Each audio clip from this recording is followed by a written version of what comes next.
What up, folks? Once again, it is indeed your boy Tim, the handsome liberal. Happy Memorial Day to all of you folks. Thank you for your service to all my veterans and active duty personnel that are tuned into the program. We're going to switch over to Wi-Fi, so we'll give the program a moment to switch over to Wi-Fi.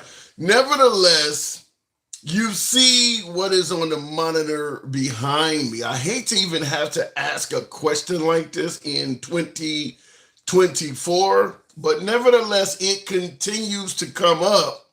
Therefore, I do believe it is worthy of a discussion. That being, what happens if President Trump loses in November? If he loses again, what happens? Do you believe it will indeed be a peaceful transition of power? In other words, Biden continues as president without any issues, or do you believe it could indeed lead to, as you see on the screen behind me, some sort of civil unrest? Because there are a lot of folks, make no mistake about it, there are a lot of folks who believe there's no way in hell President Biden could beat Trump legitimately. The only way it can be done is if Biden steals the election. And for folks who believe that, add on the word again. The only way that Biden could win in November is to steal the election again. So what I want to ask you folks is, indeed, what do you think would happen if Trump is not victorious in November? I hate to be asking that question on Memorial Day, and I do appreciate you folks that are tuned in this holiday, but it's coming up over and over and over again. You're seeing it particularly at Trump rallies, when any liberal institution or even any media that is independent starts asking about the election. It's starting to appear as if more and more Trump supporters are potentially prepared for a civil war. So is that just something that the liberals are tossing in as a way to fearmonger, or is that a real possibility, a real chance that in this country, if Trump doesn't win, or let me add an or before we go to the box in the comment section, or what if Trump is indeed put in jail? This Alan Bragg case is coming to a conclusion, likely this week or next. Chances are by the end of this week or sometime next week, we'll know if Trump is guilty or innocent. We know the judge and Trump do not seem to agree on a damn thing. So the likelihood that if Trump is found guilty, the likelihood that the judge won't give Trump some type of jail time, I'll let you be the judge of that. But I want to ask that question in addition to Trump potentially not winning. And there is a chance that either him or Biden could win. So there is a real legitimate chance that Trump could lose, just like there is one that Biden could lose. It's not in the bag. It's not guaranteed. But in addition to discussing what would happen if Trump loses, what about if the judge decides to punish him with actual jail time? Do you see either one of those events leading to major civil unrest in this country? Or once again, is that liberal fear-mongering? So you know how the program is been ran the same way since day one. We are MAGA friendly, always have been, always will be. MAGA are my preferred guests. Nevertheless, liberals are welcome as well. We don't block, ban, or censor anyone. We're certainly not going to do it on a holiday. So free speech is always paramount here. You don't have to agree with anyone in the comment section. You don't have to agree with the damn host. And you don't have to worry about your opinion being censored or limited simply because you have a different one than everybody else. So look at it in the comment section. Like the Chinese made hat. You're talking about the MAGA hat being made in China. My guess is the outfit you're wearing was made there as well. I would love to address MAGA. How do we come up? There should be a way to request that in the box. Speaking of coming up, we'll go ahead and start the program off with Bondi. Bondi, I think that says Bondi. Let's see if the box starts out working right. Arresting Trump is the biggest election interference I've witnessed in my lifetime. Is that Bondi? Good afternoon. What's up, my brother? Hey, how was that pronounced? Bondi. Bondi. So what do you think? If Trump either loses this election in November, or if for some reason he's put in jail, do you see civil unrest in this country taking place? First off, before I answer that question, brother, I want to say I do like your live, man. Thank you. I like the way you talk. Even though I don't support Trump, I like how you're not so skewed to one point of view. You call out the BS when it's there, and I appreciate that about you, brother. Good to have you on. Thank you. I appreciate the accolade. So do you think any chance any type of civil unrest is going to take place? Nah, I'm gonna say there's gonna be a few people that's gonna act crazy and do this and do that, but I don't think that it's gonna get too out of hand, But there will be some people that's gonna lose their mind like they did last election, So you're suggesting lone wolves, maybe a few domestic terrorists, but at the end of the day, nothing organized. Yeah, I mean, hey, well, I don't want to say nothing organized because then you look at January 6th. So things can be organized. Yeah, but I'm being told often on the program that January 6th was simply a lot of folks showing up. Trump told them to behave peacefully, and it just got out of hand. There was no organization if you talk to the Trump organization. Yeah, but look at this, Bob, because like I said, I know you call a spade a spade. Yeah. The way I look at it is when you had Trump for years, well, I don't know, let's say maybe a year or two before the election came about, his re-election campaign, he was already telling everybody that the only way he could lose is if it's rigged. Yeah. So that's why I don't like when the right will make the comment like, oh, no, he said peacefully. Yeah, but remember what he said to you guys for months and months and months on end that had everybody all wild up and, thinking that way. So I don't agree with that. Oh, he said peacefully. Nah, he said peacefully one time because he had to say it like that. But so you do personally hold Trump responsible for January 6th? Not just him. I hold. Well, yeah. You're right. Because if he would have just had his followers just follow our democratic process instead of lying to everyone and telling everybody, yo, it's going to be rigged. The only way I can lose is if they steal it. They're going to steal it. Like, come on, man. You're the reason why you made everybody go crazy like that. Yeah, but what about the possibility that some folks saw things that they didn't like? In the comments on YouTube, for instance, and we're on both platforms simultaneously. Ty Corbin says 81 million votes my ass. In other words, Biden is campaigning from his basement. There's no way in hell he could have gotten 81 votes. Do you believe Biden won the 2020 election legitimately? Yeah, I mean that's what the courts say, right? Yeah. Don't we follow the courts? If we put it through the justice system, and they do what they got to do. Yeah. Because at the same token, if the courts would have said something else, the conservatives would have went with that. But when they say something they don't like, they say the courts is liberal, the courts is bought, the court, it's just double standard all times. Yeah, and there is plenty of that. So what about the actual court cases? In the comments, Jared Lucas says arresting Trump is the biggest election interference I've witnessed in my lifetime. Do you believe the cases that are being bestowed upon Trump, the mugshot, the raiding of his home, originally 91 charges, I think it's down to 80, something like that, but do you believe that is an attempt to solely prevent him from being president again? No, not at all. Because Biden beat him before he had all these court cases. Yeah. You feel me? Yeah. That's just something they're saying. Trump did all of this stuff to himself. Nobody told him to misuse campaign finances. Nobody told him to have these people do the fake elector schemes. Nobody told him to withhold documents and try to stash them and try to hide them from you feel me, instead of giving them back when he should have. No, everybody Trump made everybody believe that he's the biggest victim in the world. And it's not like that. These are his actions that put him in the position that he's in right now. Yeah, but what about the notion that both Biden and Vice President Mike Pence had documents in their possession, and they're not getting charged and treated the same way Trump is?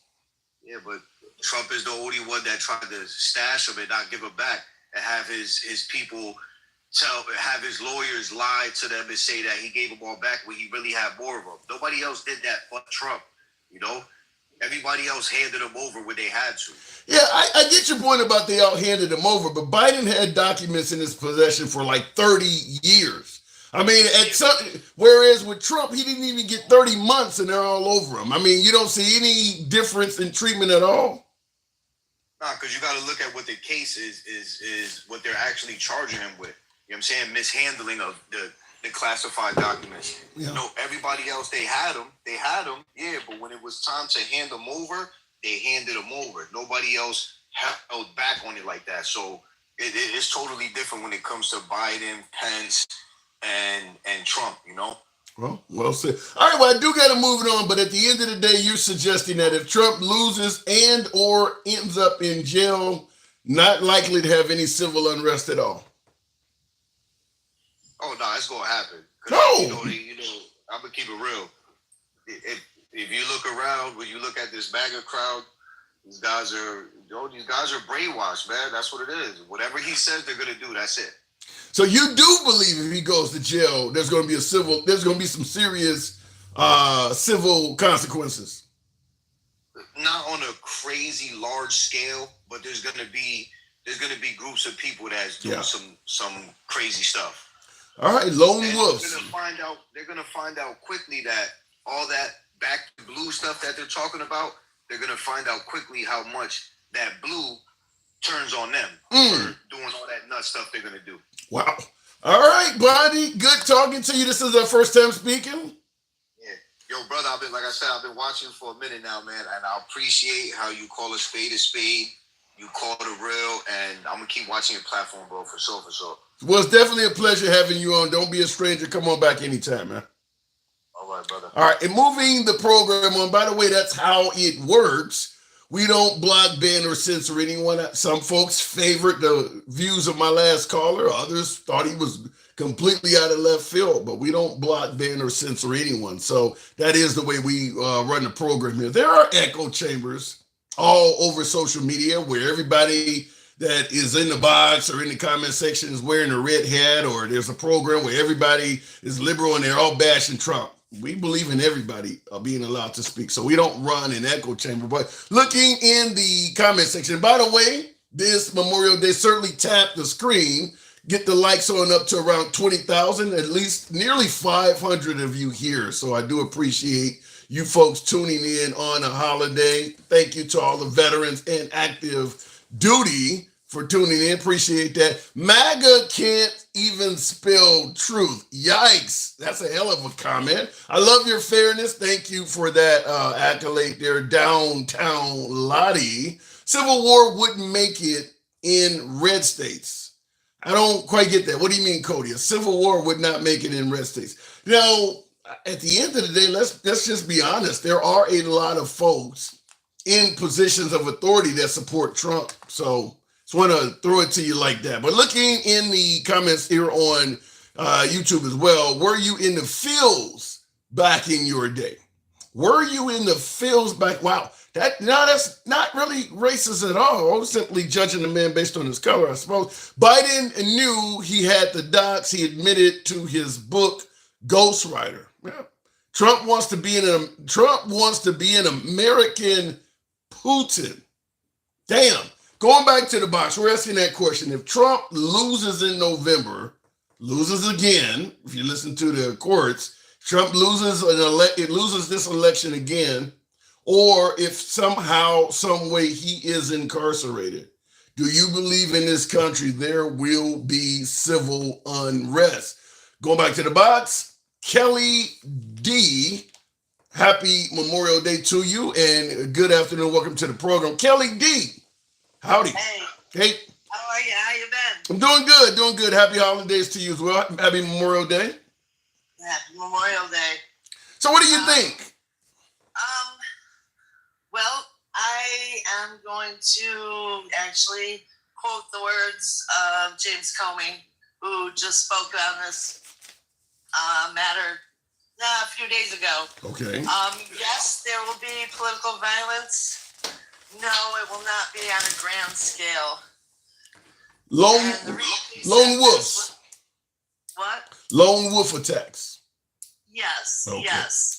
Because he said, at the end of the day, these people, they're not revolutionaries. They're regular Americans with jobs and families and kids, and they saw firsthand what happened when the civil unrest, the political violence comes about. People, they go to prison. Yeah. Their lives are ruined. So I don't think they can be, again, prompted into some big mass, attack on our government. So you believe that January 6th, the outcome of January 6th was a lesson to MAGA, thinking that they may want to create an uprising. The results of January 6th were either the January 6th choir, we know where they're at, or Ashley Babbitt, we know where she's at. You believe that it's a lesson from that standpoint? I do. Wow. Like I said, at the end of the day, these are just Americans that have been misled. They've seen the consequences. They don't want to go to prison for the rest of their lives, or for 10 years or for, 10 months. Yeah. I don't think. And, I'd like to touch a little bit, if we got time, on the whole documents thing again. Sure, what you got? People, you can't seem to wrap their brains around the differences in these cases. And, once again, explain what are the differences. Elaborate. By the way, folks, tap the screen. Certainly need you guys to show participation. Get the likes on up to about 20,000. There's certainly enough of you guys in here if we can do that. But what do you see the difference between Biden and Pence holding documents, particularly Biden for about a generation or more, and Trump holding them for a few months? What do you see as the difference? Well, the difference is, once Biden found some documents, his people were closing up an office, found some documents. He immediately called the place. I forget. It's escaped me. Not the Smithsonian. I know what you're talking about. It wasn't the Smithsonian, but I can't think. The name is escaping me as well. But let me ask you this in regards to that. If Trump had not been found to have documents wrongfully in his possession, do you think Biden would ever went looking for those documents you claim were found, or do you think they would still be in his possession? Well, he didn't go looking for them until they found some. They found some just packing up an office, and he said, "Oh goodness!" Immediately called the records place, said, "Pick these up. I found these." And then invited the FBI to search all his properties in case there are anyone found. But you don't see any coincidence. All of a sudden, there's a big fuss being made about Trump having documents in his possession and saying that what Trump did was espionage or something like that. And suddenly, Biden turns into a good Samaritan and he's handed in documents he had in his possession for 30 years. You do believe that even if Trump had not had any documents, that whole scandal never took place, Biden would have suddenly started handing over documents? Oh, sure. I mean, it was his Secret Service detail that found them, whether or not, they're government workers, whether or not he just did the right thing. And since Biden is pretty much known for doing it, I have to say yes there. The difference is, somebody says, "Oh, he had him for 30 years." He didn't know he had him for 30 years. He didn't know he had him until he found them. How could you not? I mean, is there things 30 years is a long time to have something in your possession, in your property that has not been moved or checked on. 30 years? Well, I got stuff sitting in the back of my closet right now that I haven't touched or known about or know what's back in there for the last 10 years. And I live in a one-room efficiency. Wow. I mean, a 2-room efficiency, it's like a loft, and I don't know what's in there. I hope there ain't no mice back there. That's a long time not to move something. It's old letters, maybe a scrapbook. I have no idea. No food, nothing like that. Okay. Wow. The back of a closet. But, in Trump's case, he didn't okay, that's the other thing. They found like maybe a total of 30 documents that Biden had.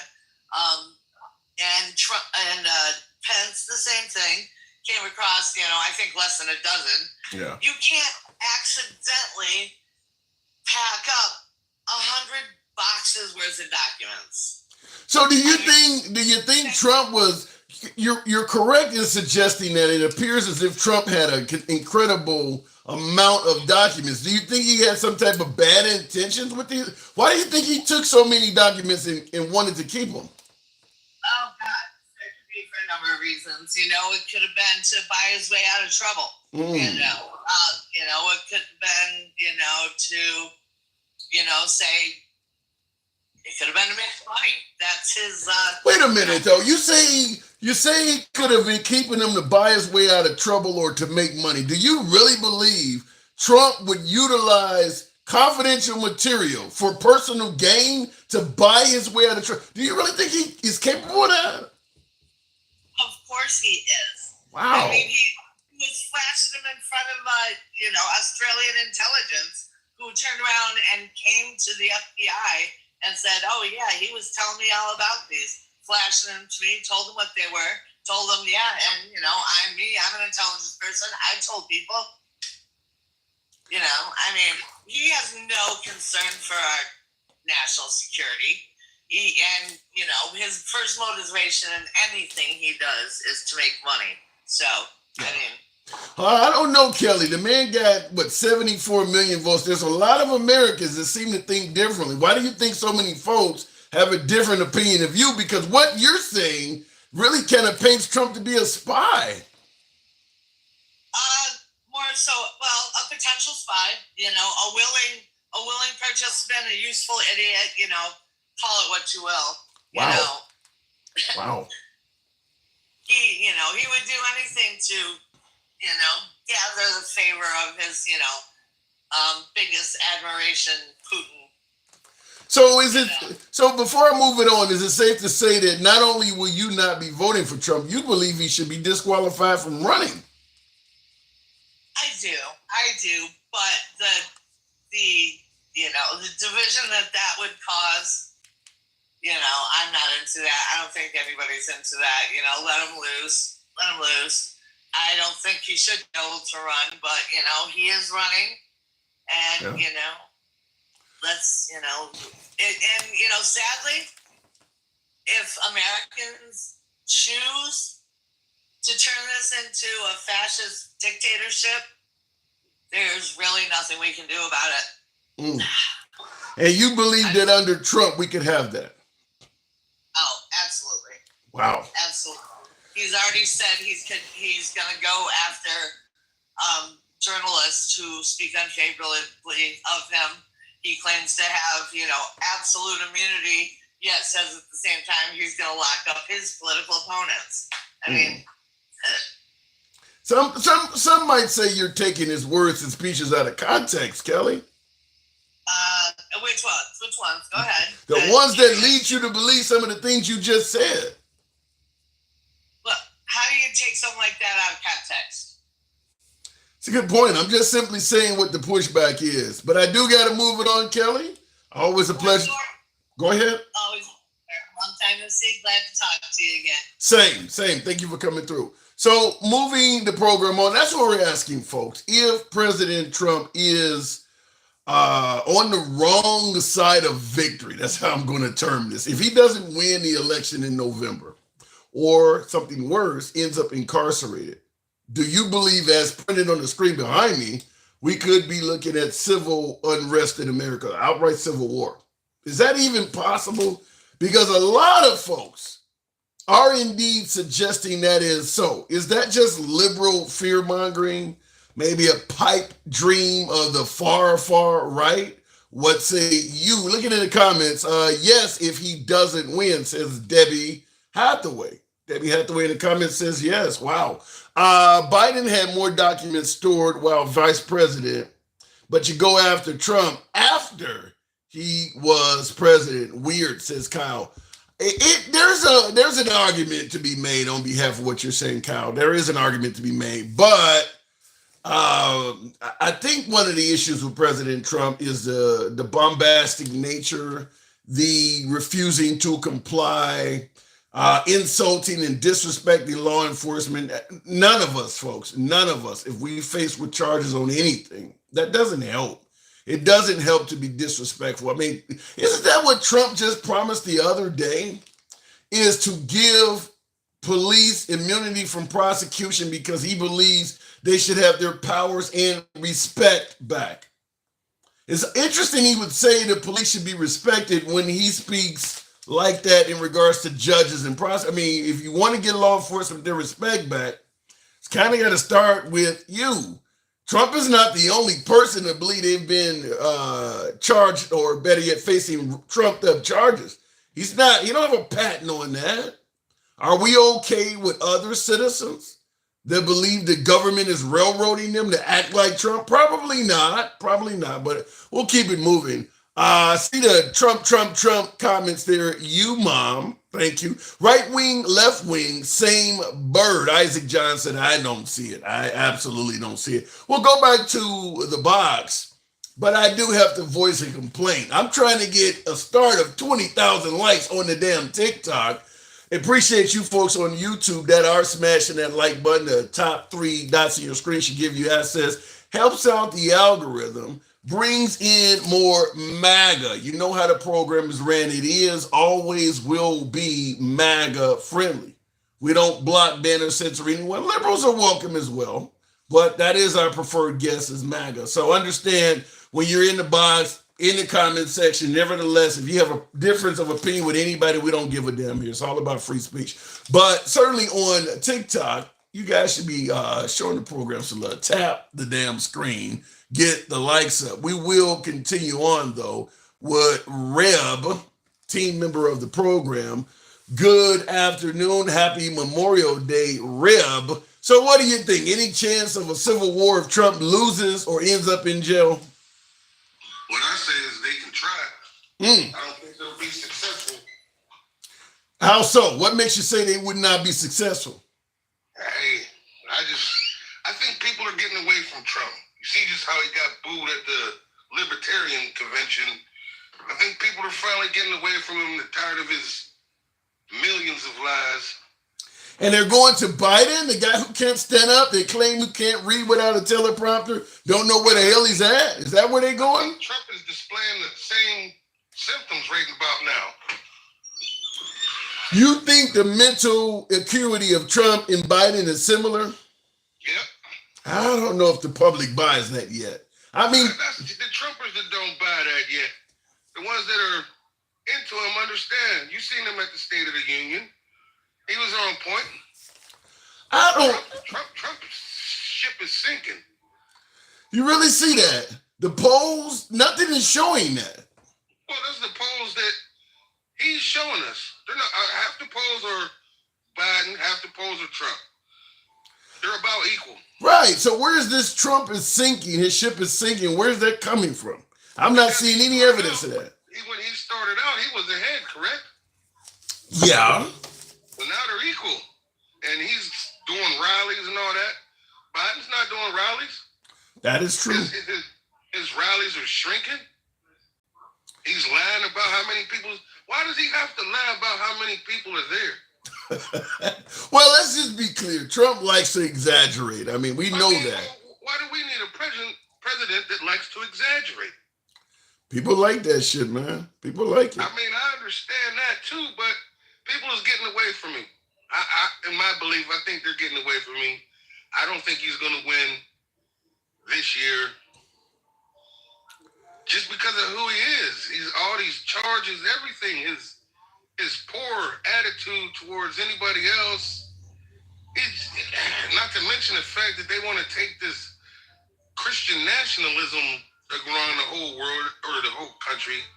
And a lot of those things are ridiculous, and people, they're are more people that's far less religious now than I believe 10, 20 years ago. So, but I'm going to put on my devil's advocate hat here and suggest that the reason they're promoting Christianity, as you point out, less and less people are religious than they used to be. But they're suggesting that this country has become far more lawless. I mean, you got all types of sinful ways to quote Christianity itself, and they believe the country was a better nation when we were more deeply rooted in Christianity. Okay, even if we say that, how come the majority of the people that's pushing this are the biggest liars? Give me some examples. I mean, look at Martin Taylor Greene, liar. Oh my Trump, God, liar. This guy, he can't even hold a Bible right. He looked like he wanted to catch on fire when he held it in front of the church. Come on. He was scared to death. But you don't see any issue with Biden falling upstairs. I don't know how you can fall up aircraft He's stairs. an old man, but he knows what he's doing. We've seen Trump in office. He didn't know what he was doing. He didn't know what he was doing. But when you say Trump didn't know what he was doing, folks will tell you, I knew what was in my bank account. I knew my grocery bill was less. How do you respond to them? Well, that was also, 7 years ago? Every year prices go up. Well, but when you look at the transition from Trump to Biden, when Biden became president, stuff went up rather rapidly. Folks are going to say that we were coming out of the pandemic, and you had to pay more for the trucks moving. You had to pay people to actually go to work because of the pandemic. Now I want to present something to you, because this is coming from a friend of the program, Gen Xer, and thank you for the super chat. Gen X on YouTube, and this is worthy of discussion. Gen X points out Trump had a lot of balls to speak at the Libertarians convention, and you mentioned that, knowing damn well he would get booed and heckled. I watched it, and it wasn't all hate. Now I do want to point that out. Does Trump get any credit for going in communities like the Bronx and diverse communities where he knows he is not likely to win? You don't see Biden in rural Alabama. Biden isn't doing that. Does Trump not get some credit? What I will say is that's even more proof that Trump is desperate and he knows he's going to lose. Come on now. Now, you're African American, right? Oh, yes, sir. Okay, so we bitch when Republicans don't reach out to us. But then when they do, we're calling them desperate now? Because that's about the time that they reach out to us is when they're desperate. Other than that, they don't do nothing for us. They don't care about us. And we know this. We see it every day. So when... Imagine if it really was the BLM that was these J6ers. Imagine if it was really that many black folks storming the Capitol. I guarantee you more than one person would have been dead. Yeah, I don't disagree with that. But where you and I do disagree with is the notion that Trump reaching out should be viewed as desperation. Even if he is desperate, Abraham Lincoln was desperate when he freed the slaves. So was Lyndon B. Johnson. At the end of the day, give him credit for what he's doing. I mean, we don't normally see Republicans. President. Why didn't he reach out to them when he was president? Yeah, I mean, I'm not disagreeing with you there, but better late than never. I mean, I'm not trying to. I don't know, because now it looks suspicious and fishy. Now. Yeah. So no credit at all, huh? For me, you already know me, Mr. Liberty. You know me. You remember me. Ain't no credit for the orange monkey. Oh my God! You drive a hard bargain, man. I get your point. I don't. Like I said, I never liked that man from the '80s. I've seen the racist in his face, and I'm sorry, it's in his face. I still don't understand why he thinks he looks good in that orange shit on his face. It's like you can see it in your neck that that's not real. Come on, man. Your ears ain't orange. Well, I just want to know. Look like he set his face in a mud pie or cow pie. That's it. All right. So no chance at all. No chance at all. We can perhaps convince you to put on a MAGA hat. Man, if I put on a MAGA hat, it'll be my cold dead skull. Whoo, Charleston Heston. Charleston from a cold dead skull, huh? Somebody, yeah, exactly. I took that from him. My cold dead bald head. If you can put a MAGA hat on me. All right, Reib. All right, good talk, man. Appreciate you coming through. Come on back anytime. Appreciate you letting me up, brother. It's a pleasure. Thank you. All right. Hey, anytime. Looking in the comments. Wow. Let's go. Brandon, says Jared in the comments, also known as Fuck Joe Biden. Enough with this racist BS. David Osman. What did he say that was racist? I don't quite get that. He was anti-Trump to the bone, but I don't see where he was bashing anybody's race. So let me know in the comments of that. Instead of picking on someone for their skin color, what about their character? Says Werder, what's this? Werder Bremen? Well, I think Martin Luther King said something similar. Politics is mostly opinion and a whole lot of misinformation. Well, that comes from the politicians too. The politicians promote a lot of misinformation. Come on, guys, double tap the screen. Yeah, I don't know what the hell is going on today. We normally could probably have about twice as many individuals, but the individuals tapping the screen on TikTok is pathetic today. I don't know. Is it Memorial Day? You guys a little bit lazy from having so much barbecue, which I didn't get none of today, by the way. I need to crash somebody's joint.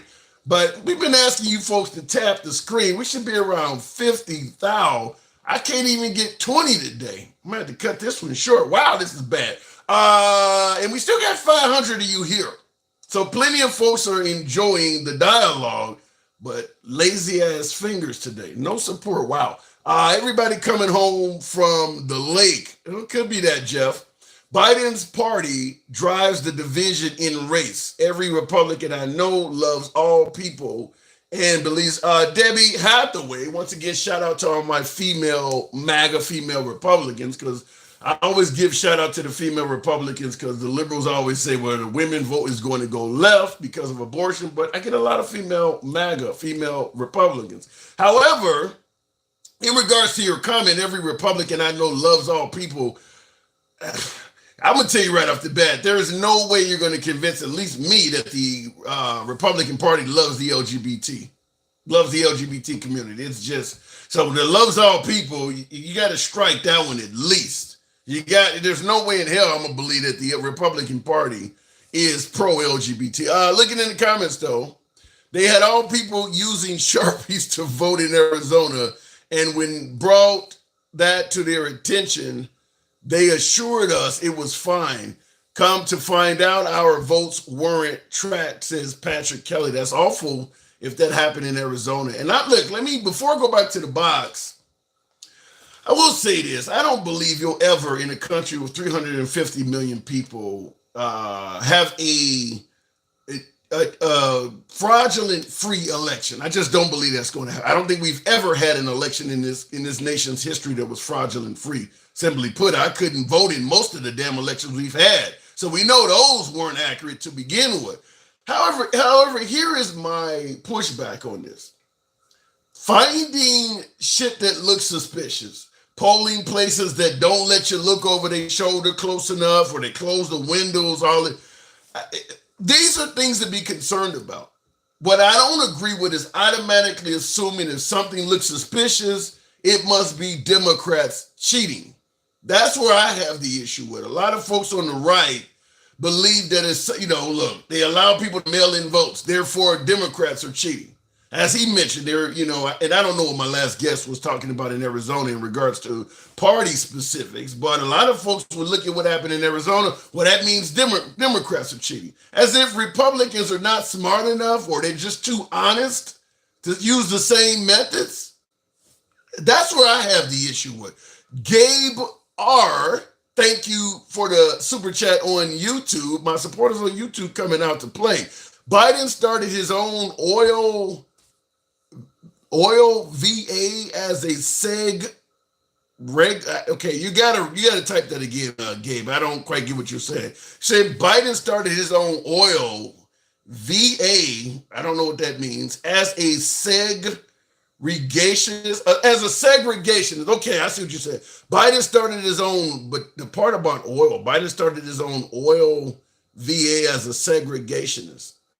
Now, I don't quite get your comment, but I will say this. There's no denying that there is racial issues in Biden's past. I'm not going to disagree with that. I mean, I don't believe that Biden has always been, kumbaya with minorities and things like that. Not going to disagree with that at all. Is it possible maybe he's changed in 2024? That's up to the people to decide. But keep in mind, Trump used to be identifying as a Democrat on television, talked about taking away guns, was pro-choice. So people do change. I just want to point that out. We know Trump has changed. Are we to assume it's impossible for Biden? I'll let you guys figure that one out. Going back to the box, though, we'll continue on, and thank you folks, that the few of you guys that are tapping the screen now, thank you for that. Old Man Labor, yikes, that could almost be a song. Old Man Labor, good afternoon. Good afternoon. How you doing today? I'm doing real good. Good to have you on. Happy Memorial Day to you. So, Happy Memorial Day from New York City. oh, People hate us because they say that we're liberals and we're all wacko. is that And true? That's not true. That's not true at all. There's a lot of Republicans in New York, right? Donald Trump got 40% of the vote. But wait a minute, Trump said he could never get a fair shake in court there because 95% of the jury is likely Democrat. What say you? That's debunked because when you go to New York City, there's the outer boroughs and then there's Manhattan. Manhattan's full of billionaires, millionaires, and rich people. Yeah. $10,000 a month, $20,000 a month. So they drew the jury from a pool of about that's mostly Caucasian, and that's where you're gonna find the majority of Caucasians in New York City. But wait a minute, you said rich people. Are you suggesting that rich people are just more likely to be Republican? If you have the business sense and you have a sense of, you have a business mentality, you are pro-business, most chances are you have a higher chance of understanding that you're going to be more chances are Republican. And the map shows it. The map shows it that in Manhattan, below 96th Street, all the way to the tip of Manhattan, these rents are $20,000, $30,000 a month, right? Right. So who can afford that? That's a large portion of the population in Manhattan. So you're telling me that he doesn't have a chance when there's a lot of Republicans in Manhattan. Do you understand what he's saying? He won New York State. He won a large percentage of the votes. He got 4 million votes in New York State. But let me rein it in a little bit. And Water Bremen, hang on, I'll respond to your super chat in a minute. So going back to the topic, if Trump loses in November, or if he's put in jail, do you see any chance of what we got behind us? Do you see any chance of civil unrest in this country? Donald Trump's answer was the Times put it to him, right? You could look it up in the Times magazine, right? And that was the front cover. He said, "We shall see." That was his response when they said, "Will you accept the election?" He said, "It depends on the circumstances." Let's say he does not. Let's say Trump loses in November, and we have we go back to what happened in 2020. He says the same thing. It was stolen from me, all of that. Do you believe we could have a civil war? Yeah, because think about it. 2016, did Hillary Clinton do that? It was a close election. She had a chance to take it to court. She had a chance to challenge it. And you know what she did? She took the high road and she said, "No, I'm not going to challenge it because I'm not going to jeopardize the peaceful transfer of power that has gone on for 280 years." And Donald Trump, I don't think, cares about that. He cares about Donald Trump. He does not care about America. He cares about Donald Trump's future. And he just doesn't want to be indicted. He doesn't want to go to jail. And he'll do anything. So let me ask you this now. Are you African American? I don't see a picture, but are you African American? Well, I'm Latino. Okay. Let me ask, even as a Latino, let me ask you this question. This is in the comments coming from Stony Brook. Says, do you know if there's a civil war, it's going to be black versus white, don't you? Do you see any validity in that? What? I mean, What are you talking about? Like, Latinos and blacks haven't been accepted in this country to this day.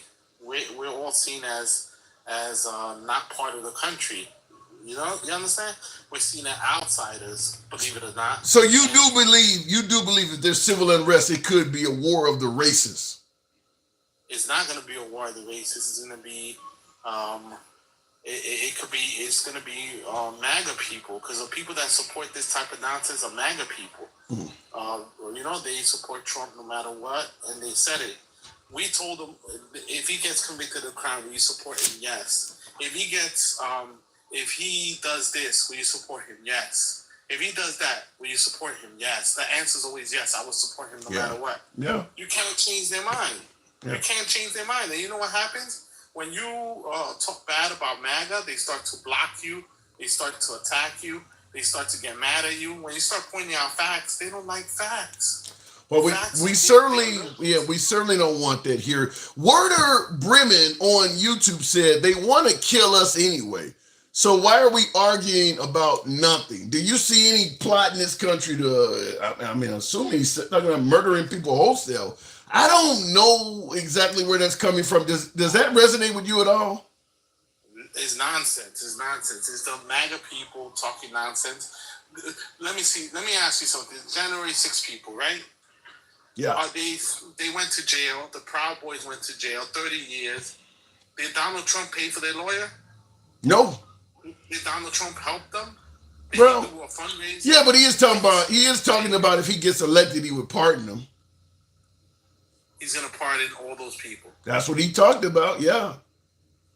But what has he done in the last 4 years? He has $3 billion in the bank. Did he pay for their lawyer? Did he help them? But the counter argument is this, old man, is that first of all, he has a hell of a lot of legal bills of his own. Plus, he's trying to run a presidential campaign to get back in office and fix the mess that this country is dealing with. So even though he wants them out of jail, his plate is full right now. That would be the counter argument he would make.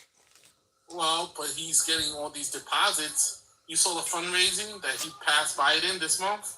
Yeah. So somebody's paying his legal bills, and guess who it is? The MAGA, no matter what supporters. They just love him so much that they're willing to pay his legal bills. So it's like, that's ridiculous, and I think that they will be willing to do anything. But I think also that they learned their lesson from January 6th, that they're not going to have no backup from anyone. Right? Nobody, not even the MAGA supporters showed up when it was time, right? I don't know, but I do got to say that if Trump is reelected, chances are those folks that are in prison for January 6th, he would pardon them. My guess is either pardon them, commute their sentences, reduce the time there. He would help them out. My guess is most of them would get helped out by Trump. No, he's not going to help him. He's going to do like Rudy Giuliani. He's going to leave him with the bill and act like he don't know him, right? And not take their phone calls, right? Rudy Giuliani tried to call Trump several times and say, hey, brother, help me out, brother. You know, they're trying to get me, even in Georgia. And You know what he did? He told his aides, don't forward me the calls. I haven't heard that. You believe that? They blocked him. Yes, Giuliani said it. They won't talk. They won't allow Trump to talk to him. Wow. They see him as a liability now. And he left Giuliani with a huge legal bills. He was pumping money across the country into all these races, and he left them with the bills. Now he owes all these people money, all these lawyers that helped him. He didn't pay them. So Rudy Giuliani is now getting indicted in Arizona. And guess what? Trump is nowhere to be found. Why do you think someone with Rudolph Giuliani's historic praise, you're talking about September 11th, he was America's mayor, certainly a very successful attorney. Why do you think he would have won all out like that? I mean, he literally has thrown his financial life away for Trump, not to mention his legacy as well. I think he believed in the whole MAGA movement, and he believed that Donald Trump was a good person, and then Donald Trump would reciprocate and help him out. It's like Chris Christie. Chris Christie, he supported him, and when it was time to get him into the White House, he stiffed him, and he said, "No, I'm not giving you any position." And the same thing with Rudy Giuliani. He didn't give him no position in any time or any stake in the White House at all. He threw him out like yesterday's trash, like yesterday's newspaper. But yet, if the way you're painting Trump, like he just throws his own friends and associates under the bus, there's no shortage of people lining up willing to serve under Trump again. Yeah, but he came and fight a lawyer in Mar-a-Lago. You saw Mar-a-Lago? He was begging for lawyers. He even got people that were formally indicted to try to. He wants an in-house counsel, and he can't get a lawyer. Because all the lawyers are like, no, I'm not losing my law license. I'm not putting my reputation at risk. And so everyone is just like running away. I have heard that. Well, that's why he was incompetent, and he wasn't able to even get a full White House staff. The staff kept running away and quitting on him over and over. It is got to be tough to be. Yeah, it's got to be tough to be counsel for Trump because he doesn't listen to what his lawyers say. He speaks off the cuff. Exactly. And that's got to be tough. But I do got to move it on there, old man. Appreciate you coming through. So nothing's going to happen, but I think people are going to be knuckleheads. They're going to do what they're going to do. And the same thing's going to happen after January 6 people. And Rudy Giuliani and Chris Christie, and the list goes on of the people, Michael Cohen, the people that he used and abused. If you want to be used and abused, line up. Be ready. All right. We'll see, but old man, appreciate you coming through. Moving the program on. Thank you folks that are tapping the screen, getting me closer to 50,000. So I do appreciate some of you folks. Looking in the comments, Michael Cohen. Yeah, Michael Cohen paid a huge price serving for Trump. I mean, how many folks, regardless if you favor Trump or not, one thing is undeniable. A lot of very wealthy, prominent folks have lost either their careers, their financial well-being and stability. Yeah! Sight beyond sight. Thank you for the hat and mustache. Appreciate that. Either their financial well-being or even their freedom. Simply riding the Trump train. It has been costly for a lot of folks. That's not to say Trump may not win again, but some folks are not going to recoup their losses. Mike Lindell, for instance. Gregory, yeah! Thank you, folks. Show your boy some love on this Memorial Day. Maybe help me go out and get some barbecue. So thank you for those hat and mustaches. Thank you for your support. Mike Lindell, the My Pillow guy, Rudolph Giuliani, we know, has lost a ton of money. Sidney Powell, some of these folks like Sidney Powell, another Trump lawyer, lost her ability to practice law. So that's her income earning potential as well in some areas. I'm sure she got a lot of other ways of making money, but losing your law license isn't all that great either. And a lot of these folks have been disbarred for hanging around Trump. The chick with the smiling mugshot, remember Fonnie Willis with the 9 individuals? When Trump took his mugshot, it was like 9 of them total or 8 of them total. Folks losing their law licenses and everything. I mean, a lot of folks have paid a hefty price because of President Trump. And obviously, many of the participants on January 6th actually lost their freedom. The leader of the Proud Boys and the Oath Keepers are now dealing with football numbers in prison. So they're dealing with a lengthy... If there is anyone hoping for Trump to win this fall, it would certainly be those folks that participated on January 6th, particularly the leader of the Proud Boys and Oath Keepers, because that's all they have. If Trump wins, it's a possibility he may pardon them or lessen their sentences because he's talked about it. If Trump loses, they're going to spend probably most of their lives in federal prison. I think you got to do about 85% of your sentence in feds. I'm no expert on the subject, but I do believe if you get a federal sentence, you got to do most of that time. And I think they were given some pretty, like 20, 22 years in prison or some shit like that to somebody my age. Hell, I may not be around 22 years from now. That's a long ass time to be given when you're already 40, 50, 60 years old. Looking in the comments though, Trump said anyone who is against will find trouble. Well, what is your definition of trouble? Bradford 1977 in cap says you talk like a hater. Define hater. Let me know in my speech what I'm saying that sounds hateful, I surely will entertain it. Guys, before we go back to the box, make it clear, we don't block, ban, or censor anyone. Even if it's critical of the host, critical of other viewers, we do believe in free speech here. So somebody says I sound like a hater, feel free to elaborate on it. We'll cover it. There's no censorship here. Okay, you are in an uncensored arena here. So we do believe in letting the people speak. And by the way, Gabe, thank you for that super chat once again. You said, sorry, I meant Biden started his career as a segregationist. Gregory with the subscription. Thank you. By the way, I'm going to, just to promote the subscription. I don't get a lot of subscriptions, but it certainly helps out the program. Going to start letting my subscribers dictate at least one of the topics. We're here Monday through Friday, 1 p.m. Going to start letting subscribers dictate. We do 2 topics per day. So we're going to start letting the subscribers have the ability to ask one of the questions in regards to both topics, and it will be ran that way. So I want to show some love to the very few people that come on the program and subscribe. I think it's like $4 or $5 a month. So it's a Starbucks coffee. It's not like it's a fucking fortune, but thank you for those who do that.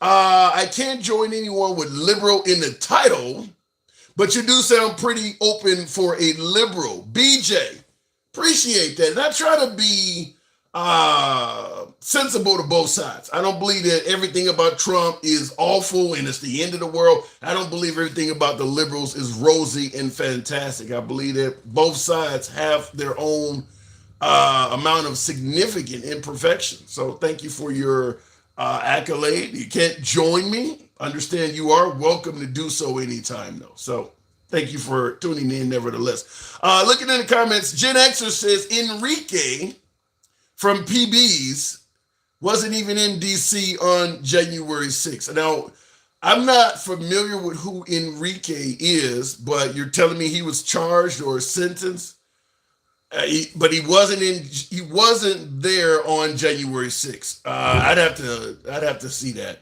I'd have to, better yet, not see it, but I'd have to do my homework on it because I'm not aware of what you're talking about there. But before I go back to the box, let me say this. There is so much misinformation that has come out on January 6th. It is difficult to know what to believe. If you listen to MAGA, there was no MAGA in the Capitol building. It's all Black Lives Matter, Antifa. I think Reib was worming around. Nancy Pelosi was ordering everybody. I mean, this is what's coming from MAGA. So I don't know what to necessarily listen to and what not to listen to. In fact, Trump is calling it a good day. It was a love fest.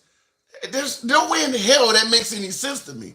So some of the information coming out on January 6th is so much misinformation, it is difficult to know what to believe. Drusilla says they planned it for a month. Damn.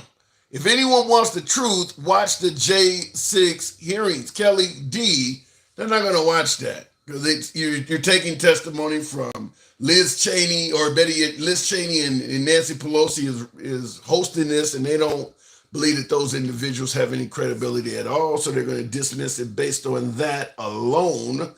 Moving on with the program, Sight Beyond Sight. Is there a chance of a civil war if Trump loses or is incarcerated? Sight, what say you? Good afternoon. What's up, Tim? Hey. For me, no, I don't think there will be a civil war. I think you'll have some. So let's start by our preference of this. There's a difference between Trump supporters and MAGA, right? There's people who support Trump because they believe in his policies and that they may be more effective than Biden. Right. Then you have MAGA, who is looking for agitation, who is looking for some type of violence, right? I think that there is a very small percentage of the Republicans or the Trump supporters that would actually engage. And it wouldn't be a civil war.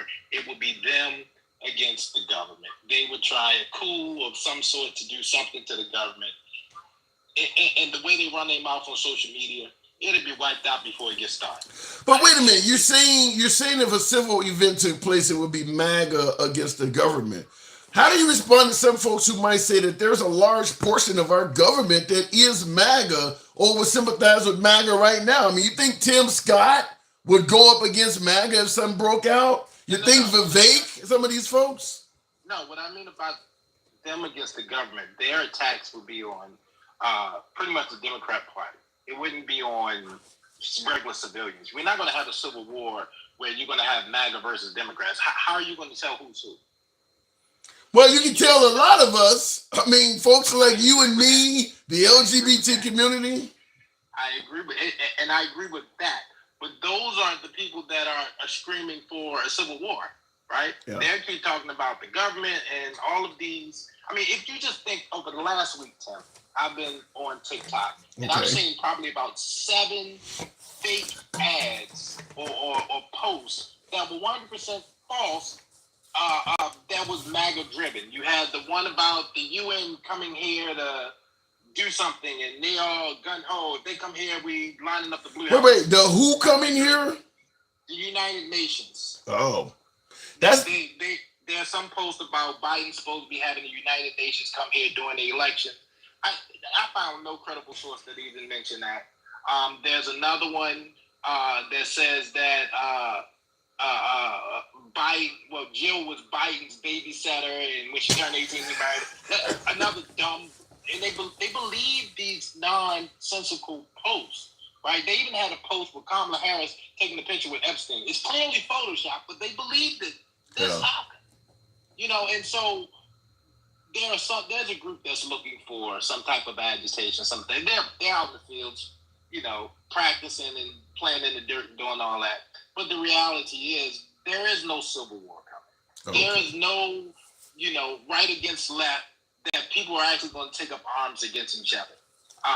And I'll say that with confidence. But I do believe that there will be some MAGA that if Trump does not win, or if he's convicted, that will cause a violent act. It will cause the government or local police to respond. And you'll have a conflict like that. But I don't see anything. Even if he's put in jail. Yeah, even if he's put in jail, I can see a few small pockets of areas doing something, but not on the scale of a civil war where you have the country divided and brothers fighting brothers. I don't see that. Okay. How do you respond to folks who suggest that, regardless of the civil conflict question, that Trump is a better leader for this country? Somebody in the comments was even saying, vote for the man. This came from Tony Ed on YouTube. Vote for the man who gave up wealth for his country, not for the man who gave up his country for wealth. LGB, I don't know what LGB means, but I know what FJB means. And anyone who supports him. So I want people to stop saying that, because if you think of Trump since his presidency, he's made billions. Yeah. From the live golf thing and all of the dignitaries that come to Mar-a-Lago and him expanding into foreign countries, he's made billions. So that little salary that he gave up was nothing comparable to the bigger picture of what he could make. It's not stupid. Come on. Yeah, he's made at least about $50 from me on MAGA hats alone. So but just think, his family has made billions, gotten patents and things like. Come on, he didn't give up his wealth to be this savior. Yeah. He became president and found a way to make more money. Come on, it's just logical. Let's stop being illogical about this. He's just sacrificing all his money. He's not. All right. So what about Biden? Because I often, anytime we're bringing up and talking about Trump, we hear folks like Richard Childers on YouTube is saying, let's talk about Biden and what he has done for America. Do you believe that Biden has been a better president than Trump? Yeah, I think this administration has been. And what I mean by that is, okay, America used to be a country of innovation. We used to be the world leaders of certain things and, technology. The Republicans don't talk about that. They have no plans for the future. But if you look at the Biden administration, they are at least preparing the future for us to be elevated in certain things. So I live my life. Tim, we probably about the same age. I got children coming out of high school and going into college. I need to make sure that the legacy is set for them, that there's a pathway. And with all of this, investing in science and chip acts and just vocational studies is important for me and for my kids and their future, my grandchildren. But the Republicans, they don't have a plan to progress the country forward. Yeah, they do. They do have a plan. Their plan is to get rid of all of this alternative energy and keep us on fossil fuels in a gas-powered car. Climate change is bullshit. Just get rid of that and stay where we are right now. That is the plan. Right, that's stagnation. And while other countries are doing the same thing that Biden is trying to do, we're going to be left in the dust. And I vote on the side of progression always. We have to be a progressive nation. We have to catch up. We're far behind on a lot of things. We need to catch up and be world leaders again. Wow. All right. Sight Beyond Sight. By the way, thank you for your support. Let me just say real quick. Go ahead. Go ahead. Yeah, because I hear a lot of people come up with this nonsense that Biden was a segregationist. He supported segregation when he first came into politics. I don't think they understand that segregation argument was had 10 years before Biden got into office. But he's a segregationist. And if you look at his early speeches and things like that, he was a staunch supporter of anti-apartheid. He wasn't supporting apartheid. He was in support, even in Africa and in America. He's been an advocate for desegregating things his whole career. I think people took bits and pieces of speeches and made it what they wanted to do instead of listening to everything in context. Yeah. Well, if you go back to that era, because Biden became a congressperson in the 70s, so right after the civil rights law was passed. So my guess is, yeah, he probably wasn't like really anti blacks, anti-minorities like some paint, because blacks had just gained civil rights. If he had a huge history of being against, progression for blacks, I'm sure the right would be playing all kinds of videos of that. Absolutely. Yeah. Absolutely. And that's why they have one clip about it, and it's taken out of context. Yeah. Because he's been in Washington his entire adult life, so there should be enough video footage of him saying, segregation now and forever, that type of shit. And there's not. There should be more. Now, he has said, I don't want my children growing up in a racial jungle. He said a few suspect phrases, but it should be a hell of a lot more. You gotta understand the context, because he wasn't talking about segregation. He was talking about busing, right? Because even the black community, they were against having black kids leave black communities to go to white communities to school and vice versa. There was a lot of people that wasn't in support of that, and that's what he was talking about. No, he wasn't talking about segregation. It just boggles my mind that people, because when I first heard it, the first thing I did was listen to the entire speech so I could hear. And that's not what he was communicating. Yeah, now you sound like a Trump supporter. You got to take it in context. All right, Sight. I do the same for Trump. There are certain things Trump say that I don't think is racist or whatever. You got to take it in context. And there's certain things he do say that I believe was racist that people don't believe it was. So, what about Trump? Do you see any elements of racism from him? Yeah, I think he's an elitist. I think that he has been brought up to believe that black people are not as smart as white people. He had said things about them in leadership. If you look at his whole cabinet, it really doesn't have black people in leadership. You can point to even Ben Carson. You take one of the greatest minds in medicine and make him head of urban housing and development. That right there. Yeah. Come on. That don't even make any sense at all to me. So. All right. Fair point. Thank you for coming through. Come on back anytime. Always, my friend. Have a good one. You too. Oddly enough, guys, folks, let me make it clear. I do believe in uncensored free speech. So we do take callers from both sides of the aisle. Oddly enough, not a lot of MAGA coming through the program. That's a little bit unusual. You guys know how the program is ran. We do believe in letting everybody speak. But looking in the comments, say because Ben grew up in housing projects. Yeah, that's crazy. And Rick Cohn said that they put Ben Carlson in charge of housing and urban development because he grew up as a poor man in Detroit, which is true. But all of the knowledge you have in medicine, talking about Dr. Fauci not knowing what the hell he's talking about, for instance. Trump and MAGA believe Dr. Fauci was as useless, as snake pussy. So he didn't have any use at all. Yet they left him there. Now, I don't believe Trump had the ability to terminate Dr. Fauci, but he could have reallocated him to a different position, put him over the HIV task force, which is what he gained notoriety from. And they could have put Ben Carlson or somebody else in charge of virology or whatever, or of the coronavirus task force. So that is a good point to be made. Like, why would you put Ben Carlson over housing and urban development? He grew up poor in Detroit, in the mean streets of Detroit. That's a long time ago in his past. I mean, he's a chief brain surgeon. He's been well off for quite a while.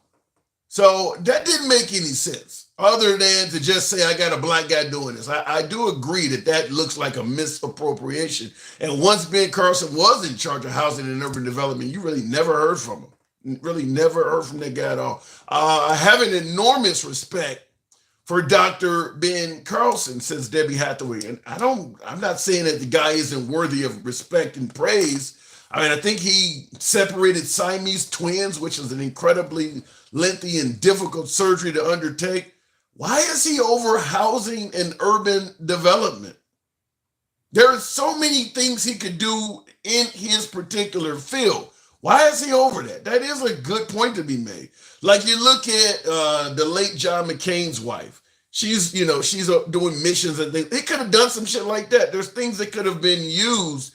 He could have done where he would have been utilizing skills that he has now. His upbringing in Detroit, to me, that's kind of irrelevant. But looking in the comments, he has always fought for segregation as a senator. He is always fought against civil rights. He has constantly voted against blacks. Tony Ed, the idea that the wording is a little bit off there, but I'm assuming you're saying that you're referring to Biden, stating that Biden has always fought for segregation as a senator. There's no way that Obama would have picked Joe Biden as a VP without folks bringing this stuff up. I just want to point that out. The first black guy who becomes president picks up what everybody is suggesting is a racist that hates black folks. None of that came out when Obama picked him up as VP.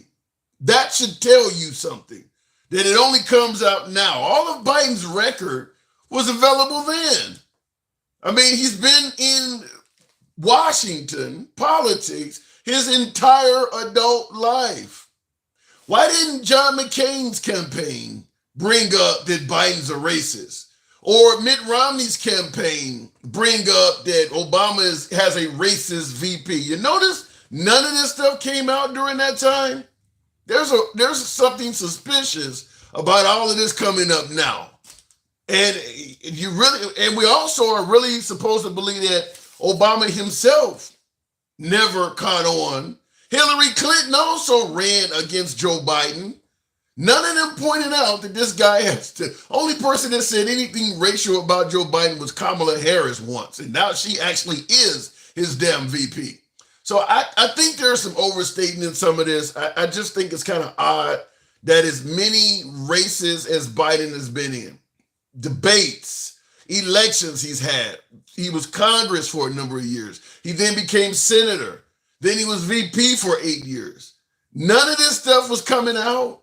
That's a bit baffling. I'll just say that. That's a bit baffling that all of these different debate foes, because he's debating to become congressperson, he's debating people. To become a senator, he's having debates every few years. To become VPs, obviously had 2 debates because he won a second time with Obama. None of this stuff came out. Over 30, 40 years of political debates and elections.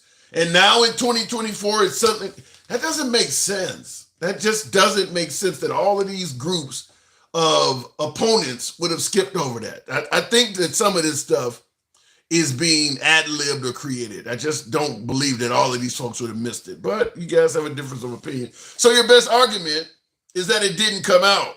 You do realize politicians do exactly what Trump is on trial for in New York. They pay to kill stories. 40 years of that. 40 years. Biden has all this racism in his past of being a segregationist, hating black folks, and he was able to keep it under wraps while in the public eye. I understand your point. People do pay to catch and kill stories. I don't believe you could do that for 40 years. I just don't. I mean, they caught and killed Stormy Daniels. How long did that stay hidden?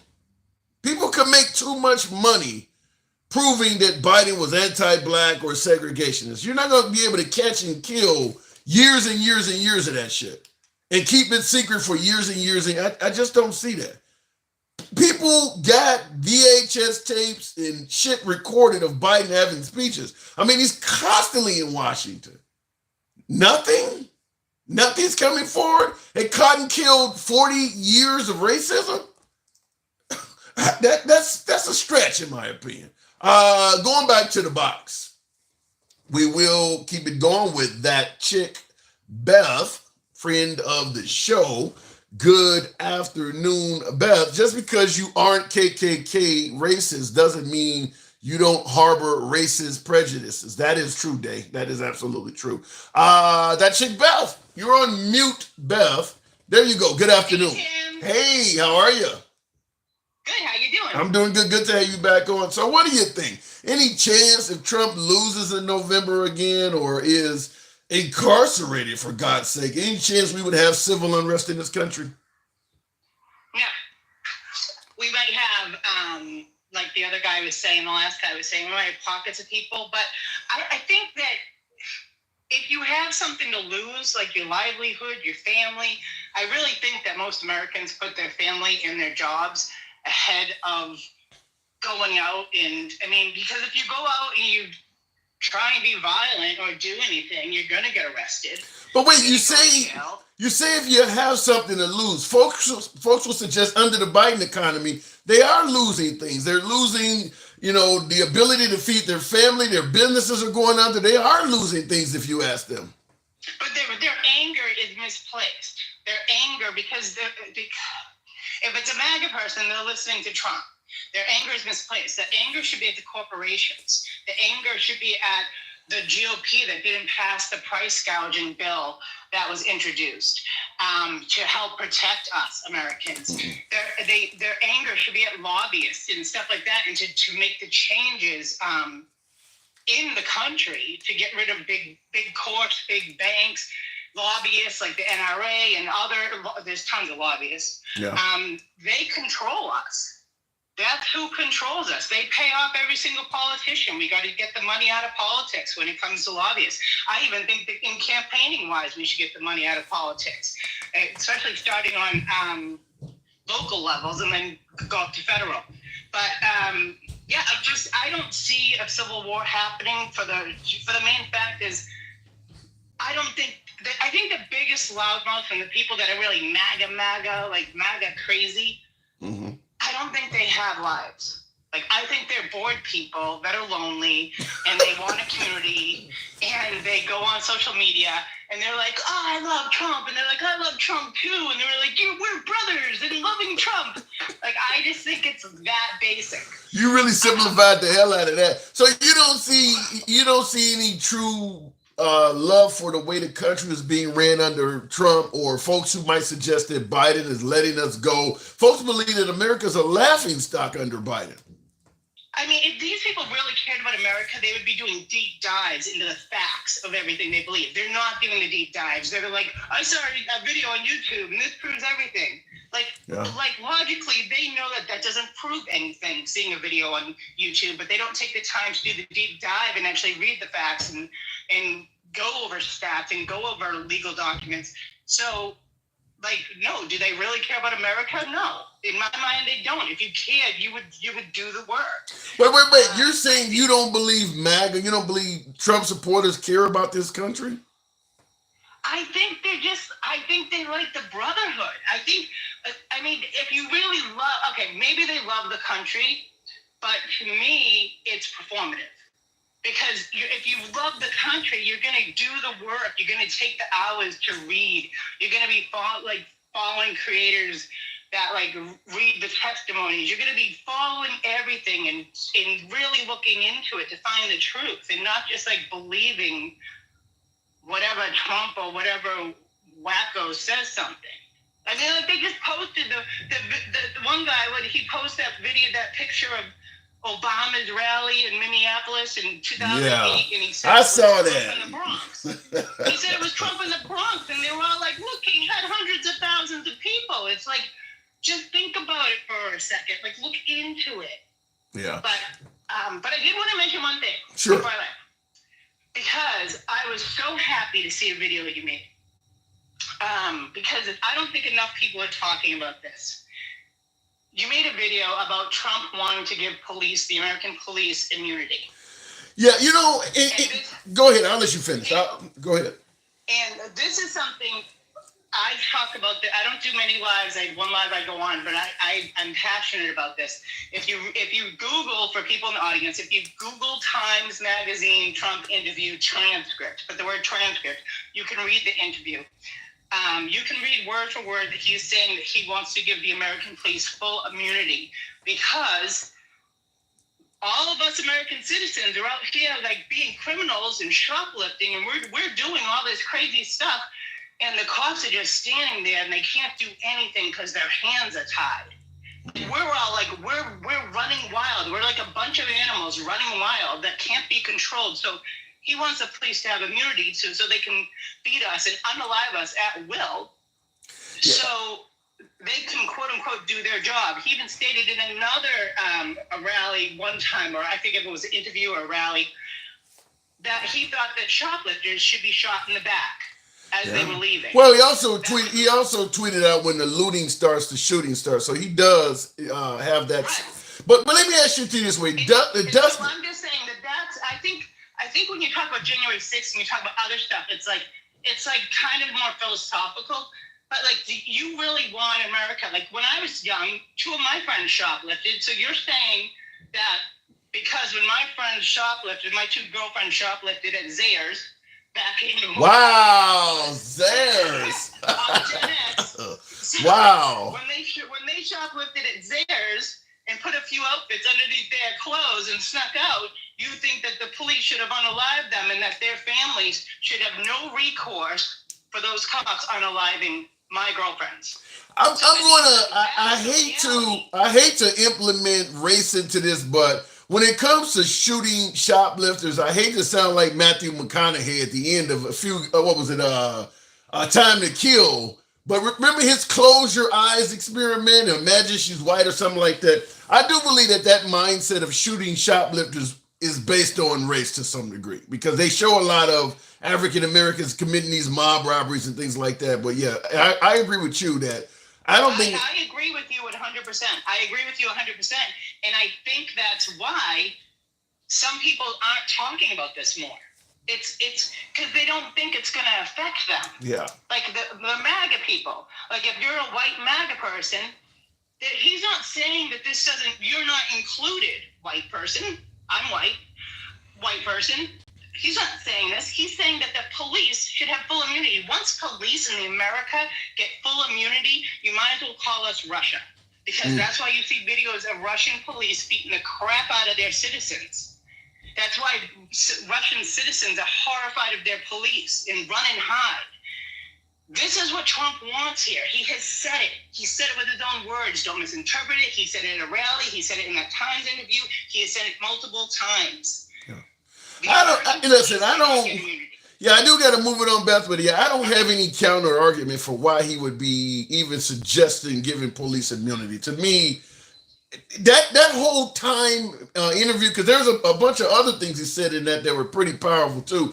That was not a good interview for Trump. That Time Magazine interview, it was not a good interview for him. Because he said something. Everyone should read it. Yeah, he said something else. He said something else powerful in that too. I can't remember, but we had a show on it as well. But that Time Magazine interview for him was really bad. But got to move it on, Beth. Appreciate you coming through. Much respect to you, Tim. Pleasure. Thank you. Thank you very much. Same. Okay, by the way, folks, tap the screen, get the likes. I haven't asked that in a few minutes, and I haven't seen folks showing support to the program at all. Should be around 70,000 likes. Got over 600 of you in here, so if you would, let your thumbs not be lazy. Tap the screen, get the likes up. The immunity thing. I agree with her. It should be covered more. Fact is, we talked about defunding the police and how ridiculous that sounds. And that never came from Biden, by the way. Nancy Pelosi shamed anybody who was suggesting it. The top levels of the Liberal Party never openly backed defunding the police. It was some of the far left progressives, and that has been stuck on the Liberal Party like glue. Nevertheless, Trump suggesting giving police immunity, in my opinion, is equally bad. I don't believe you should ever defund the police. You need police to have a civilized society remain effective. You need the police. Defunding the police is a dumbass idea, in my opinion. However, giving them immunity is equally dumb. And there are a hell of a lot of folks on the right that chanted how awful it is to defund the police. But when Trump came out and offered to give them immunity, well, he's joking, you're taking it out of context, he didn't mean it. There's no reason to suggest giving police immunity. I'd love to have somebody on the program who can tell me where the hell I'm getting it wrong. You know, I don't block, ban, or censor your commentary. So if you got criticism of yours truly or anyone in the comment section, I certainly enjoy free speech. So there's not going to be anybody limited for what you have to say here. It's all about free speech. But I'd love to hear someone give me an explanation as to how does America benefit by Trump suggesting he would give police immunity?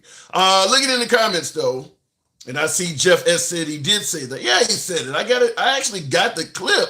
I can play it for you right now. It's actually right behind the damn sign on this program. Look at the interviews from the Bronx. The people said they want Trump and they are sick of the out of control crime.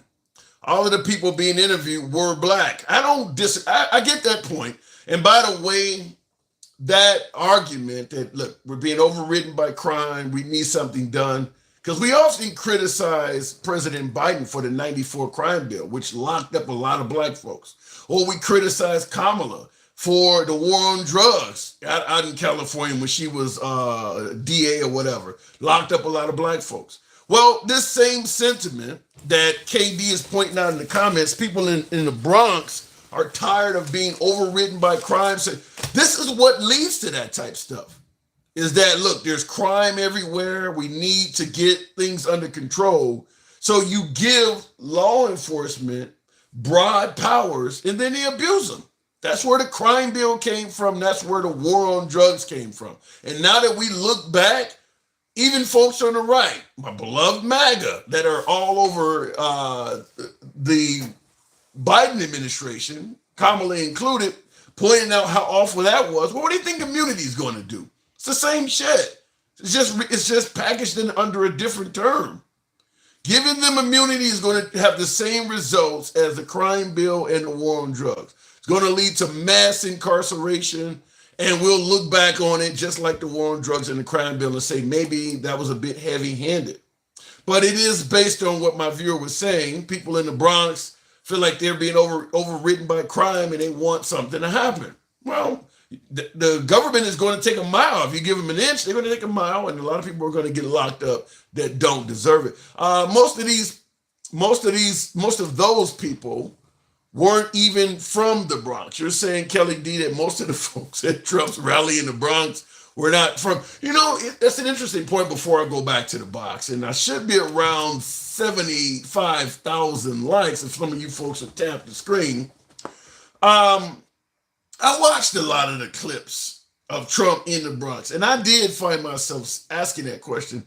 Why is this audience not more diverse? I mean, the Bronx is one of the most diverse areas in America. There should be far more color here.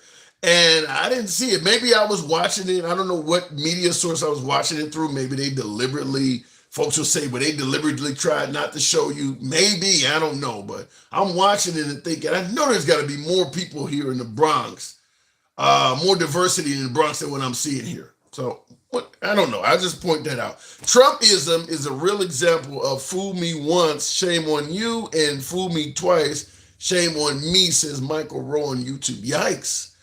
Here's one. Jeff S. says blue cities have taken laws away that allow criminals to walk on cops. Trump was referencing reinstating policies that were previously voted on. That's not immunity, Jeff S. That is not immunity. I could twist and turn defund the police to make it sound better as well. We didn't give Biden credit for it. We don't give Trump credit for it. Trump didn't say all of that. Maybe he did mean it as you're talking about, Jeff S. Maybe folks who wanted to defund the police actually meant we want to reallocate police funding to things like mental health training and stuff like that, de-escalation classes, instead of helping them buy Iraq surplus war materials. We didn't dig into the context of defund the police. We're not going to dig into the context of giving police immunity because we know the right hammered the left for defund the police. They didn't give a damn about what context it was in. Now all of a sudden Trump talks about giving cops immunity, and certainly context starts to matter now on. Let's understand, folks. Fair is fair. Looking in the comments, all the excuses for defunding the police. I don't think there are any excuses for it. Sir, can you talk about the fines 45 and his father had to pay for not renting to black people, says John Lark.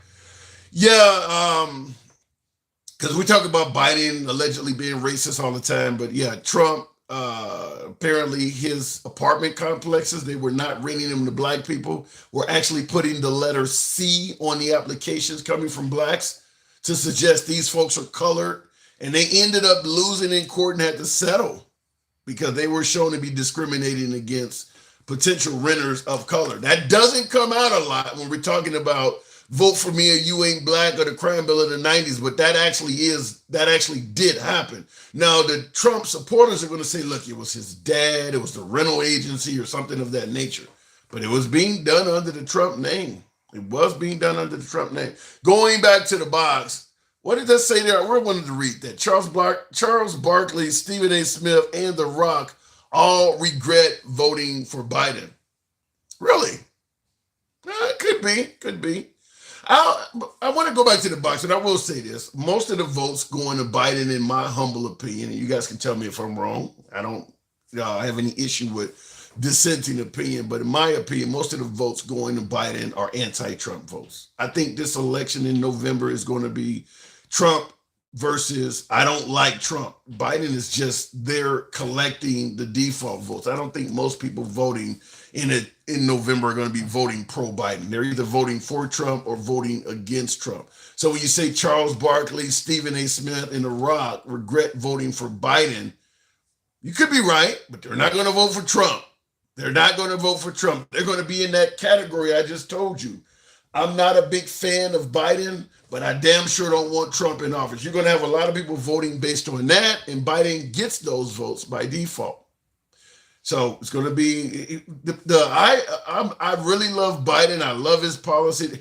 And nobody's voting based on that shit. It's very few liberals voting based on they think Biden done a great job. And, most liberals, if you ask them, they would rather have seen somebody else step up. Gavin Newsom, Gretchen Whitmer, Michelle Obama, you name it. But they're voting for Biden because he's their only choice. Trump supporters, on the other hand, wanted Trump to run. They had 9 other choices, from Vivek to Ron DeSantis to Chris Christie to Nikki. They wanted Trump. So there is love for Trump and hatred for Trump. Love for Biden is not in the conversation. So there goes your Stephen A. Smith, Rock, and Charles Barkley. Going back to the box, though, we're asking that question, do you believe we could have civil unrest if Trump is either a loser in November or if he is incarcerated? David E., good afternoon. Welcome to the program. By the way, tap the screen. Get the likes up to 80,000. Some of you folks have been tapping the screen, so thank you. You love Biden and his policies. Laugh out loud. Yeah, the host is clueless. I'm assuming you do not have your audio on, because if you go back a mere 60 seconds, You hear me talking about nobody likes Biden.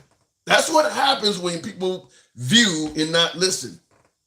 That's what happens. We just talked about it. David, good afternoon. Good afternoon. So what do you think? Go ahead. So what do you think if Trump loses in November, or God forbid he's incarcerated with all of these charges he's facing? Any chance we'll have civil unrest in this country? No, you may have some outbreaks, some demonstrations, but that's going to be about the end of it.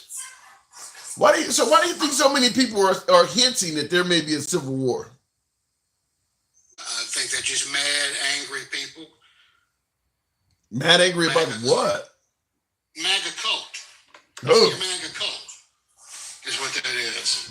You believe MAGA is a full-blown cult. Why would the conversations you have to endure to talk to these people are ridiculous. Civil war, it's ridiculous. There's not going to be any civil war. We have armed police officers and National Guard and militaries that prevent that from happening.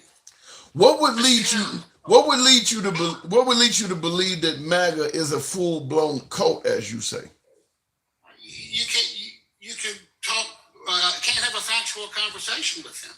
I mean, they've got the ass end of 95% of the conversations. You try to inject fact in a conversation, wow, and they immediately change the conversation to Joe Biden's a racist. With something that they can produce no evidence of. Yeah, but that happens the other way around, David. If you start talking about Biden, the liberals are going to go, what about Trump? Oftentimes people will say, well, give me some Biden done for the country, or one reason why you would vote for Biden without bringing up Trump. So it happens on both sides. Those are opinions. Yeah, that's true. Facts are facts. Back to the documents case. Yeah. How many times do you have to explain it to people? I know everybody's heard it. I'm tired of telling them. I'm tired of repeating it. Tired of the conversation. NORA is the name of the federal. There we go. There we archive go. Yeah. Office. NORA worked with Trump for 18 months to get documents back that they knew he had. Okay. NORA worked for 18 months to try and get documents back from Trump. He resisted. Including signing an affidavit. That's a sworn statement. Signing an affidavit that he was not in possession of the documents that they were looking for, including a document that was supposedly about some air defense systems in the Middle East. What do you believe? That's the kind of documents that Joe Biden had in his closet. What do you think? What do you think is the reason why Trump not only possessed the documents but was so resistant in giving them back? What is there any motive you could guess on that may have been behind? Documents like air defense documents when he's trying to play the Saudis and the Russians like he has the entire time. So you do think he's capable of espionage? Absolutely. Wow. Absolutely. He would sell his soul.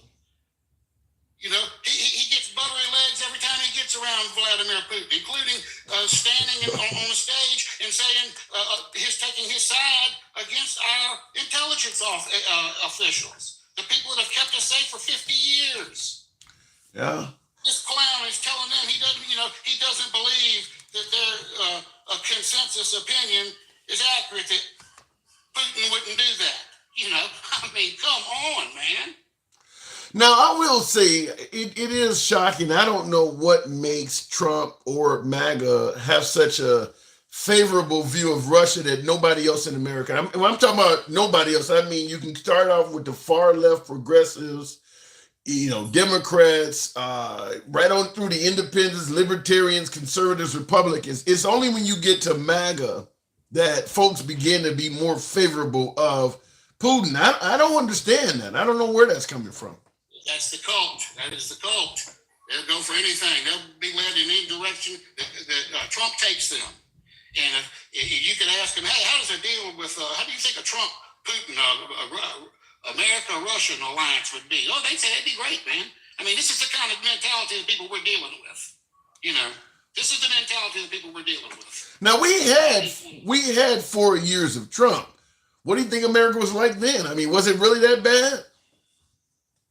I mean, it wasn't that bad. I mean, there were some questions. You know, of course, there were some questions of what happened. Trump's the one that surrendered Afghanistan to the Taliban. Yeah, that did happen. That did happen. When Biden took over, when Biden took office, there was 3,000 American military left in Afghanistan. We were backing our way out of there. He would have had to completely recommit forces into Afghanistan to change what had already happened and gather equipment that we wasn't going to pick up anyway. Yeah, but then it becomes an issue of what the late Senator John McCain once said. You know, with Iraq, we'd have to stay there for 100 years. I mean, if we wanted to keep Afghanistan, you know, let's say the Taliban from taking over or from the, you know, continue oppression of women and their citizens, we would have to still be there, because the moment Trump negotiated with them and we left, they literally went right back to where they used to be. Let 5,000 Taliban out of the prison. They're the ones that chased our forces to the airport. Yeah. Yeah. Thank you, Donald Trump. Thank you, Donald Trump. But wait a minute. The evacuation costing the lives of 13 service personnel happened while Biden was in the White House. You're blaming Trump for that? Trump had the agreement that he made with the Taliban released 5,000 Taliban fighters out of prison. They were released before we left the country. They chased us to the airport. They were able to chase us to the airport, those that wanted to. That's right. Okay, so let me get this clear. So those 13 service personnel that passed away, you believe their blood is on Trump's hands?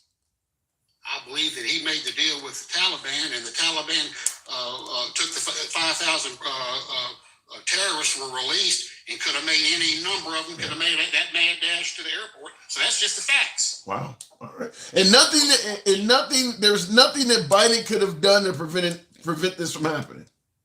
Re-engaging more forces, re-engaging in the conflict. Yeah. And then he'd have been re-engaging, and then he'd have had that to deal with as a political issue, you know? You're the first person I've ever heard suggest that those service personnel, their lives is on Trump's hands. I've never heard that before. Because Taliban prisoners had just been released from prison, and anybody who wants to can do the research on it and look it up. Fair enough. I don't know. I look at it like this. They could have ordered that evacuation, whereas the citizens left first, and all that was left behind was a military personnel who I don't know. I think Biden could have done a better job with it. I get your point that Trump negotiated with the terrorists, the Taliban, and actually gave Afghanistan back to them. But I do believe that Biden could have the actual process of the evacuation, in my opinion, could have been handled better. When you're backing your way out of the country and you've got 5,000 fresh terrorists on the street, you kind of got to move methodically. Yeah, I'm no military personnel, so I'm going to plead ignorance. I'm just guessing that. Maybe you're right. I don't know. I think they could have done a better job, but at the end of the day, I don't have any education in military logistics, so it is what it is. So at the end of the day, go ahead. Going back to the documents case, after Nora had tried to negotiate with Trump to get these back for 18 months, and he sent the subpoena in that swore that they didn't have them in their possession. Then one of the guys that's cooperating, what's his name, Nada, Trump had him move the boxes. Wow. Hiding them when he knows that Nora wants them back. So how do you respond to the fact that Biden and Pence had documents in their possession and faced no type of disciplinary action at all? The circumstances involved. They found them and they said, "Hey, come get these. We got them. Come get them. Let's get this taken care of." Trump completely resisted. Lied about it. Signed a sworn affidavit. Yeah, that does appear. Possession of them. There's no comparison. There's no comparison between the cases. That's why he's charged and they're not. Do you believe at the end of the day that Trump will potentially be incarcerated? I hope so. Ooh, you're hoping for a former president to go to jail?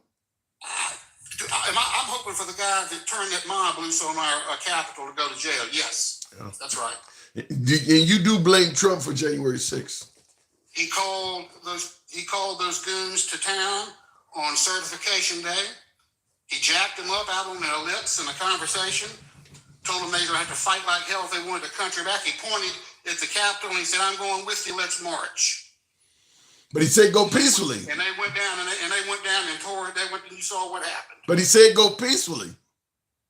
The disclaimer, yeah, that makes up for all that. All right, you drive a hard bargain, David. Appreciate you coming on. I do got to move it on. Come on. Our first time talking? Yes, man. Sure is. Excellent. Don't be a stranger. Come on back through anytime, man. I appreciate it. Thank you, sir. You're Have welcome. a good day. You too. Same, and enjoy your holiday.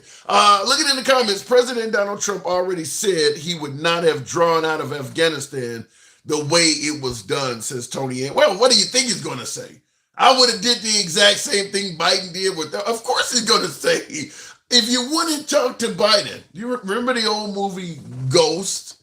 Whoopi Goldberg. Who else was in that? Patrick Swayze and Demi Moore, where the souls rise up out of the person. If Biden's soul was to rise up out of him and you question the soul, he would also say, I wouldn't have evacuated the same way. Of course, Trump is going to say he would not have done it the way Biden has done it. 13 people died. Anybody's going to say that. What else do you expect to be said? I remember the pottery scene, says Unreasonable. But yeah, it's been shown on CMT. Is that country music channel? They've been showing Ghost, so I seen it the other day for the first time in a while. He started the withdrawal and Biden had to execute it, says Terry Riffick. Well, I'll just say this. 13 service personnel die under your watch. You're going to get blamed for it. I get that the evacuation was started under Trump. Trump's the one he negotiated with the Taliban and all of that, but it happened under Biden's watch. I mean, I don't believe that if Obama did the same thing Trump did, then Trump takes office and 13 service personnel dies under, the liberals would be blaming Trump as well. I mean, that's just what happens. Ronald Reagan gets credit for the Iran hostages being freed once he took office. All of that was at the hands of Jimmy Carter. All he did was got in office and everything that was planned out happened. Yet Ronald Reagan gets credit for the Iranian hostage crisis coming to an end. He didn't do any of that. He's not technically responsible for any of that, but it happened under his watch. So he gets credit for it. Looking in the comments though, Trump was taking it easy. Biden had all those military. You're blaming Biden for it. I get it. And that's the point we're saying. It happened under Biden's watch. So this is why we need a peaceful transfer of power. Sight beyond sight. I could not agree with you more. But we're talking about civil unrest. I think when it comes to a peaceful transition of power, I think there's probably about a 90% chance, and I think I'm being conservative. I think there's about a 90% chance that if Trump loses, he would not concede the election. I just don't think there's any way he's going to do that. Even if every amount of evidence could be presented, he still wouldn't do it. I just don't think that's going to happen. That's not to say he may win. That's not to say he's going to lose. He may actually win, but if he loses, it's not going to be fair and square. I just don't see that happening. Continuing on in the comments, in caps, here's what I like. Now Fire Dancer in caps says the host refuses to speak on Ashley Babbitt. Let me just say, I always enjoy when folks, well, you won't let me talk or you're ignoring my... Folks, this is an uncensored broadcast. We don't blog, ban, or censor any damn body. I get folks making statements on the color of my damn skin. We don't believe in censorship here. It is what it is. So when you get folks come on the program talking about, well, you refuse to do this, those are folks who are new to the program. We don't run away from topics. We don't have a moderator. This is how the program is ran. Been that way for 3 damn years. We don't run away from topics. Looking in the comments though, Biden said America doesn't have any money, but we need to send $100 billion to Ukraine. Everybody says that, though. I get your point on Biden, but Trump claimed America was broke as well. Then all of a sudden we had a pandemic and they found ways to give everybody money. They all lie about that shit. That's not something unique to the Biden administration. And in regards to Ashley Babbitt, we've talked about that a number of times. Even have pictures. We even covered the actual video of the damn shooting taking place. You're new to the program, Fire Dancer. You are 100% new to the program to say something like that. Looking at the comments, though, what did I say? If Trump loses, they will be ready for them at the Capitol. So what will be their target? So if Trump loses, they will be ready for, you're saying that if Trump loses, Nancy Pelosi perhaps will call in the National Guard. Well, actually, she's not in charge anymore. But you're saying that if Trump loses, the liberals are going to step up and make sure that January 6th does not happen again. I believe that. I do believe that. I do believe because if anybody decides to do a protest in Washington, specifically on the day power is supposed to be transferred, they will be watching over them like a hawk. Now, because Trump was currently president, they actually allowed him to do things that should not have happened. First of all, Trump had his speech about 2 miles away from the Capitol building. And when he got the permit or whatever it takes to have a speech or a protest there that day, they specifically asked him, or told him nobody is allowed to go to the Capitol building. And they promised him nobody was going to go to the Capitol building. So the minute Trump had that speech and said, we're going to march to the Capitol, that's when all of the shit should have hit the fan. Because at that point, they're violating what they promised. They promised they would not go to the Capitol because the Capitol building is closed. The Capitol building is closed. You got all of the head of this country in one single location. With the exception of Trump, everybody else is in this damn building. So the idea that the Capitol Police were giving tours there that day, the building was fucking closed. That's why all of the barricades were out front. So there was no tours taking place. And folks say that, though. They were giving tours. No, they weren't. The building was closed. You don't give a tour when you got all of the heads of state in one location at the same damn time. And the folks that are coming in is making it clear they're angry when they arrive. You could go on a tour of any national monument right now.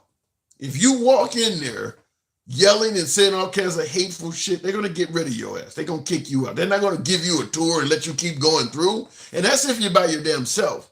Now imagine if you got 100 of your friends with you.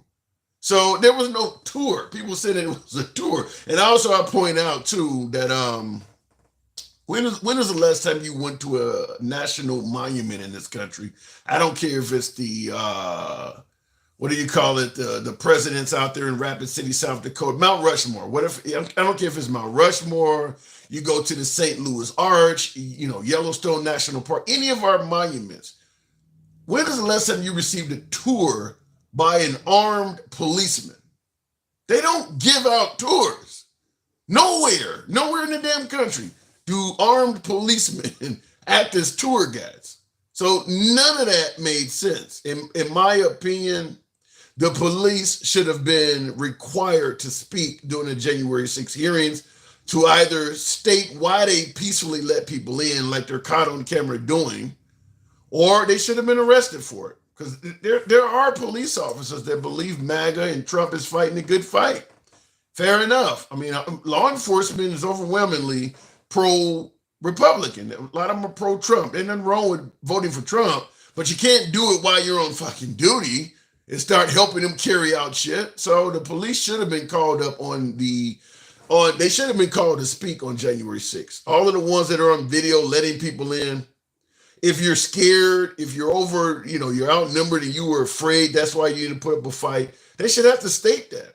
But they should have to come up on stage or on the podium or whatever the hell it is and testify as to why they're on video letting people in, because that is what a lot of folks are using as a defense of Trump. Well, the police were letting us in. They should have, if the police are letting them in when half the building is being overrun, then the police themselves should be held accountable and disciplined. They shouldn't have gotten away with that because, like I said, that is what a lot of Trump supporters are using as a defense. They should have to explain it. You would, before I go back to the box, you would know that every police officer that is seen letting folks in peacefully, they all carrying radios. Now, we know for a fact, based on the video evidence, that part of that building is being overrun. Even though this officer here is letting people in, we know the other side, people are breaking windows to get in. You're going to tell me his radio, his equipment is not loaded with people screaming, I need backup on the other side of the building? So clearly, he ain't giving a tour. He's not honoring his duty at that point. Clearly, his radio was going off with other cops screaming for backup on the outside. So there's no tour going on. They should be held accountable and required to speak out. Why are you letting folks in? And the whole Ashley Babbitt thing, Wendy in the comments said Ashley Babbitt broke the law. I've said from day one, I think she was a justifiable shoot. A lot of my beloved MAGA, I got somebody called me a piece of shit on my, I did a video with somebody. Why the hell you bring up Ashley Babbitt, you piece of shit? No, look, we covered it on a video. The window she's standing in front of, if you look at the video, there is upside down furniture against the window. The guy on the other side with the gun has other, I believe, interns or employees or whatever that are cowering behind him. So they're clearly, not only are they behind a barricade, they don't put furniture up against it. And here comes Ashley Babbitt and crew. They're going to climb over all of that? At some point, you got to realize what she's doing is fucking wrong. Now, other folk, well, it's the Capitol building is owned by the taxpayers and all. No, you can't do that. You're breaking through barricades that these people are so fearful, they don't put furniture up against the barricade. You don't broke through the window, and I guess you're about to climb over the furniture. Now, you can clearly see the man because he is glass with a gun pointed out. She gets to ignore all of that because she's a woman and she's small? Where they do that at? I don't think in any other circumstance would we have suggested that she isn't a justifiable shoot. She's an Air Force veteran. That means she knows what she's doing is wrong. What are they supposed to do? Just let her climb over the barricade and hope she don't have a knife or a gun or anything? Because folks, nobody had guns. How do you know? Nobody's been patted down because we don't see them. Even the police will tell you to get your damn hands out of your pocket. They don't need to see it to know it possibly could exist. She is following no instructions at all. She's looking down the barrel of a gun because he's clearly pointing the gun at him. Because in the video, you can hear the guy say, he has a gun. You can hear some of the Trump supporters yell out, he has a gun. And then you hear the shot go off. I don't know what else to say other than folks suggest, well, the guy with the gun should have put his gun down and not shot her. Should have just let her climb over the barricade and come to him and hope because she's a smaller woman, nothing bad was going to happen. He should have just let her do it. Where else do they do that? Where else do we even recommend police officers do that kind of shit? And at the same time, Trump is saying we need to get cops immunity because they need to get their respect back. Well, I guess that guy didn't count. Ashley Babbitt sure was not respecting the law that day. Anyhow, let me go back to the box. To me, it's crazy to suggest that she should have been allowed to just do whatever she wanted to do in the middle of that stuff. They were passing weapons through the window, says Bird Dog. Wow, I didn't see that part, but I will tell you this. I say this to minorities as well when they're talking about, black folks, when they're talking about the cop was wrong for shooting or whatever. In my opinion, when somebody is aiming a gun at you and yelling instructions, I don't care if it's a bank robber, some dude that's robbing a liquor store, or a cop wearing a badge. If somebody's aiming a gun at you and yelling instructions to you, you need to realize not following those instructions could result in you getting shot, period. I don't care who the problem with police is a lot of folks think, well, because they have rules, they won't do this. Because they have rules, they have to follow the law, have constitutional right. Damn it, when somebody's aiming a gun at you, take that shit seriously. Ashley Babbitt didn't do it, and a lot of these black folks that get killed by cops don't do it as well. Take that shit seriously. Ashley Babbitt is dead because she didn't take it seriously. And by the way, oddly enough, the right is the party that always talks about self-reliance and personal responsibility. Yet they're giving Ashley Babbitt a pass for being and acting completely irresponsible. Completely irresponsible. Nothing she did that day was right. Cost her life, period. It cost her her life. She didn't have to do that. Looking in the comments, they even Black Lives Matter until they figured that there were barely. Yeah, the idea that Black Lives Matter was there on January 6th is insane. Let me go back to the box. Thank you, folks on YouTube, for tapping, or better yet, getting the likes up. Feel free to smash that like button on YouTube, the 3 dots in your right-hand corner.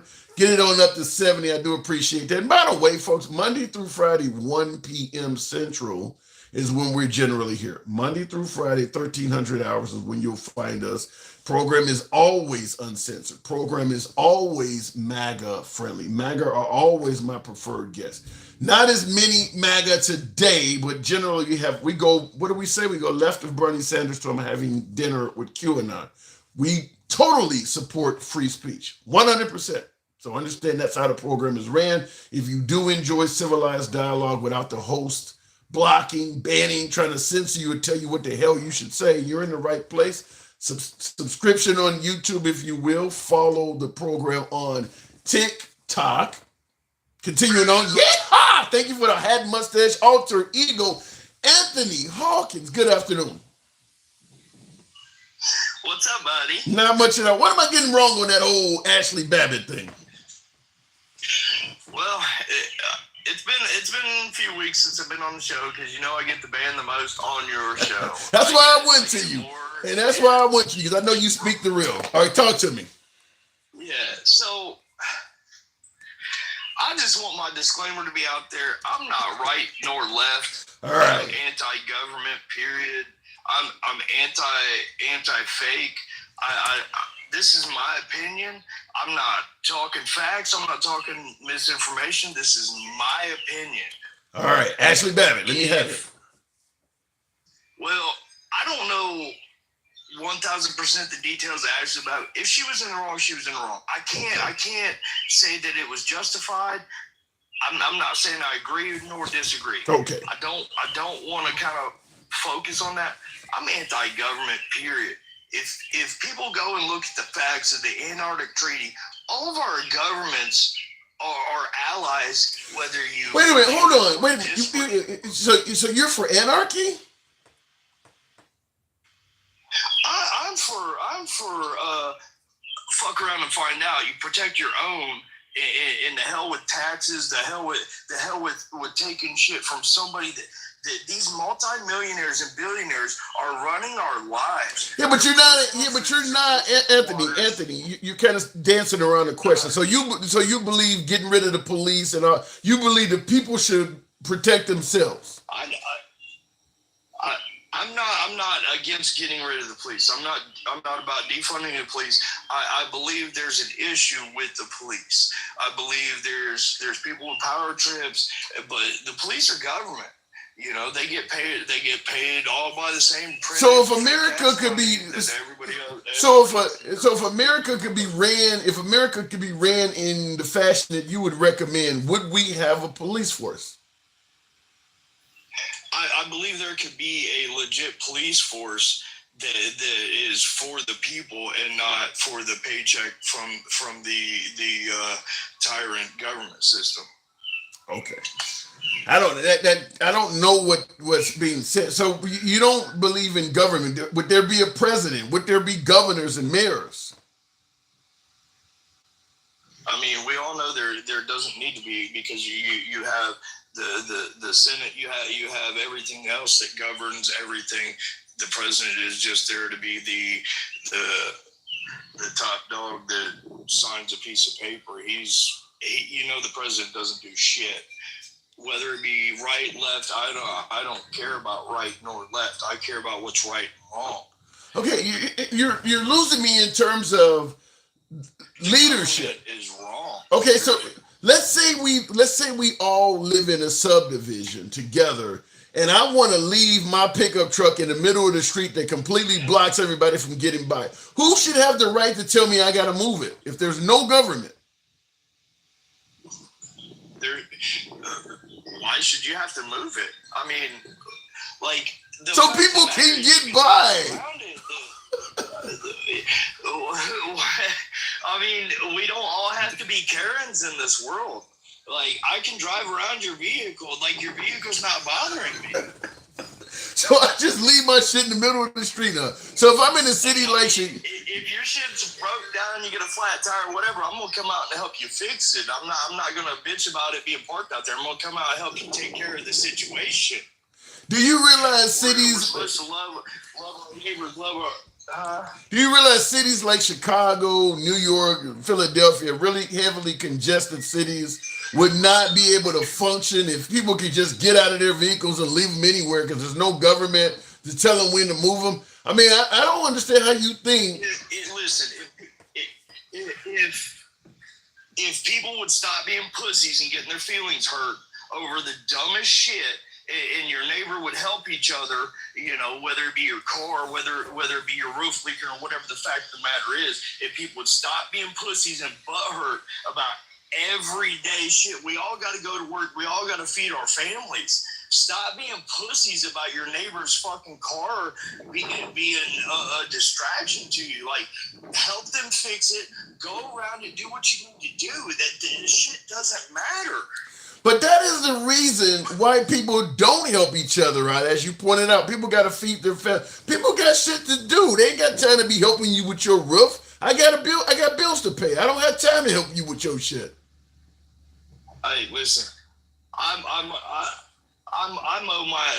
got 3 neighbors beside me. I mow all their grass. If they don't ask me to do it, I do it. If my neighbors had a broken window, a leaky roof, a flat tire, I'm gonna fix it. You ain't gotta ask me that shit. That shit ain't. Listen, I'd rather be a good person, have thoughts and respects about my neighbor to keep a good society. People don't have to be assholes all the time. Like, I just don't understand why people are so greedy and hateful all the time. What do you think of, wait, hold on. Politics and all this bullshit. How do you feel about our system is a system based on capitalism? Do you support capitalism? Listen, I support going out and taking care of what you got to. That ain't what I'm asking you. That's not what I'm asking you. Getting there. Okay, so these millionaires and billionaires are greedy, and they're doing greedy, grimy bullshit to take advantage of the small guy. We're the small guys. Whether you make $20,000 a year or $50,000 a year, we're the small guys. I'm a landscaper. I'm low on the totem pole. I don't make shit for money, but I still take care of mine, and I still take care of my neighbors. And that's the way we should be. I'm growing some garden shit right now. If my neighbors. So I'm going to fair enough, but I'm going to ask you a question. Do you support capitalism? I support taking care of your community. I don't support the greed that's involved in it. You don't have to take advantage of the little guy because they're buying your product. You know why that's happening, Anthony? It's because we have taken big government out of the daily function of big corporations. The environment you want, less government. Hang on. That environment, less government, is very beneficial to wealthy people or wealthy corporations that want to do all the stuff you're complaining about. Your environment would be really good for them. Yeah. No, you're good. So I mean, I agree and disagree with you because big government, they're getting paid by the big corporations to look the other way, right? Instead of yeah. So if big government's getting all paid by the big corporation, then they're gonna look the other way and shit on the small guy. So if we, I'm not going to end government. I'm not going to end all that shit. I'd never do it as one man. I know there's a lot of people that kind of semi-think like me. We want change. We all want. I don't know if we want. I think we all want change, but you're going way too far with it. Although the Apache makes a point. Although the Apache says no government, we are doing some Mad Max stuff. I agree with you. You're talking Mad Max, man. I'll give you the last word. I do got to move it on, but I think what you're talking about is fantasy. But let me know where I'm getting it wrong. Well, I've never said no government. I said I'm anti-government. Okay, anti-government don't mean no government. I mean, you still have to have some regulation in your day-to-day life. I'm anti corporate greed, government greed.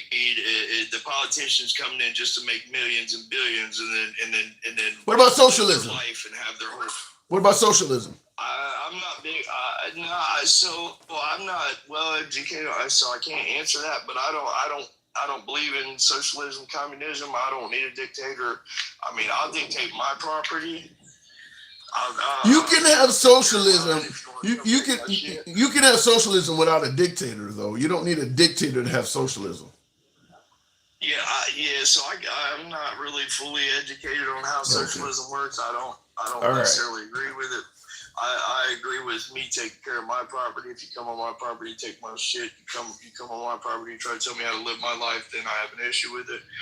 But as far as any kind of government or any person telling me how to live my life, that's just fucked up, man. And if people go look into the Antarctic Treaty and see that all the governments are connected and they're just shitting on the little guy and they're still out there making billions, they're still taking care of their families and shit, shit'll change, man. All right. Well said, Anthony Hawkins. We don't necessarily agree, but then again, we don't have to. Appreciate you coming back on, as always. Come on back through anytime. All right, brother. Have a good night. Hey, you too, and enjoy your holiday. And somebody asked a question. Jonathan Reib, as so host, I guess you support socialism. I support socialist tenets.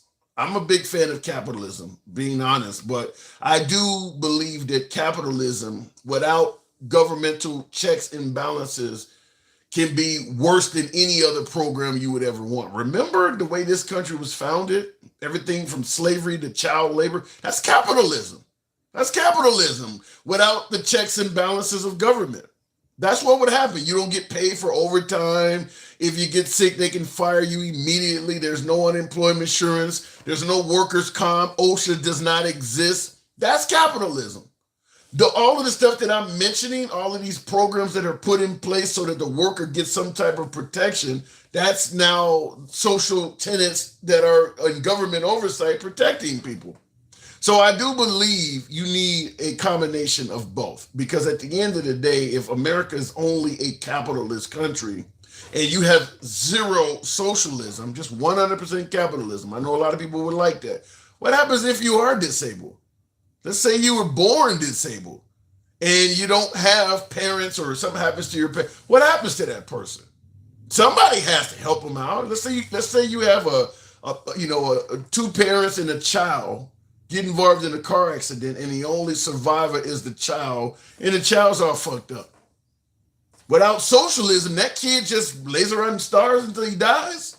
I mean, you have to have some type of socialist policies. It can't be, if America was 100% capitalist, you wouldn't like America. You wouldn't.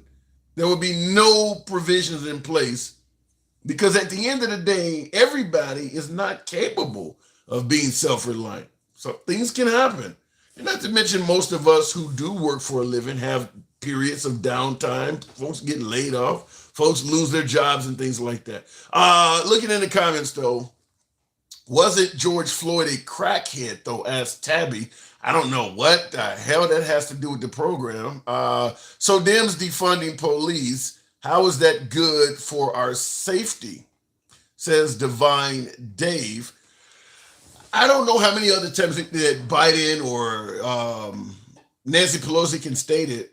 They never were on record in favor of defunding the police. They never supported that. Now, as I pointed out earlier in the broadcast, Trump is on record suggesting that he would give the police immunity. So I don't understand why the liberals get hammered for defund the police, but the right is completely ignoring Trump said he would get a police immunity. You think America would be better off if the police could act without any accountability at all? They just were immune, because he is promising it. So you want to point out one, you got to point out both. You know, we run a fair program here. Both, in my opinion, are equally bad. I don't believe in defunding the police. I think they're necessary for a civilized society to be effective. But at the same time, giving police immunity is not going to, I mean, that's Gestapo type shit. That's straight out straight out of 1930s Germany, where the police could literally do whatever they want and there's no accountability for it. I don't see how that's any better than defunding the police. Looking in the comments, Biden just said that the commencement speech, like, people are dying daily at the hands of cops. Do you pay attention to anything? If Biden is, I didn't see the commencement speech. I think it was about to come on before I went live. Now, you're making it sound like Biden has just stated that people are getting wrongfully killed by cops every day. That's wrong if he says some shit like that. Now, there are plenty of liberals that do make it sound like the police are, murdering blacks wholesale and things like that. And it is overstated. It's not true. But once again, I like to point out things on both sides. It is wrong to make the police look like they're just going around killing people wholesale. The same way it is wrong to make it look like immigrants are coming to this country and murdering people wholesale. That's the picture the right is painting, is that illegal immigrants are just raping and murdering people all over the damn place. That's equally as wrong. There's no evidence of that. That's not happening. That's not to that level. It's not happening. So I agree with you, but like I said, being fair is fair. Going back to the box, though, we'll keep it moving on the program, and I do appreciate you folks that are tuned in. Wow, Rainy Kane, haven't talked to Rainy in a while. Good afternoon, Rain. Your political stance is almost identical to mine. Andrew Welch, hey, great minds think alike. Thank you for coming to the program. Rainy, what do you think? Civil war, if Trump is a loser in November, or God forbid he ends up incarcerated, do you think there's any chance we can have civil unrest in this country? And by the way, happy Memorial Day to you. Wow. Was she on hold that long? Okay. I haven't had that happen in a while, but have a guest come on and they're actually asleep. She was, oh, wow, that's funny. Maybe that was background noise. I don't know, but Rainy sounded like she was asleep when I brought her up. Yikes. Modern Ragnar. Wow. Straight up snoring too. Hey, Rainey's a good person. I like Rainey. She's a good person. I like Rainey too, but Rainey's got to get her rest. So I don't know. I don't care what anybody says about you. I like you. Thank you. Even though we're politically on the different spectrum. I do want to correct one thing. The January 6th the rally to stop the steal was not. It was not organized by the Trump organization. It was organized by Ali Alexander. It was not affiliated to the Trump organization. Well, I will say that, and I said this before. You could be right. I don't know, but I will say this. I've said this before, is that there's so much misinformation coming out on what happened on January 6th. It's hard to know because folks are suggesting that members of Trump's organization at the highest levels, like the likes of Steve Bannon and some of them, were actually in on it. I don't know if that's true or not, but I don't think maybe President... And none of us will know if that's 100% true, because there's always going to be speculation on everything, right? We can always agree that the violence that happened on January 6th was not needed, was uncalled for, and they should be prosecuted. Now, people being there to go into the building and speak their voice, those are the people that should be exonerated. I would like to say that it was definitely not an insurrection. We both can agree on that, correct? Because no one got charged with 18 U.S.C. 2384. Is that correct? I don't know, in my opinion, was it an insurrection? I think it certainly was designed to create chaos when Biden was being recognized. It wasn't, why would you send them to the Capitol building while the ceremonies are taking place? Right, and I can agree that there was a lot of chaos. There was all some kind of plan. You do know there were 12 electors that were actually changing over their vote, which didn't happen because of that, right? I believe that it was actually worse on Trump for them to do that. I don't think they should have ever done it. I can agree with that. Yeah, that's what I'm saying. Whether you want to call it an insurrection or not, it definitely was designed to deliberately create chaos on that day. I mean, because Trump said go to the Capitol building peacefully. I mean, what did he think? That we're just going to go to the Capitol building and just sit on the steps? I mean, what was he expecting to happen there? Hey, peacefully, but you do know that they were already there during his speech. You do know that, right? They were already trying to break into the building while he was speaking. You do know that, right? Here's what I question. That's where the timestamp says. It shows. I don't know if like I said, a lot of misinformation comes out. I don't know if I totally believe it, because this is one of the things I want to say. If the Capitol building is already, because some folks say it was already breached. Are you telling me that while Trump was speaking, the building was already being breached? Yes, absolutely. Yeah. Here's why that doesn't make any sense to me at all. If all of the secondary members that lead this country, because Trump is number one, he's president. Number two down to probably number 500 is all in that building. So if they had got in that building and got to those folks, we would have only had Trump left to some degree pick everybody that leads this country. All of the rest of them could have potentially been gone. Not saying that was a goal, but that was certainly in play. So here's the issue I have. If you're correct in saying the building was breached while Trump was giving a speech, the fact that the Secret Service did not take him from the podium makes no sense to me. Sir, the building is being breached only 2 miles from here.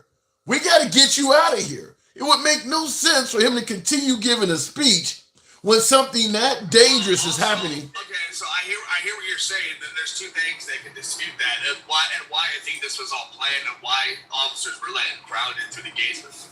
Everything that happened, right? Okay. There was a politician that said that the Capitol was being breached an hour before it happened. Was timestamped. I'll have to find that and show you later. Besides that, I wanted to touch base back on Ashley Babbitt. And I don't think you're a horrible person for saying what you said. Okay. Like everyone else, I am obviously a conservative constitutionalist, and I'm obviously on the other side. I don't think you're a bad person for saying, because you made a very good point, and I didn't think about that before. Whether or not she was in the right or in the wrong, there is a weapon drawn and pointing at your face. Right. Are you that smart, or are you that stupid to still enter where there's a gun? I'm not. I wouldn't. And my heart goes out to Ashley Babbitt and her family, because she did not eat it well like that. And that was her decision she made when she looked at that firearm and said, I'm still going in. And I feel bad for that family that they have to go through her loss. Yeah, but very unarmed. And Tabby, listen, I'm a conservative. She was unarmed, but she's seen a weapon in front of her face. How does the shooter, the guy who took out Ashley Babbitt, how does he know she's unarmed? Right, and I hear that as well. You're breaking up there. Can you hear me? Okay, I had some questions for my last caller, but your signal's going in and out. Can you hear me? All right, and I don't mind. I can hear you. Okay, yeah, you're going in and out so much. At the end of the day, do you believe she was a justifiable shoot? All right, I'm gonna move it on. He's going in and out. All right, I gotta move it on. Your signal's not there. I would love to hear what he had to say on that. But anyway, going on in the comments, you haven't thought about any other before, seriously. Shandell, I don't quite get that. He's not breaking up. You just made a good point. Now, listen, I don't think anybody comes on the show to run from the host. A lot of them think I'm dumb as hell anyway, but I invite, like I said, dissenting opinion. There's no reason to come on the show and run from me. But I did want to find out his take on it. By the way, on the super chat, Gen X, this was in regards to where we're talking about granting police immunity. Gen X, definitely a friend of the show and showing support, says, so immunity is bad unless it's given to a cop who murders an unarmed mother of 3 and veteran. Sounds a bit hypocritical, don't you think? So he's saying that the opinion that yours truly that I have is that immunity is bad for cops unless it's given to a cop that murdered Ashley Babbitt, a mother of 3 and a veteran. Well, first of all, let me be clear. her being a mom had nothing to do with her actions there that day. And neither does being a veteran, other than you should have known better as a veteran. Real quick, I will, because I was going to play this for my last viewer, but since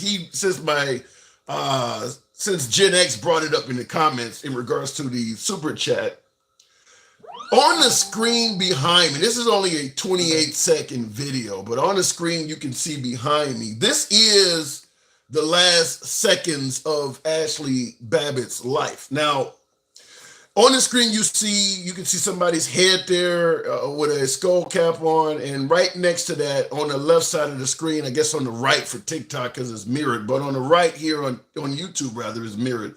You see the window's broken. Now, if you notice the one side of the door window is broken, look at what is through the window of the other door. That is chairs turned upside down. In other words, these folks have put furniture up against the door to barricade them from these people. They are scared as hell of these folks getting to them. They have actually put furniture up against the door. And they're trying to break through this and I guess climb over the furniture and get through. But this, you see the furniture clearly in the video. Now I'll give you the 28 seconds of it.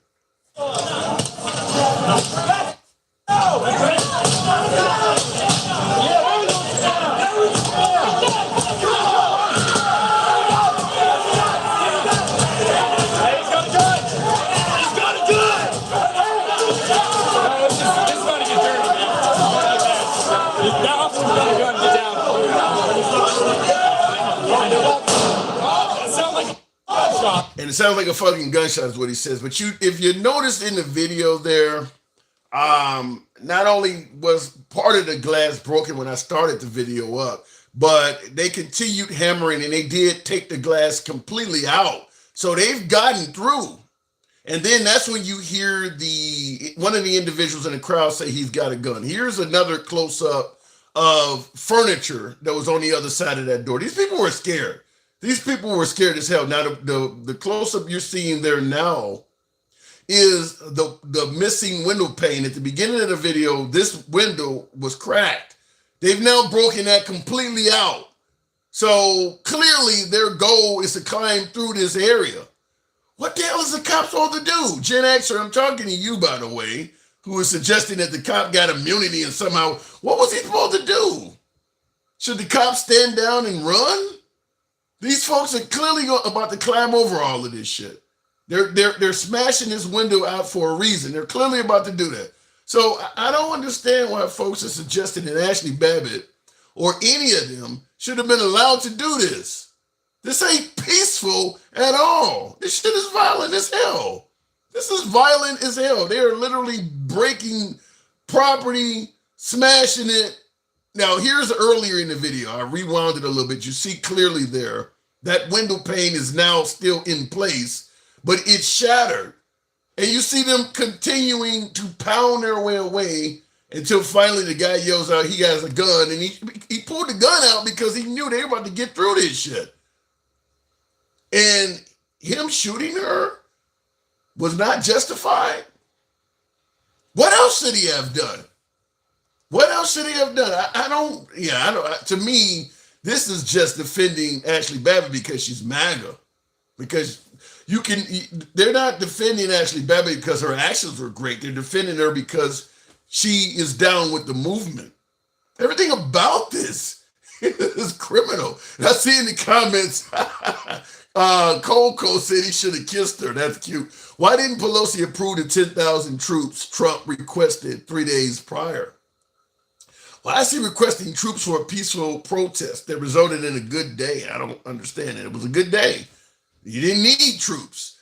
I would say what they say, comply. Yeah, in my opinion, everything about this clip shows that it was a justifiable shooting. And in the comments, DV8 says, play clip minutes before shooting of cops outside leaving. I don't know what that has to do with Ashley Babbitt. That's something else. That has nothing to do with what's going on here. Pelosi wanted it to go sideways. Could be that Pelosi wanted this to go sideways. There's very good possibility that could be true. That's a good question. If it was peaceful, why call troops? Did he know something? And by the way, I will say this. I've said it before on the program in regards to the suggestion that Nancy Pelosi was supposed to provide National Guard. The January 6th hearings say otherwise, say it was not her job, but let's say it was Nancy Pelosi's job to provide the National Guard. I've said this before. If you are hosting a party, let's say you're a promoter, and you know one of your employees, their job, they're responsible for making sure the DJ is at your party you're promoting. When you show up to begin the party, if the DJ is not there, you cancel the damn party. Because you already know if you have this and there's no DJ, all of your ticket paying guests are going to be pissed off. Could turn into a riot, places like that. What the reason I'm using this example with the DJ, think of the National Guard as the DJ. If it was Nancy Pelosi's job to provide the National Guard, the moment Trump showed up and realized they were not there, you don't have the protest. If you feel that there is a chance this may get out of hand and we need to have security there, and then you know it's not there, you don't throw the event anyway, and then send the folks to the Capitol building knowing there's no security. Even if you want to hold Nancy Pelosi completely accountable for not having the National Guard there, one thing is for certain, Trump knew they weren't there either. So why would you send these folks to the Capitol building when you are already aware after a 90-minute speech that the security you requested is not present? You know you requested security according to Trump. You know it's not here because Trump gave a 90-minute speech after the likes of Steve Bannon, Rudolph Giuliani, and a host of others. No security. Why would you send them to the Capitol building when you know the security is lacking? You don't get no credit for that at all, no accountability, just all on Nancy Pelosi. I mean, no credit. That to me, that doesn't make sense. Maybe him and Nancy Pelosi should be held accountable. But if you know security is not there and then you send these folks to the Capitol building, you're in on it. Going back to the box, though, and I don't understand why that doesn't come up, why he would do that. I don't know what the hell did I just hit there? We'll keep it going with cold cheesesteaks. That's an interesting name. Good afternoon. We're asking that question, what is the probability if Trump does not get reelected of civil unrest, civil war? I don't know what just happened on my screen there, but we'll make it happen again. While the box comes up with my last guest there, let's see what's going on there. They should have known what was going to happen. Security should have been there. Yeah, security should be there. But if security is not there, then at the same time, you got to hold Trump accountable for having the event anyway.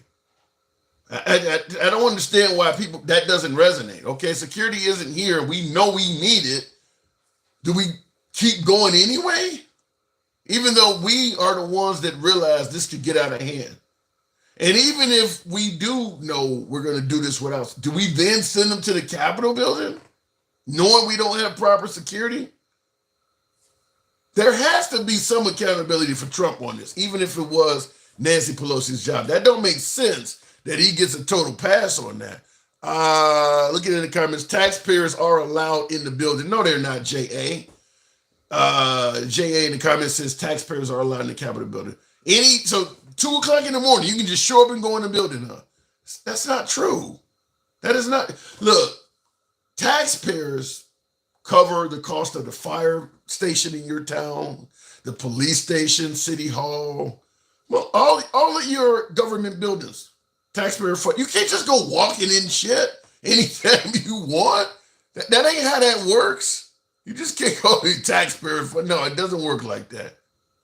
Let me go back to the box. We'll go to Coach D speaks. The building is locked down during the count every single time. I mean, it is what it is. There's barricades out in front. If you want to say the building is owned by taxpayers, that would essentially mean that the building cannot be locked up ever.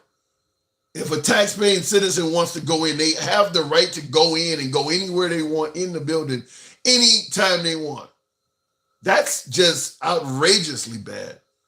knowing that a lot of these folks have, they get death threats daily. Most of them do. Whether you're talking about Lindsey Graham or Ted Cruz or a host of folks on the left, you think AOC, you can't just walk into their office anytime you want because it's taxpayer funded. It doesn't work like that. We'll give the box a chance to reset. Having some trouble with the box. I'm trying to bring up guests, but it is what it is. Okay, so I guess we should have mowed down all Antifa. What is this? The screen, I wanted to read that comment, but the screen okay, here it goes. Johnny in Connecticut says, okay, I guess we should have mowed down all Antifa and Black Lives Matter that rioted for our cities for 2 years. Well, we didn't mow down all of MAGA that was rioting. And keep in mind, January 6th wasn't the first time that happened. Remember in Michigan, under the mask mandates, armed anti-Whitmer folks, assuming they're Trump supporters, definitely leaning right, they went and took over the state building in Michigan. They didn't get mowed down. So no. Ashley Babbitt died. And Ashley Babbitt was in the process of basically challenging an officer. She wasn't in Best Buy stealing TVs at 2 a.m. She was looking down the barrel of a gun and kept proceeding forward. It's a little bit of a difference there. It's a little bit of a difference. I'll tell you this, by the way. Even with Black Lives Matter and Antifa not being fired upon by police, there's some of those cities where you see police in lines and in riot gear and things like that. If you were doing what Ashley Babbitt and that crowd did in that type of numbers, no, I believe they would have shot them too. I believe they would have got shot. What Ashley Babbitt was doing was a bit stronger. You see the Black Lives Matter stuff, they're setting buildings on fire and they're throwing rocks. They're not challenging like what you see in that Ashley Babbitt video. Otherwise, I think they would get shot too. Real quick in the comment, I don't know why the box is so bad right now. I'm trying to bring up guests. It's just not happening. Let me try to bring up another one. We'll go to Generation X. Let's see.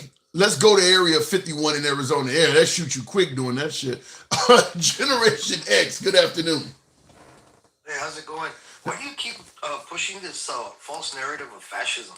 I mean, liberals, if you really need to go there now, I'm going to tell you because you're going to start with your rhetoric and stuff. One thing, I don't follow any party. Okay. I have never fallen into it since 1996. Okay. Went to the United States Marine Corps, did my time. Thank you for your service. I don't understand how you people, how every single type of party follower follows and defends politicians that have never done anything for America or Americans with their policies and their bills. The only thing they have done is undermine the Constitution of the United States of America and take our freedoms away at any chance that they give. Yet you sit there, sir, following a party that was founded by the original slave owners that created the KKK, and you defend them? I'm appalled by that. As a Latin American, as a Spanish-born Mexican American in Texas, that is appalling. How can you stand for something like that and sit there and say that MAGA? Now listen to me closely. What I'm telling you, I don't follow any party. You got my ear. But there, you're talking that MAGA did that, sir. But call Pelosi. Let her know that there's something going, that she needed to get those 10,000 National Guards up there, and she denied it. Why? Because it was part of her agenda. So these people want to keep control and power, sir, at any given cost. Who are these people? Wait, hold on, hang on. Sir. Gen X, look. You got it. Look, I'm listen. When I'm done, I will hear you. Like grown adults, okay? Listen, I'm gonna have to drop you, man. That ain't how the show runs. So you're gonna drop me because you don't like the truth. You've been talking. You haven't given me a moment to even speak. 30 seconds. 30 seconds. 30 seconds. 30 seconds. 30 seconds. 30 seconds. Give me the 30 seconds. Okay? 30 seconds. Not 30 seconds, sir. When I'm done. 30 seconds. You were against authoritarianism, and here you are doing the same thing. Okay, unfortunately, he makes the third guest I've ever had to drop in 3+ years, but That's not how the show is ran. Now, let me just say it this way. And by the way, he's welcome back to the show. You're welcome back on the show, but that's not how it's run. Let me make it clear to you that if you speak for 5 minutes, because I was taking notes, he's covering so many things that the only way me and him could have a conversation is he talks for like 5 minutes, and then I spend 5 minutes covering all of the shit. That's not, you give a topic or two, we address that, then you move on to you can criticize me the whole damn way. But you can't come on the program and give a 10-minute rant, and then when I start talking, he's going to interject and that's not how it goes. That's not how. But understand, Generation X, you are welcome back on the program anytime you want to come back on. But you don't get to talk for 5 or 10 minutes. If I offer you 30 seconds and that's not enough to continue your point after speaking for 2 or 3 minutes, there's just no way we can have a conversation like that, because I'm not going to remember everything you covered in that long ass rant. So it is what it is. Looking in the comments, wow. And by the way, T advice, you lost all credibility. Wow, I lost credibility with one garland hunt after, I don't know, several thousand over the last few years. All it took is one. I love hearing all these delusional Trump supporters laugh out loud. Do me a huge favor. All these guys that got arrested for the insurrection just recently did an interview. Yikes. All right, let me go back to the box. And yeah, to that last caller, you're welcome back, but that you don't get to just rant on and on and on and then tell the host, you shut up and let me continue. You shut up and let me continue. I don't know what he was expecting there. Dencal, good afternoon. Welcome to the program. Hey, what's going on, Hansel? And not much. I'm in the trenches, man. I'm losing credibility as we speak. I see you. It only takes one.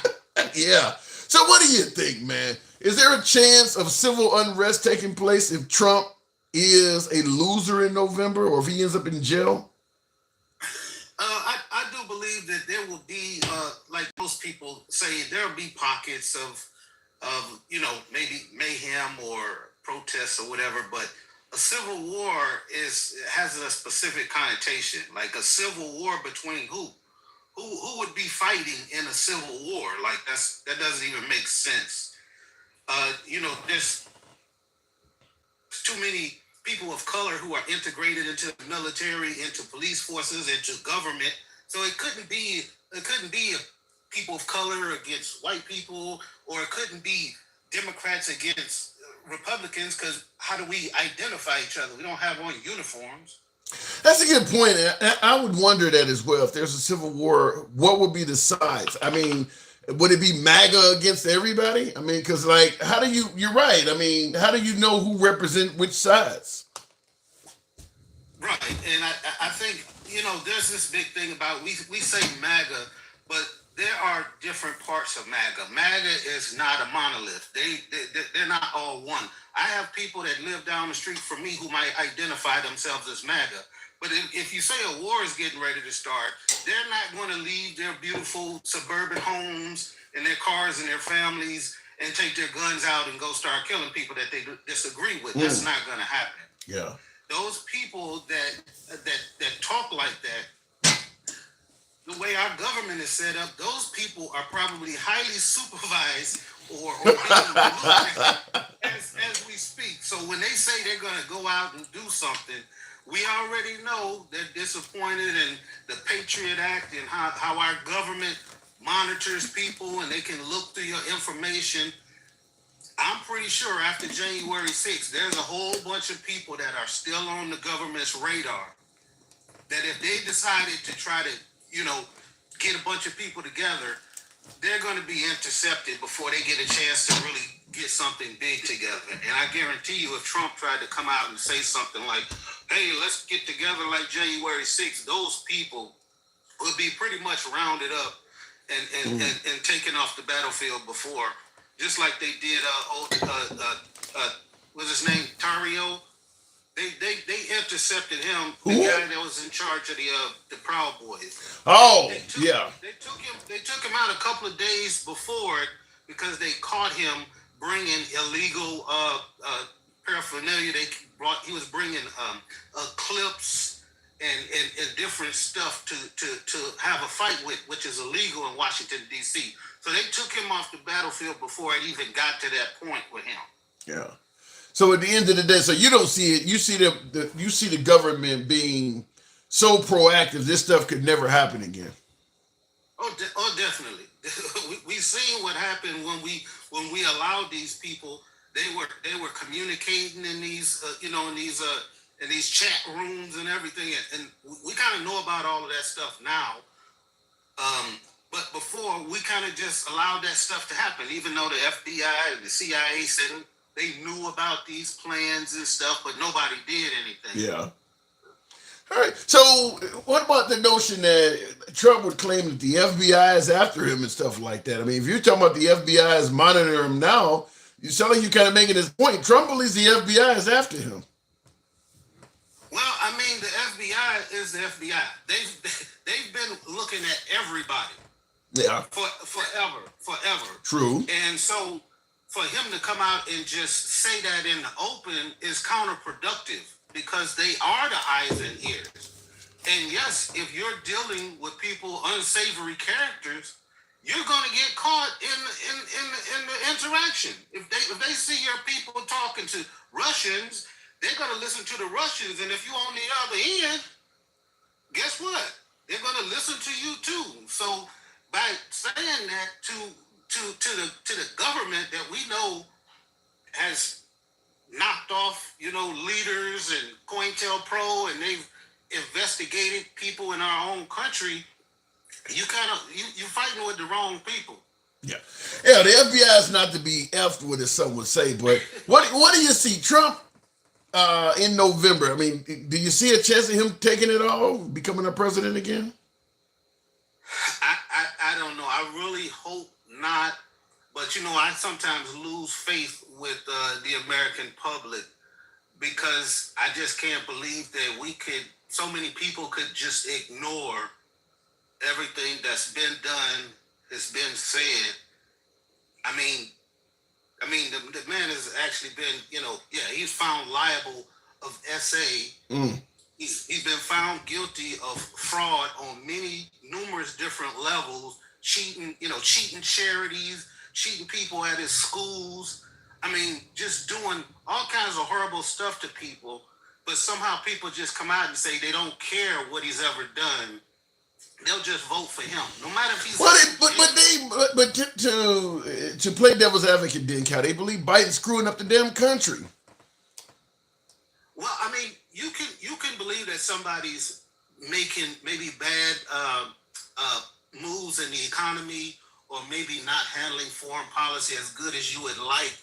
But the whole thing about America was supposed to be how we were supposed to be united in goodness. We were supposed to be the world police. We were supposed to take care of each other.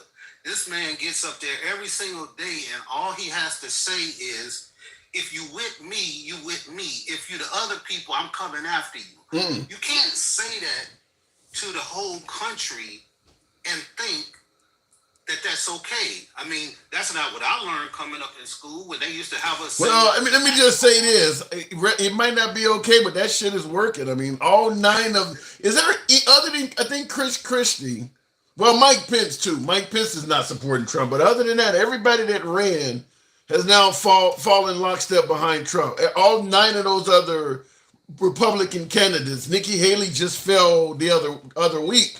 So you're either for me or you're against me. It's working pretty well for Trump. Yeah, but that's all due to those people is self-preservation. Yeah. None of them really believe in him. Very few of them. Tim Scott says, "I love you, man." That's belief. Not really. Not in a job application. In a job application, if I'm going to work at Ford's and I go to the interview, I might say, man, I love Fords, man. I drive them all the time. You don't say, I guess I get your point. I don't know that. So in other words, he just kissing ass to get a job. Yeah, of course. That's what they are doing. Looking for cabinet positions, better positions than they had, and they definitely don't want their careers to end, which would happen when you go against Trump. I mean, that's kind of obvious. And what's amazing to me is all of these people that come on here and swear up and down, hey, I'm not for either side. I'm not a MAGA, and immediately go to spewing all MAGA talking points. What's that all about? I don't. Well, let me just say it this way. A lot of folks feel like they might get pressured when they admit they support Trump, which is why I generally have a hat flying in the back of my program to let folks know you can openly support Trump here. We're MAGA friendly. It doesn't matter the name of the program or how the host feels. We're MAGA friendly here. But a lot of folks do believe that openly supporting Trump is going to be met with harsh criticism. So they're kind of hesitant to admit it in certain environments. Right. Well, then how true to you are the cause if you're scared to admit it? Well stated. It gives you some flexibility.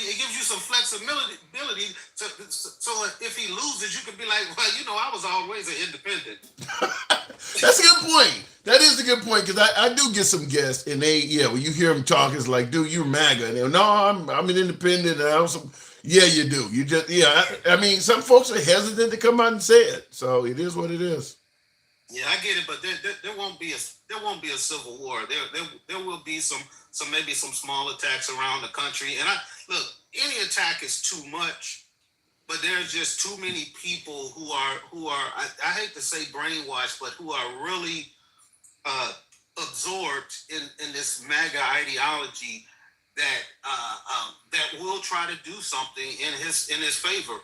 And you've never heard him once ever say, I don't want anybody to do anything violent in my name. You've never once. Go peacefully? I guess you could call that the one time. All right, then, Cal. You drive a hard bargain. Always good to have you on, man. Appreciate you coming through. All right, first time, and love your show, man. Thank you. Come on back anytime. Don't be a stranger. Looking in the comments, I guess, oh my God. How can anybody shop for groceries and not feel the Bidenomics pinch, says Noise 3201.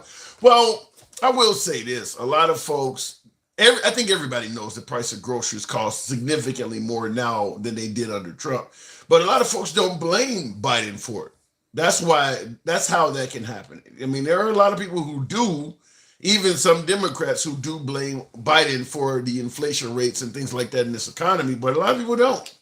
A lot of people who would blame price gouging and corporate greed and things like that. That's how some folks view it. So that's why, because folks go, well, how the hell could you vote for Biden still, considering the price of everything? Well, they're not blaming him for it all. That's how that's happened. Just like folks on the right would ask, how the hell could you vote for Trump with January 6th? Well, because they're not blaming them for it.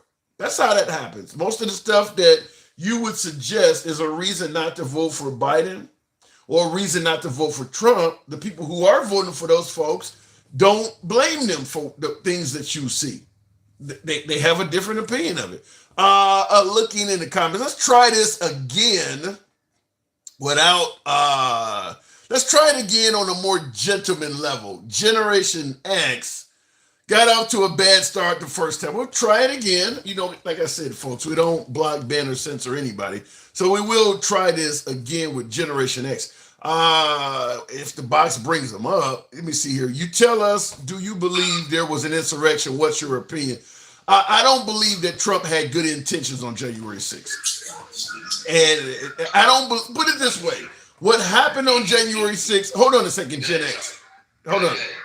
What happened on January 6th, when we look at the fact that there was no security present, if you want to blame Nancy Pelosi or whatever, sending people to the Capitol building, even telling them to go peacefully, in my opinion, it was predictable that what happened on January 6th could happen. You give them a speech about the election being stolen and Biden is cheating and all that, then you send them to the building knowing there's no security. I think it's predictable that what happened could have happened. Gen X, welcome back. I'm a Oh, okay. I thought he was in a pro. Okay, so I get a bunch of Gen X. So what do you think, man? You think any chance we could be dealing with a civil unrest if Trump doesn't win? Yes, sir, I do. Who would be the sides of it? Like, what would be we know North and South, Union, the Yanks and the Confederates. What would be the sides of this war? It's probably going to be a pretty gruesome one, I would guess. You got a lot of people that don't even belong here that's going to be involved. Wow. And as soon as you take their money and their hotels and all the stuff that the government has given them, what do you think them people are going to do? I mean, look at what they're doing to our soldiers on the border. So you believe there could be a civil war that is initiated by immigrants? No, it's going to be a war due to our government is corrupt. Who would initiate it though? We the people. So Americans are the ones that's going to start the Civil War. Yes, sir. You got 200 million Americans voting for Donald J. Trump, and I'm one of them. So it would likely be for the person. Listen, I'm not voting for Donald Trump. I'm not voting because I hate Joe Biden, even though if you look back through this man's 50-year history in politics, nobody has liked him, that he's been a liar, a racist, but yet you guys want to call the man that has done nothing but help New York, help the Hispanic communities, help the black communities, and it's all well documented. And you guys want to vote because you hate one man. What did the government do when they hated on JFK? What did they do to him? Well, some would say you act like our government's so innocent and everybody should depend on our government. But all the government wants to do is tell you what to eat, how much to eat, how much you get, and that's it. You want to get rid of government? Millions of your dollars in their pocket, you're going to sit here and starve, and they're going to be eating everything that they want and get everything that they want, and we're just going to be the working force. Are you suggesting we get rid of government? No, I'm suggesting we clean it up. We drain the swamp. We need more citizens involved in politics, and we need well-documented, bills that get, put up. We need more involved. We're the people. They work for us. We do not work for them. So when Trump was president, he was the head of the government. Did he work for us or did we work for him? He was doing a great job. That ain't what I'm asking you, though. At $1.97. Yeah, but that's not what I'm asking you. I'm asking you, when he was president, did he work for the people or did the people work for him? Okay, giving Donald Trump credit, he did not become a politician until he won the election. Am I right? He's been a wrestler. He's been a builder. He's been everything under the sun. He's got rewards from Jesse Jackson. I mean, holy shit, man, this guy is legit. Like, he's a true American, and that's all he wants to see is the best for our country. So I'm voting for politics or policies. Yeah, but you're not quite answering the question. Let me say this first of all, in regards to Trump not being a politician until he got elected.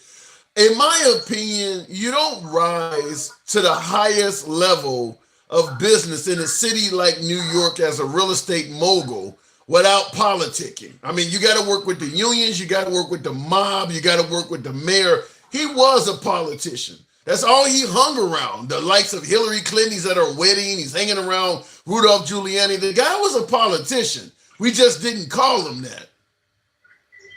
No, he said he wouldn't. Back, they asked him to run for president, I think back in the 80s, and he said he's not the man for the job. Yeah, but you said he was a wrestler, not a politician. He showed up on WWE, him and, I can't think of the guy's name, the owner, but they went at it on the WWE, I believe it was. Vince McMahon, yeah. Vince McMahon got into it. So he shows up at a wrestling match, so he's a wrestler, but he shows up at Hillary Clinton's wedding. He's hanging around hold on. Ronald Reagan was. He's hanging around like Ronald Reagan. He's hanging around Al Sharpton, he's hanging around Jesse Jackson. They're all politicians hanging around the Clintons, and he's not a politician, but he goes to a wrestling match and he's a wrestler. So does not rich people donate to their whatever cause they want? I mean, they donate to all kinds of people. I mean, just because he's in entertainment doesn't mean that he doesn't be aware of the politics that's going on in his own country. Any stupid American can just say, well, I'm just going to let the government run it and not worry about what they do. Yeah. Well, I would tell you this. Hire me to do a job and then go away and let me half-ass it while you're gone. I will tell you this. When you're pointing out the fallacies of government, when you got somebody that is rich as President Trump, owns as much property and golf courses and real estate as hold on. Let me finish the point. This and then I'll shut up. I would rather have somebody be a billionaire and then get into politics instead of be broke, get into politics, and then get rich. Okay. So the point I was making is when you got somebody that has the wealth and acquisitions of President Trump, and they're hanging around a bunch of politicians, the idea that they're not trying to pay off those politicians to do things that are in their best interest doesn't make sense to me. If you're donating money to politicians and you own as much shit as Trump, you're doing it because they're going to vote permits, they're going to vote for legislation that helps your business. He was a politician. He was essentially a lobbyist for the Trump enterprise. He was politicking. Let me ask you a question. Did you watch Trump in the Bronx? I watched some of that speech, yeah. Okay, did you hear when they talk about how New York went broke and they couldn't get these jobs finished, and he took $23 million of his own money to get this skating rink up and going? Yeah. That took them. I have heard about that. 20 years. Yeah. What about it? So he's a good guy. He's got a good heart. And you guys are just being fueled by hate and racism, and it's bullshit. You guys are going to have to learn that we're all one, red, white, and blue. That's all we are. If we don't stand for that, we stand for nothing. We have to have a moral compass in our government, and the moral compass has to bleed into our communities. They have kept the black communities down, the Hispanic communities, Democrats mostly. They all vote Democrats. Your richest states in the United States is ran by Democrats. Yep. I'll tell you this. Am I lying? No, you're not. Hold on. I'll respond to you by saying this. Maybe some of the things you're pointing out would be easier to recognize if Trump and his supporters were not constantly yelling, fuck your feelings. If the useless insults were not in the way. Here, let me explain. Hold on. I didn't finish the point. I didn't finish the point. When this is the reason why I asked you earlier. You didn't quite answer the question, but I asked you, does the president work for us or do we work for him? Because as a politician, They work for us. so Trump was working for us. Right. We the people. In the Constitution, you need to read the Constitution. Yeah, okay, that's fine. But Because if we the people feel that our government is corrupt, we the people have a right to overthrow our government. It says it right there in the Constitution. You know that. okay, what's your point? Hang on a minute, let me turn my TV down. Yeah, so you got a sermon going on in the background. Yeah. Sorry about that. That's all right. Go ahead, keep going. But back in the 80s, before the 80s got here, the older generation before, like us, I was born in 75. We was raised by the older people. So that means that, back then, black and whites didn't date and all that stuff. Mm-hmm. Well, all of that came out. And then in the 80s, the gays wanted to come out of the closet. So, we don't care what you do. As a Republican, as a Donald Trump supporter, I don't care what color you are. I got Mexican friends, I have black friends, and I have a great time with anybody as long as they ain't a prick. Yeah. If I don't like your attitude, therefore I shouldn't have to be around you. Right? Yeah, but I'll So in the 80s, we let people come out, we let them marry, the same sex, whatever they wanted to do. And then it took a step further. They wanted to go and get this hormonal injections, have a full-blown sex change, and then it just keeps carrying on. Yeah. Now they're wanting to parade this down the street and attack us, white people, black people, Mexicans, all of us, because we are, straight and want to marry women and live like a wholesome life under God, and that's our choice. That's the God-given right under our American values. Yeah. Am I wrong? Yeah, you're wrong on a lot of this stuff, in my opinion. First of all, I would tell you, you said we don't care what you do and we love everybody and something of that nature. I don't think no one in the LGBT community thinks Republicans love them. Even when Obama legalized gay marriage in 2015 and he put rainbow colors on the White House, Fox News and the right went apeshit. They were not fans of even letting same-sex couples get married. And now it's the transgender community. And Obama voted against that. You know that, right? You said what? Joe Biden and Obama voted against same-sex marriages. Yeah, but that doesn't take away from what I'm telling you right now. The right has never been at a position where we don't care what anybody does. You've never had any love for the LGBT community, and they know that. Because they get out and parade it up and down the streets, and then, you know, when they start identifying as cats and dogs, don't you think that's a little getting carried away? Ain't nobody identifying as a dog. What are you talking about? What are you talking about? They're talking about putting litter boxes in schools for kids. Oh, my God. They're teaching this stuff to our kids in kindergarten. Look at our colleges. They put terrorists in as teachers in our campuses. Are you kidding me right now? Yeah, here's the issue. This is the same with transgender playing on the sports team or the other. You know, you're born a male, you want to play on a female team. What's happening is out of hatred towards this community, and it's kind of happening with the illegal immigrants too. But hold on. Let me. Okay, that's fine. You can state that point. Let me get my point out though, and I'll let you rebut. Out of hatred to these communities, folks are taking a one-off and blaming a whole community about it. For instance, I tell you, over 99% of schools in this country have never had a transgender person playing for the other team. Yet when you hear the right, you would think this shit is happening everywhere. That's what I'm talking about. Tell me, what year did they bring out the hormonal injections for kids? I don't know, but once again, 99.99999% of children are not doing that. Yet you make it sound like it's happening everywhere. You're taking things that are incredibly rare and blowing on. It's the same thing about saying I don't want a guy dressed as a woman to go in a girl's bathroom because I don't want. Hold on, but once again, the LGBT community does not have any type of history of abusing children. You know who do have a history of abusing children? The Catholic Church. The churches you guys are talking about. It's crazy.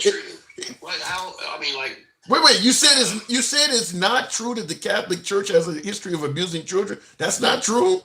You're trying to pin a crime on a certain category of people when actually that issue is worldwide. Oh, you understand it now. Now you suddenly understand what it's like to be labeled when it happens to the church. You suddenly understand that now. Listen, buddy, you can label me all you want. That don't hurt my feelings. But when my kids, I had to explain to my kids, because I had my kids back in 2000, and this wasn't common. So when they start seeing, men kissing men, women kissing women, I didn't want to explain that to my kids because I don't want that in my family. If they choose to be that when they get over 18, that's their choice. They're adults. They make their decisions. But let them get to 18, man. Don't teach it in kindergarten. Don't teach it at all. Teach them about American history. So when they do get older, they don't represent terrorists. They represent the United States of America. Patriotism in this country is gone. Here's one thing. It's offensive to fly the American flag in the United States in today's society. Here's what I don't understand. Now, you mentioned letting a child wait till they're 18 to decide what gender they want to be or whatever. Very important decision. What you're saying makes sense. But where you lose me is this. You're talking about Trump and defending the right. They're promoting religion in schools, bringing it back in schools. So my question, if you're a Democrat, wait, let me finish answering the question, then you can ask. What I don't get is this. If you want to wait till children are 18 to make an important decision about gender and things like that, why can't they make it about the God they want to choose? Why are you don't want LGBT issues shoved down the throats of children, but you're okay putting religion in schools? as if that's not doing the same thing. By the way, the Bible also covers LGBT issues like Sodom and Gomorrah and things like that. So it's like we're picking and choosing which issues we're okay with shoving down the throats of children. Why can't they wait till they're 18 to decide what God they want to be with? You're okay with that? What are you saying to me? If I have a 4 or 5 year old and I've been going to church ever since I was a little kid, I can't take my kids to school because I don't want to teach them religion? What if you don't want me to take them to meet God and let them have some wholesome values where he's wanting you to be kind to people, to love people, to respect people, instead of torturing their kids, sending them in with bombs strapped to their chest? Come on, man. You're telling me you're telling me humans would not know how to be good moral people without religion? They need religion to make them moral? Where do you think most of us older people got the values that we got? Our parents instilled it into us, which they developed throughout time. You realize they when learned these lessons. You realize they taught them to their kids, which is right. That's what the right thing to do is. Teach your kids respect. Just like China. The first 3 years in Chinese school, they teach them all about values and respect and discipline. They teach them about cutting your dicks off over here. Oh my God. You realize the further, because you mentioned old people and learning these values and things like that. You realize the further back we go in American history, the more religious this country is. And the more you go back, the more oppressive and awful it was to its own citizens. Religion wasn't making people better. It was making them worse. They were using religion to oppress and mistreat people. It wasn't making them better. Now that we are more loosely associated with religion in America, more people are free. But we can go back to the times you're talking about when there was all types of judgment on people. They were treating people like shit.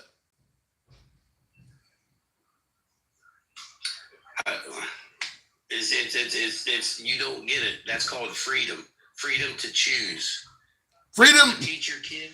You want to teach your kids, you teach them when they turn 18, they are free to get out and explore life. They're young. That's what they're supposed to do, is get out and explore and adventure. Instead, they sit in there on a phone looking at the screen just like we're doing now. It ruined America. This wasn't ruined America. The internet. I hear your point, Gen X, and I'm not disagreeing with you that the devices that we stare at have an issue with on children. I'm not disagreeing with that, but I'm just going to tell you, if we go back to yesteryear and some of those eras you're talking about, I think this country today is a better country than it was back then because so many folks. We developed and adapted and overcome the situations that we knew was wrong in the past. And it was not because of religion that we did that. We did it with less religion, not more. The religion is a choice. You can have a religion to be Catholic. You can have a religion to, or freedom to practice, whatever religion you want. You don't have to practice religion at all. True. You don't have to believe in any religion. That is your American freedom at work. I like that, but I will. Soldiers has fought and died and laid in the dirt for is to keep this country free and to help it grow, to help it adapt. Nobody in this world is perfect. I have never met a perfect person in all my life. And you want you're holding somebody to a higher standard that you can't even hold yourself to. If somebody believes in God, at least they got the devotion to put time and effort into something that's trying to teach them, how to be respectful or whatever. If they want to devote their time, and it's just like learning. Learn about history. See what you believe. Learn about religion. See which one you like. If you don't like any, don't choose one. That is your God-given right. Yeah. And your American freedom, however you want to say it. All right, Gen X. I do. Trump, and I believe in God. All right. I don't want to die, go to the gates of heaven, and then there really be a God, and then he ships me to hell, and that's where I'm going to spend eternity. All right. I would rather practice under God than teach my kids to build bombs, strap them to innocent people's chests, and send them into a group of people to kill them. Damn. Gen X, I got to move it on. Appreciate you coming through. Thank you. Hey, I appreciate you, and I'm sorry. I'm very Don't worry about that. And I love my country, and I don't want to see it fall like this. My door's open to you anytime, man. We may have a difference of opinion. Thank you, sir. You have a happy Memorial Day. You too. Thank you for your service. Thank you. You're welcome. Appreciate it. And I don't have a military background, by the way, but I do appreciate the call. Looking in the comments though, that was literally a whole lot of nonsense. Says Trump's bastard child. I guess you're talking to me. I don't know. They take it to the extreme. Yeah. He's very bigoted. Is patriotism the same, says Hideous Python. I don't know, but I will say this in regards to his comment about religion. Have you ever noticed? Maybe I'm getting this wrong, and you guys can let me know in the comments. And I don't mind, I don't mind criticism or dissenting opinions. And by the way, tap the screen. We should be up to about 140,000 likes. I haven't asked for that in a while. Happy Memorial Day to all you folks. Let your thumbs not be lazy. Show the program some support. Same on YouTube. The top 3 buttons on the screen allow you to smash that like button on YouTube. If you enjoy civilized dialogue from both sides of the aisle without any concern of the host blocking, banning, or censoring you, you are in the right place. This is an open forum. We go left of Bernie Sanders to I'm having dinner with QAnon. We allow everybody to speak. If you enjoy that, subscribe to the channel. To my YouTubers, to my TikTok viewers, feel free to follow the program.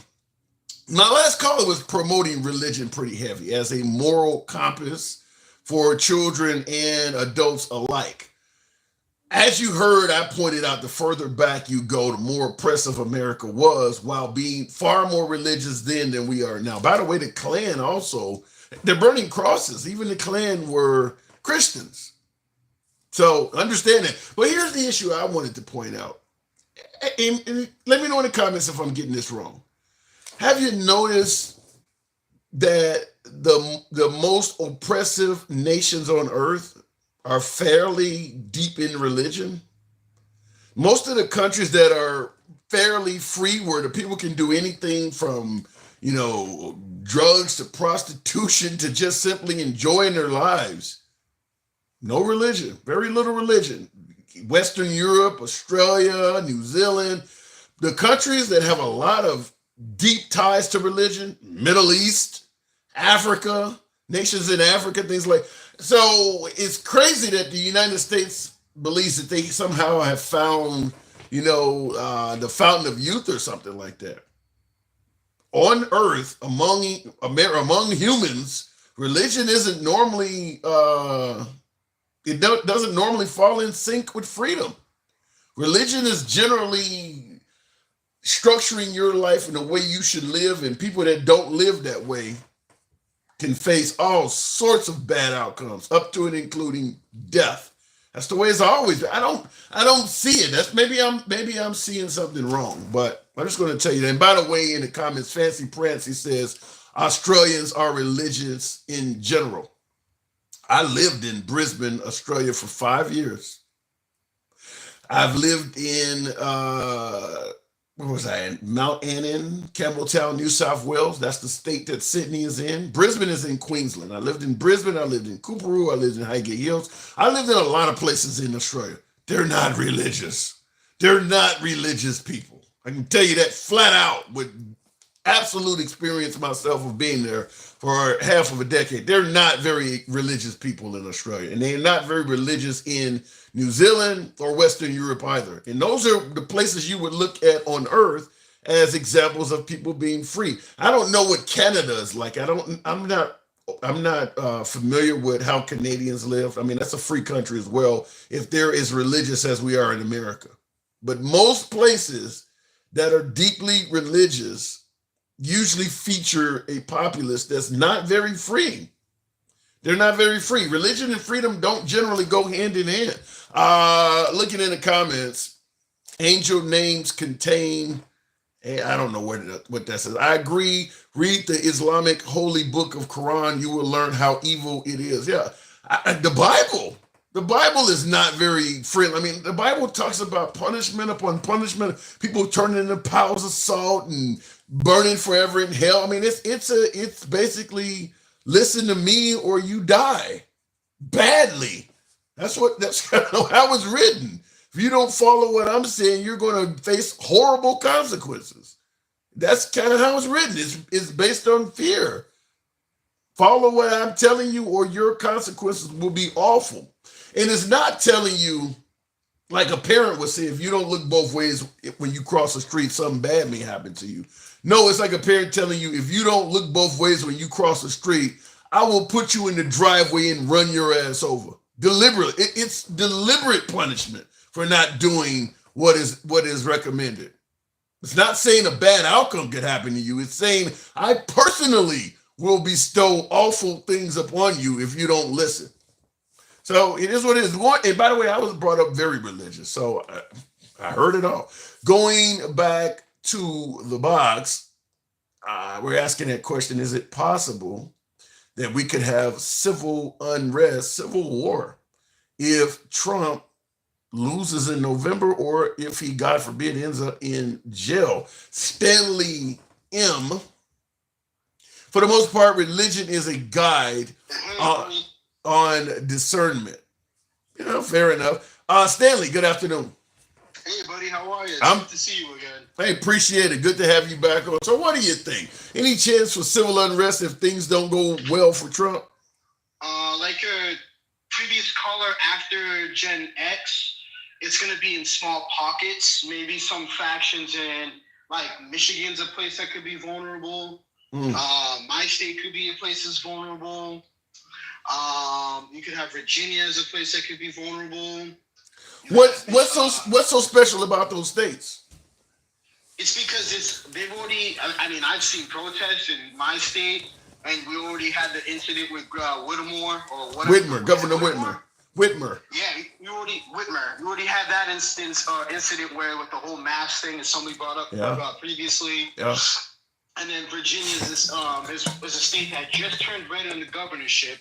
That's about to turn blue because of again in the governorship, and probably will turn blue in the general election because it flip flops. It flip flopped these last 2.5 to 3 years.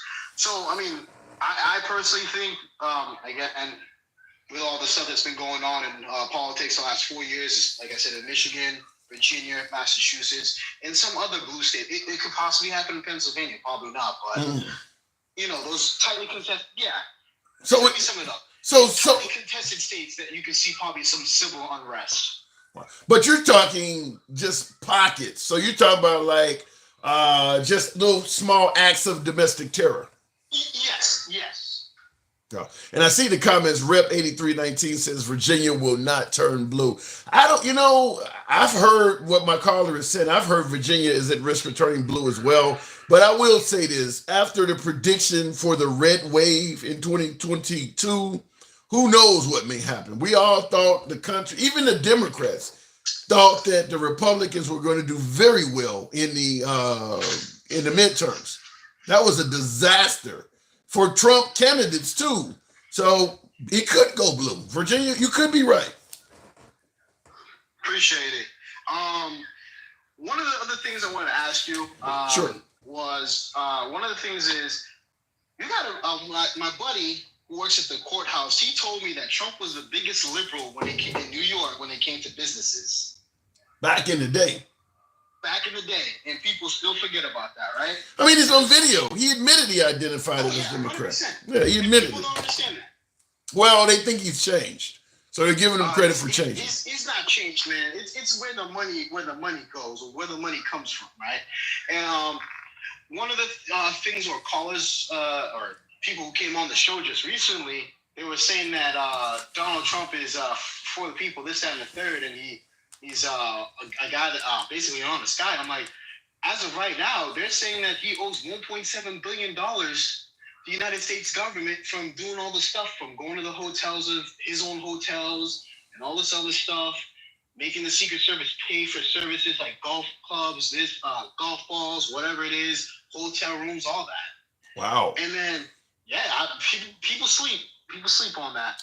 I've never heard that. I've said before, though, I do believe that once Trump is out of the picture, there will be some anti-Trump rules that come down the pipe because he pushed the envelope in so many different directions that I don't think the founding fathers ever intended. Like, I don't believe that once I think if we went back, let's say we went back 10 years ago in the past, because I think a lot of folks' judgment is skewed by either hatred for Trump or passionate love for Trump. So their opinions are different now. But I think if you went back 10 years ago, you would have got bipartisan support that a person that is in jail cannot run for president. A person with a host of felonies, some suggesting that maybe he was guilty of espionage, would not have been allowed to run for president. Certainly somebody who is already a felon would not be allowed to. I think you would have got bipartisan support on that stuff 10 years ago. And I do believe once Trump has either won and served his term, passed on, or got out of politics, you will get bipartisan support for that stuff. But right now, because some folks want to see Trump back in office,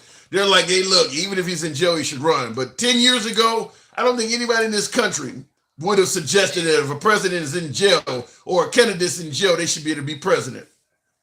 You know what the crazy part is, right? I don't know if you listen to the Midas Touch podcast. Sometimes, yeah, on YouTube, yeah. They were not telling me, but they was watching. Trump literally got booed by libertarians, and libertarians are the one population that is like, yo, we're anti-government. Oh, we're anti-vax, we're anti-this, but he's just saying you came into this podium to disrespect us and talk all this nonsense. I give Trump credit for the fact that, okay, he got booed. He stayed there. First of all, he didn't leave, but he went to an environment where he knew it wasn't going to be friendly for him. You don't see Biden going to rural Alabama having rallies. I mean, even though he got booed, he, just like me, I'm here on this program. I get MAGA telling me I don't know shit from my ass, but I'm here. I talk to him. I don't run from him. True. Yeah, I give him credit for actually doing that. Hey, but the thing is, too, yes, we give him credit, but his response and body language was the opposite. Yeah. When I say it was the opposite, it was in a sense of just like I think this guy named Brian Taylor something. I forgot the last name. He also was on the Midas Touch, where he talks with Glenn Kirshner. Okay. He was saying the same thing. It was just like the fact that he went there. Yes, he wanted to get more people, and that should be a sign. Listen, that should be a sign to you. If he has to go to the libertarians to ask for votes, then he may know something other than the group or what are the projections right now. Because one of the things that were talked about was if Biden, right, he's losing support between my age group and younger, right? Okay. So, and what they're saying is just like the whole Israel thing, Israel-Palestine thing. I'm not trying to get into it, but they're saying that they're turned off by that. And also the fact that it's age. And I'm just sitting here saying is just like, isn't the age gap only 4 years? Right. And the other thing about Israel is, if Biden wants to say, yo, I'm not giving you weapons, he's going to get backlash from Congress. And you know how they're quick to try to throw impeachment on him. And we're still trying to figure out till this day, what are you impeaching him for? What are you impeaching him for? He said where Trump was, it was concrete. It was there. Even if it wasn't bipartisan by only 4 Republicans, there was an actual crime committed. There was actual evidence. I don't get the whole the Israeli conflict, the flack that Biden is taking on that stuff. What I don't get is, does anybody think that Trump would not take the same position from a stronger stance? Trump would support Israel stronger than Biden is doing it. So I don't understand why folks are hammering Biden for that. You're going to get total support for Netanyahu from Trump, and he's going to do it from a stronger stance. So it makes no sense that the liberals, the progressives, the far left is bashing Biden. Like, what do you think the other guy's going to do? Like, exactly. And the thing is, I keep trying to tell people, it's just like, dude, the United States has been giving this country money since they became a statehood in 1948, literally right after World War II. Yeah. You can get mad at Biden, but anybody else, like you said, are still going to give them money. Yeah. They're still going to give them weapons. They're still going to give them this. Yeah, I do got to move it on, but when Trump took office, he called for a total and complete ban on all Muslims coming to America. They think Trump's going to be pro-Hamas, pro-Palestine? You think Trump's going to be yelling free Palestine? That's crazy. Oh, yeah. It's that. Yeah. All right, Stanley. but I'll say this before I go. Sure. This verdict is gonna be a big thing because it literally, and a lot of people came out and said that. You there? All right, maybe you got a bad signal. We'll move it on. Your signal dropped out. We'll move it on, I guess. Yeah, Stanley has a bad signal. Nobody is pro-host. What does it say? Nobody is pro-host, but we are pro-Hamas. Yeah, there are people who are pro-Hamas. And I'll tell you why. Even though October 7th is an atrocity for Israel, a lot of folks believe that the way the Israelis have been treating the Palestinians for generations, that what Hamas did was justified. There are plenty of people that are pro-Hamas. I'm not one of them by any means. I think what they did was insane. But there are people who are pro-Hamas. There are people, that whole from the river to the you-know-what comment, I don't even want to say it because the TikTok gods may ban me, and I don't believe in censorship, but I can't control the TikTok gods. But they know what that means, from the river to the you-know-what. That's the complete eradication of Israel. There are people who are pro-Hamas, not just pro-Palestine, pro-Hamas. People are like that. In America, by the way. And I said this before in the program, what makes that so incredibly stupid is that the same folks, generally far left students that are pro-Hamas, if somehow Hamas and the Palestinians were actually able to completely defeat Israel, these assholes on these college campuses would not even be invited to the celebration, because Hamas is against every damn thing they stand for. Hamas is not in favor of feminism, the LGBT community, any of this shit that these folks on the far left are in favor of. They would damn near want to be hit, some of them folks. None of that shit. Freedom of religion, none of that. They wouldn't allow any of that stuff. They're out there. It makes no sense at all. It really does not to me. Those people don't understand the context and specifics of what they're saying. These folks are going to elite universities. Hell, I couldn't get into an elite university. I mean, I got 3 college degrees, but I ain't been to some of them. You don't know what from the river to the, come on now, they know what they're talking about. I just think they're caught up in a movement, and they're letting passion dictate an area that their brain should be looking into. Looking in the comments, the Republican recipe is voter suppression. There is some of that. I think Marjorie Taylor Greene is a victim, is a beneficiary of voter, not suppression, but gerrymandering. I think she's a good example. They should be kicked out of woke college. All right. Nothing excuses what Israel is doing. No, it doesn't, but here's the issue I have on it. If Israel backs off and discontinues the attack on Gaza, the attack on the Palestinians, let's just be clear. With what has happened, we know there's a lot of young Palestinians, maybe they've lost their mom, lost their brother, lost somebody that they view as an innocent victim in this war, that are likely to grow up to be Hamas. Hamas still exists. So if Israel stops right now and allow the Gaza Strip to repair itself, the recruitment for Hamas is probably strong right now. Everybody knows somebody that was killed by Israel in this war that didn't deserve to die. So if you just back off and let this supposedly heal itself, how long you think it'll be before Hamas strikes again? It's a lot of pissed off people in Gaza right now. A lot of pissed off people. Like I said, just about everybody. You think in America on September 11th, everybody in New York knew at least one person that may have perished in the World Trade Center. Everybody in Gaza probably knows at least one person who died that did not deserve to die. The percentage of the population that's Hamas is quite low compared to the percentage that are Palestinians.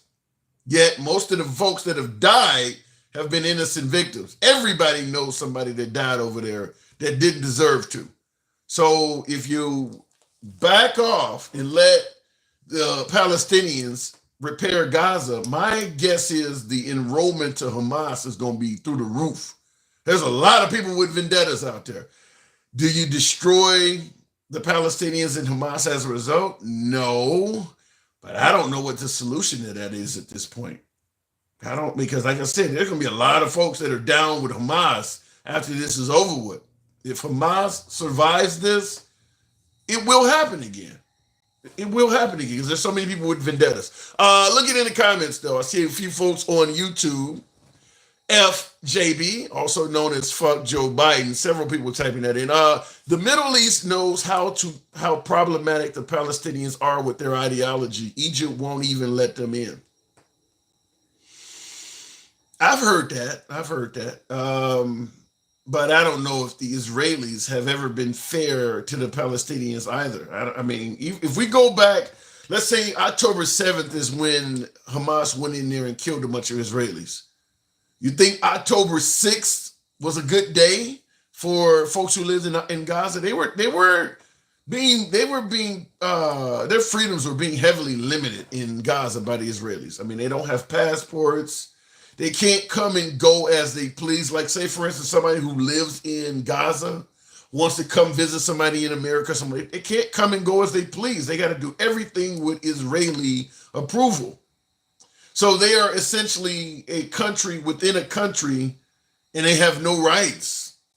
So I don't think they deserve what happened on October 7th, but they weren't being treated great in Palestine, or in Gaza, rather. They weren't being treated great. All the surrounding countries would not allow Palestine in, while Israel did. Israel did let Palestine in. When Israel went, there's always been Palestinians there.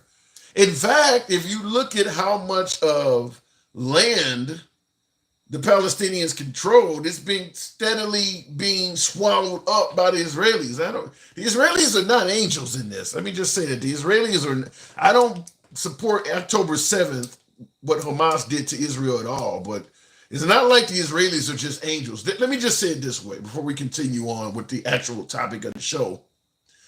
There is a reason why no other NATO member state, no one else in the UN, supports what Israel's doing right now. They don't, all of these countries are not pro-Hamas. Norway? I mean, like, all of the countries that are in NATO want a ceasefire from Israel. They all believe Israel has went too far. The United States is the sole ally right now in terms of that war of Israel. They're not all making it up. I don't even think the UK, Great Britain, I don't even think they're on the side of Israel in this anymore. So there is a reason why people are bitching. I mean, what the Israelis is doing, they have one above and beyond. Why are they still giving money? That's a good question. I'd have to look into that. Are they actually giving money? Going back to the box, asking that question, could we have a civil war if Trump is reelected or perhaps incarcerated? Truth D-Way. It's a hell of a name. Let's try it out. Always in favor of the truth. You guys on YouTube, tap the screen. Get your boy likes on up to around 100. You got a loud background, Truth. Okay, he dropped. All right, fair enough. We'll keep it going. Let me see here. We'll go to Hammer Down. Let's try and see if that works. Box is good. We will be waiting. I don't. Hey, buddy, what's going on? Not much at all, man. I'm in the trenches today. Any chance we could have a civil war if Trump ends up in jail or loses the election? No, I think actually the Civil War will come when Trump wins. From who? Well, not to be disrespectful to anybody, Okay. but from what I've seen over the last few years, you get Antifa, you get. Now look, I'm not a racist or anything. I mean, you're giving me these disclaimers. All right, go ahead. I'm just saying, you know, Antifa, Black Lives Matter, all your small groups, like the last two Gen Xers we're talking about. But there was another guy that said it's going to come in small pockets, right? And it will, but it will balloon if Trump is reelected. Now, whether I vote for him or not, I don't know. One day he does good. The next day I'm like, what the is going on? You know, so I'm as torn as anybody, and I'm a retired combat vet. So I love this country, but I have heard what you've been talking about, and that's why I've waited so long to speak with you. Because what did I get wrong? And by the way, thank you for your service. Happy Memorial Day to you. What did I get wrong? Give me the hard parts. I did not say you were wrong. Okay. I did not say you were wrong. I said I listened to what you have said. And a lot of what you say makes perfect sense. And to me, you're a moderate. I can live with that. Okay. All right. Well, and the one guy said, one Gen X said, well, things have gone wrong because of, you know, gays, transvestites, and it's being preached in school, you know, and all this. And he's right. In some school districts, they do that. You know, whether it's political correctness or whether, you know, it's inner city where you have to be all inclusive. But at the end of the day, I believe that we're missing the fact that we need to teach our kids morals. Whether you're gay or not, or transvestite or not, what it comes down to is treating people the way they deserve to be treated. And you think teaching them about LGBT issues is going against morals, not treating that's not teaching them to treat people fairly? How does the LGBT issue factor in? I think it confuses them at that young of an age. How so? Well, I mean, good Lord, if my 6-year-old son, which my kids are a little bit older than that now, and I've got 4 of them. If they came home asking me about, Dad, what is LGBTQ? Okay, well, I can explain that to them, but for them to understand is a whole different ballgame. You can tell them this, you can try to explain it, but that does not mean they're going to understand. So they get confused. Yeah, here's what I don't get, though. We talk about LGBT issues being confusing to children, but we're okay with putting Christianity in schools. The Bible is not even written in the English we speak, and folks are okay with that. You don't see that being confusing? When we were in school, and I think they're still doing this, even though I'm an older guy now, remember the whole, you put your hand on your heart, I pledge allegiance to the flag of the United States. How many children know what it means to pledge allegiance to a nation? I mean, we did that at 5. I was 5 years old, pledging allegiance to a nation. I think we're okay with children dealing with things that can confuse them when we favor the material. I don't think it's an issue of it confusing children. I think it's an issue that we don't favor the LGBT community. Well, when you pledge allegiance to the American flag, that's because that's where you live. At 5. You think a 5 or a 6-year-old? Because you know what? Those children, some of them might grow up or will grow up to go fight and defend their country. Now, at the same time, at 5 or 6 years old, you're preaching LGBTQ. What are they supposed to fight for? Now, freedom for that community. Freedom for that community. I understand that. That is now. The guy before said something about being a liberal. Okay, so you look under liberal, and I had somebody say to me today, our founding fathers were liberals. Well, underneath liberal, it says liberty. And yes, our founding fathers were liberals because they were trying to get out from underneath the tyranny of the crown. And that's where Paul Revere and the Boston Tea Party and all that stuff happened. And that's the only reason we're here today. So it is a tricky situation to tell a young child like that something that they should experience on their own instead of preaching it to them. But I say the same thing about religion. Why not let them wait till they're 18 to decide that as well? That's complicated too. Look, I agree because I tell you what, we have what they call in school. I mean, I live in a rural area, but they call Wednesday religious education.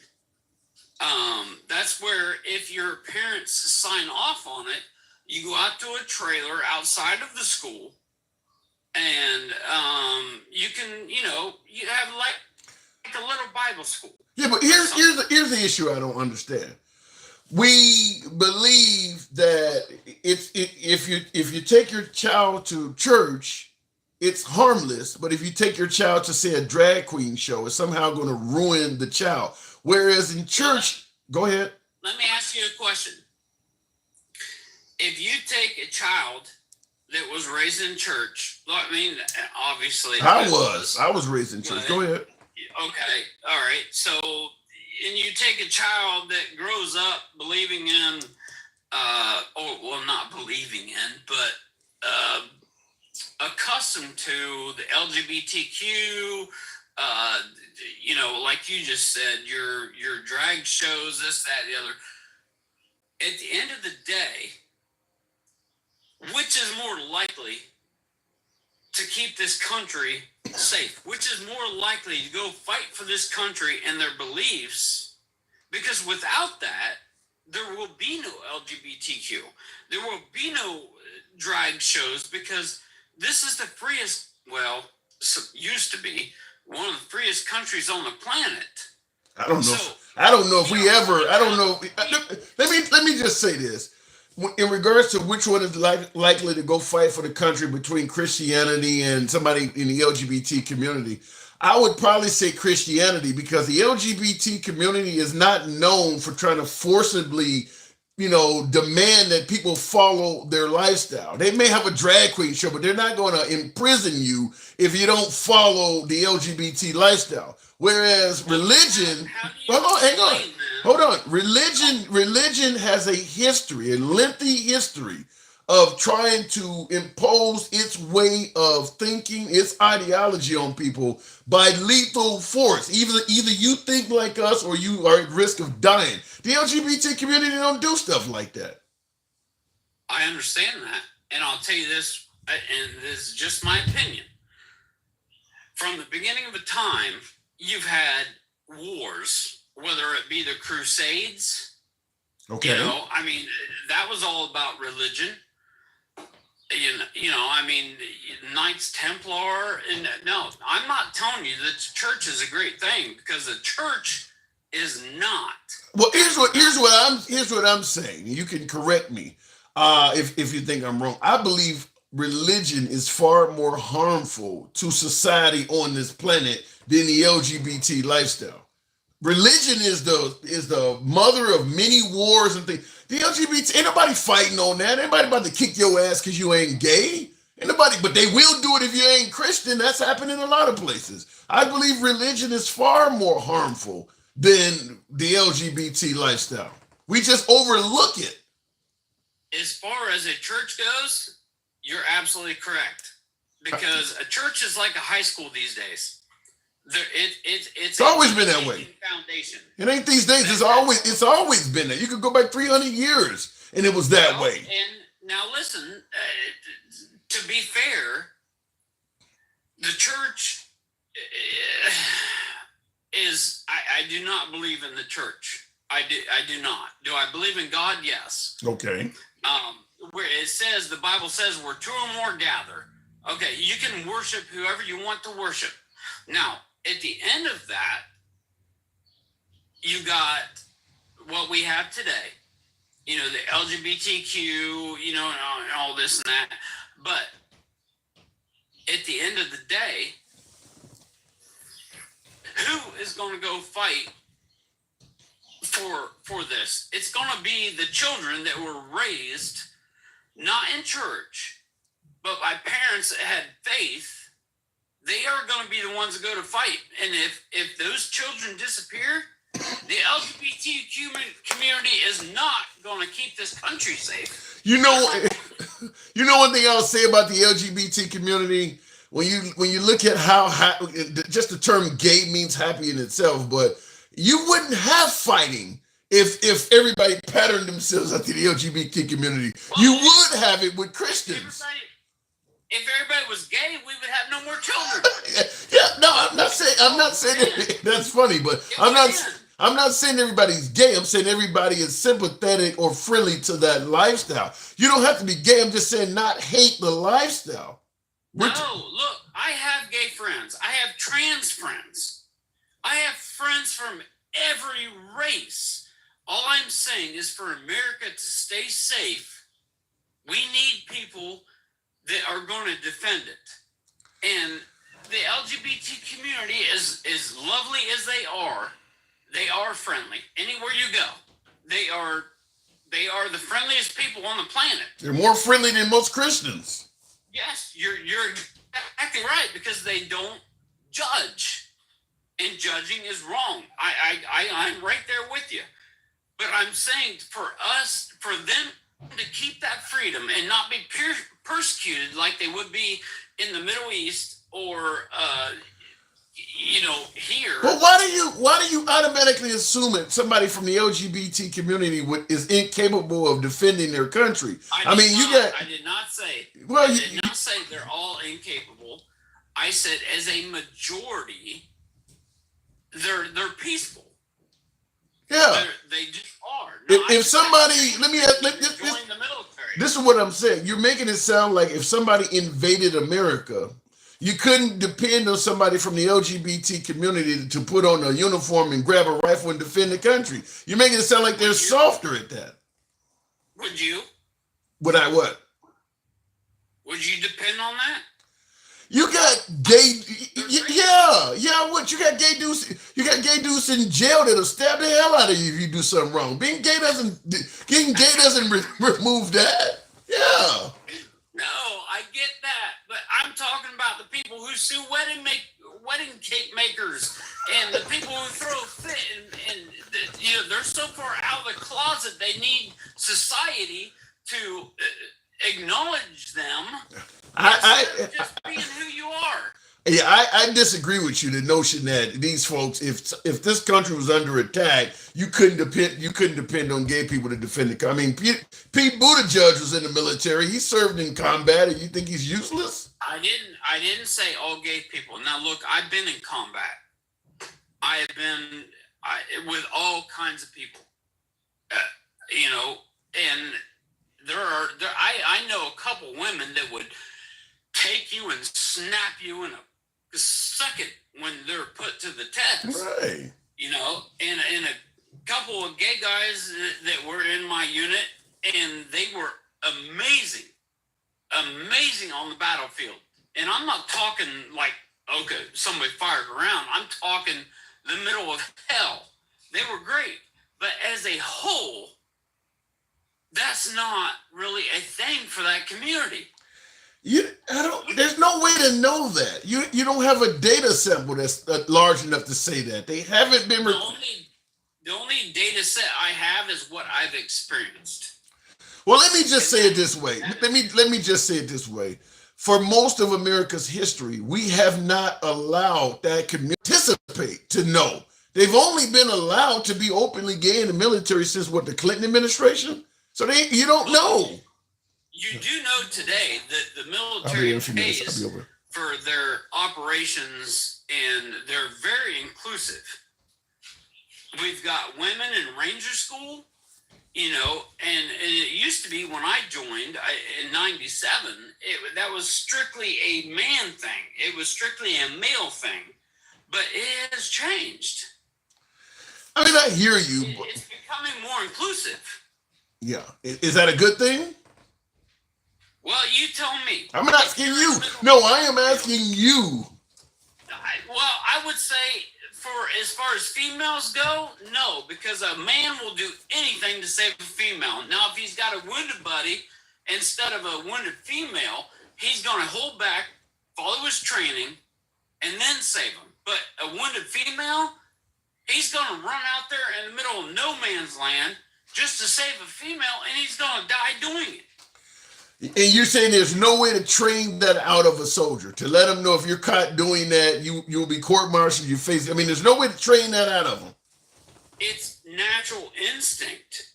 Yeah, I don't. It's what males do. They will. A good male will always defend a female. They will do anything to protect her. Period. All right. Even if it becomes stupid in your head, you're going to do it anyway. You served, I didn't, so I can't argue with it. You could be right. I can't speak on that. Well, look, at the end of the day, I love everybody. I really do. It doesn't matter who you are. All I'm saying is you were talking about Trump and the Civil War. I don't believe the Civil War is going to come because of Trump. I think it's going to come because people just, for some stupid reason, cannot just get along. Well, in regards to people not being able to get along, do you think Trump himself is promoting unity? From what I've seen, honestly, not that I'm saying I'm going to vote for him, but from what I've seen, yes. So you do think Trump is trying to unify this nation? I do believe he is trying in his own way, which is sometimes not the best, but I do believe he is trying. How about bird brain, calling Nikki Haley a bird brain? Do you think that's a unifying comment? Bring people together? Okay, say that again. You broke up just a little bit. Calling Nikki Haley a bird brain. Do you see that as a unifying comment to bring people together? I see that as human. Do you normally do that? Do you normally go around calling people bird brain? Look, if something's green, it's green. If something's white, it's white. If there's clouds, it's cloudy. You know, you call it like you see it, and some people just don't have a filter, and you know they. So do you normally go around calling people bird brain? Look, if I saw you walking out of Walmart with 2 bags you haven't paid for, I'm gonna call you a bird brain. So do you see Nikki Haley as somebody who is worthy of that term? Do you think she's? I think Nikki Haley cannot take a stance on anything, and she's gonna go with the most popular thing. If it were up to me, Candace Owens or Ben Carson would be president. Okay. All right. Sleepy, calling Joe Biden sleepy. You see that as unifying? Sleepy Joe. That's what they say, Sleepy Joe. So you see that as, no, that ain't what they say. That came specifically from Trump. He created that. They say it because they're following Trump. Do you see that as a unifying term? Unifying? You said the man is trying to unify us. I see it as, look, I don't think Joe Biden is a bad guy. I do not. I'm not asking about Joe Biden. I'm asking you, is calling him sleepy a term designed to unify us? I believe it's a term used to identify Joe's situation. What is his situation? The man is sick. He is sick. So you believe that an elderly man that, as you say, is sick, has a mental illness, you believe it's okay to make up nicknames to identify it? Just make up some kind of funny nickname. You're basically making fun of an elderly with mental illness. You're telling me that's a unifying thing to do? Well, this is the elderly with a mental illness that you're talking about re-electing for president. He was. I mean, how many millions of people are in the United States, and we want an elderly man who, through no fault of his own, to lead our country? And so you believe to prevent from electing a elderly man with a mental illness, the best solution is to make fun of him and create nicknames. No, I don't. What I believe is everybody puts a term to something. But I'm asking you, is that term a no, I don't think it's right. Is he trying to unify the nation with that? Unify the nation? No. He's a politician. So he's trying to get votes. So when he's all do. If it was up to me, there would be no damn politicians. I tell you what, we could let the farmers run this country, and we'd go a lot better off than what we are with politicians. Okay. What about the term, 3 words, fuck your feelings? Is that a unifying term? Unifying? No. Okay. Absolutely. That's the opposite of it. Okay. However, I do believe in F your feelings. Because growing up, nobody got offended so easily. Nowadays, yeah, they did. Yeah, no, that's not true. Growing up, people got offended, but we treated it. There were tons of people that got offended. We just viewed it differently back then. Exactly. You're exactly right. Yes. Yeah. And you carried on. All right. You went on with your life. I mean, that's the way things were. That's what makes men and made women. Now we have boys and girls. That's it. All right, Hammer, now I appreciate you coming on. You know, I do got to move it on, but you're always welcome back anytime, man.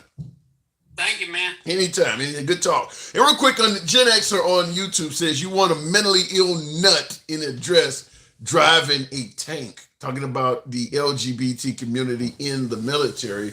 And his response is, do you want a mentally ill nut in a dress driving a tank? 4 people like that comment. Let me just say this real quick. That's homophobe, Gen X. And that Gen X is certainly a friend of the show, but that's a homophobic statement because you're assuming that all members of that community, I mean, they're not going to wear a dress. And the whole mental illness thing. I mean, are you suggesting that members of the LGBT community are all mentally ill? It's a homophobic statement. Just want to point that out to you. Love Trump says, Lisa B, another one of my female MAGA. Shout out to you. Weekend at Bernie's, gotta go. Fuck your feelings, facts matter, not your feelings. Yeah. Jennifer, another a lot of female MAGA on the program. Shout out to all of you folks. We don't normally, like I said, I don't normally leave my female MAGA without acknowledging because everybody says the liberals are going to win because the women vote is going to go left. But I get a lot of female MAGA, so I do appreciate that. This dude's answers are gay, not straight. Can't give a straight answer. He's talking about my last caller. That's funny. Homophobic is a made-up commie term. Communist, you think Russia is using a term like homophobia? China, those are communist. Made up, huh? All right, fair enough. Let's just say hatred towards the community. Would that be better? Just strike homophobe, and let's just call it hatred towards the gay community, the LGBT community. Biden is going after Trump with his FBI, DOJ, DOD, CIA with lawfare. A phobia is being scared of something. What do you mean homophobic? Well, Joe, in regards to your comment, Biden is going after Trump with his FBI, DOJ, Department of Defense, and CIA. There's no evidence for that. Show me some solid evidence that Biden has used the CIA or the Department of Defense to go after Trump. I'm just going to leave it at that because Trump claimed that Biden was trying to have him assassinated during the raid on Mar-a-Lago. Where's the evidence in this stuff? Now, I understand if you favor Trump, if you think Trump has the best direction for America, you tend to believe what he says. Hey, look, I'm not going to hate on you for who you believe and what you believe, but evidence should matter. Where is the evidence that Biden is doing all of this stuff? These are just claims Trump is making. Produce some evidence. I think that if Trump was actually able to produce more evidence to some of this stuff, his support would grow. And I see in the comments, I'm Chicken Princess says, I wouldn't be surprised. I wouldn't be surprised if Biden was doing all this stuff. Maybe, but show some evidence. I would be surprised if Trump actually shows some proof of some of the things he's claiming. Back up some of your claims with actual evidence. Everything from the election was stolen to Biden is trying to have a DOJ. Show some evidence for some of this shit. And then you get folks, listen, I may lean left, but I consider myself to be open-minded. If Trump shows some evidence, damn it, I would get on here and concede the point to every Trump supporter, all my beloved MAGA, that made the statement before. I would tell you, you're right. It looks like that. I don't see the evidence. Show some proof of some of this shit. You can't just throw wild statements out there and not prove it. And I do believe that suggesting that Biden is using all of these entities against him, just like the claim that 2020 election was stolen, and the reason none of the courts sided with Trump is because they were all in on the fix. Where's the evidence of that stuff? I mean, Mike Pence was in on it too. Okay, well, show some evidence. And you're just not getting any of that stuff. Mandy's Candy in the comments says there is no evidence. He's lying constantly and these people eat it up because they're crazy. Could be. They're certainly not questioning it though. At some point, we're 3+ years out from January 6th. There should be a lot more evidence. Should be a lot more evidence the election was stolen. Not little trickle pieces of information. Same thing with the, and I see Mandy, while saying everyone else is sick, says Jerome, I don't quite get what you mean, but just like with suggesting that Mexico is not sending their best and brightest, they're sending us their rapists and murderers and all this. Where's the evidence? Okay, most of the illegal immigrants coming in the country are rapists and murderers. All right, we need to do something about it. But show the evidence. Where's the evidence that most of these folks, according to Trump, 10 million of them have come in the country under Biden, and most of them are rapists and murderers? Is it wrong to ask? Where's the evidence of it? That's where I think the issue is that when you start asking for evidence, a lot of this stuff falls apart. And look, say what you want about me or anybody else watching the program, but I do believe that any politician, Biden included, folks are suggesting that Biden gave a speech at the commencement earlier today stating that police are shooting folks, wrongfully shooting folks every damn day. Well, he needs to produce some evidence because that's probably not true. If Biden said that, earlier in the show someone said that Biden stated that. I haven't heard it, but if he is saying that, then Biden lied. But show evidence. I think when you start demanding evidence, a lot of their statements, particularly Trump, in my opinion, stuff starts falling apart. Show some evidence. Well, it will come out one day. Then until you got the evidence, I don't believe what you're saying, or I'm going to question it. Show some evidence, especially when you're making claims like people wanted to assassinate you, and the DOJ. Show some evidence. And he's just not doing that. Hitler didn't provide facts to his Nazi code either. Damn. Oh, I believe that at that. You know what he's talking about. Evidence of the election stolen. 398,000 plus votes have been deleted in Atlanta.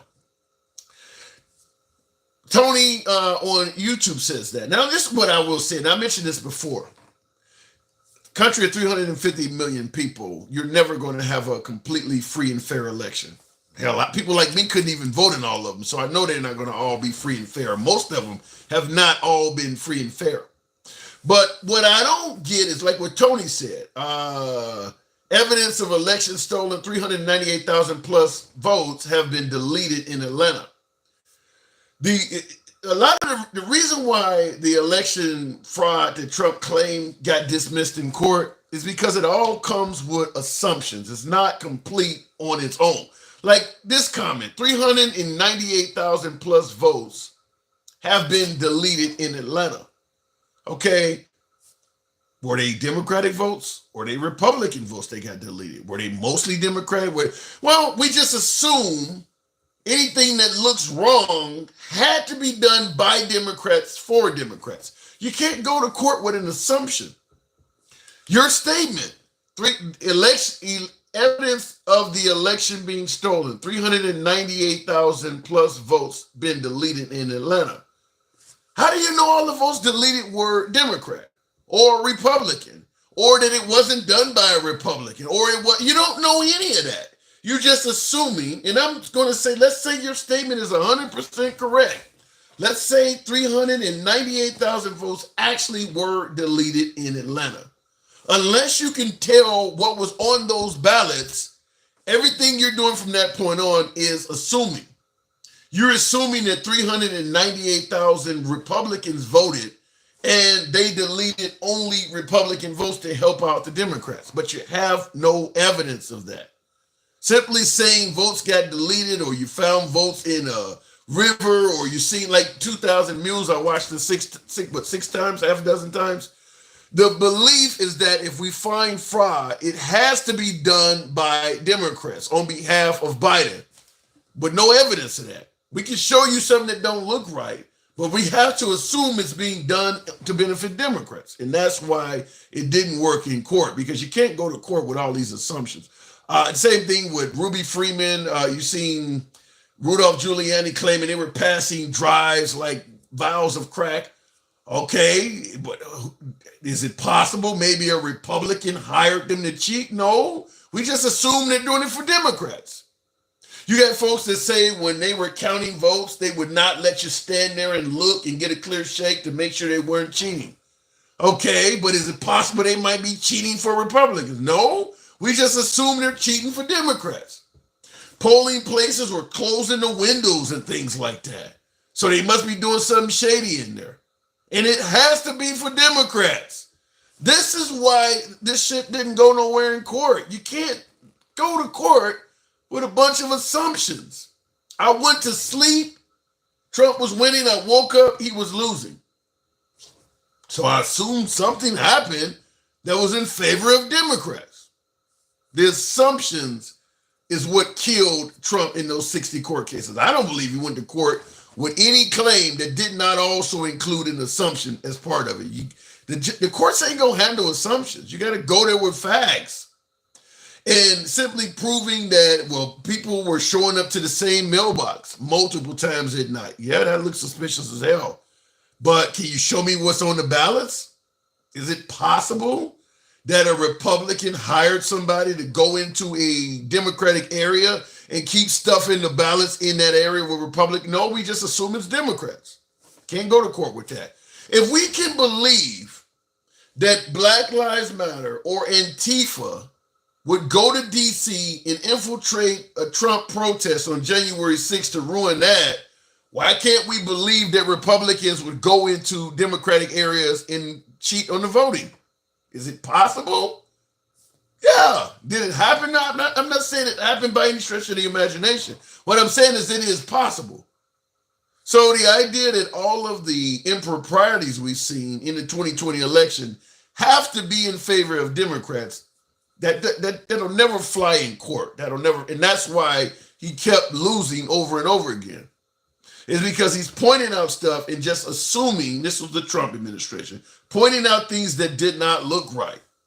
Dead people voting, or we noticed there are more people that voted in this area than there are actual voters. Okay, somebody's cheating. But we assume it's just Democrats then. If more people voted in this town than actually could vote, it had to be Democrats, because Republicans are honest, Democrats cheat. That never works in court. And it's just every case that they were claiming in the 2020 election is like that. It's just all assumptions added on to things that may have rightfully looked suspicious, but to make it look like the Democrats cheated, then you have to add on the assumption that the Democrats were the ones doing it. 2,000 Mules is loaded with that. Man, at the end of that movie, you see the graphic that's put up, this many fraudulent votes, and this many, then at the end it says this is how many votes Trump would have got. Just assumed every ounce of fraud they've seen had to be done by Democrats on behalf of Biden. There's no fucking way you can do that. You don't know that.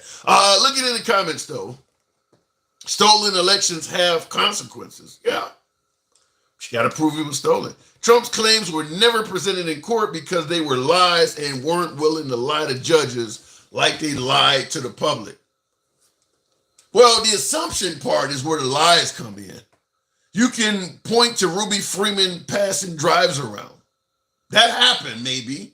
But then lying and saying that she was doing it for Democrats is where it's a lie. You don't know that. Those assumptions, when you start assuming everything you saw was in favor of the Democrat, now that's when you're starting to lie. You don't know that.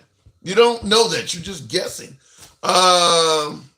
Into the comments, assumptions aren't lies. It damn sure ain't the truth. It damn sure ain't the truth either. You can't go to court and expect him to rule on a bunch of assumptions. It doesn't fall apart. It is what it is. You just won't see it because you're a mainstream media supporter and you've been brainwashed.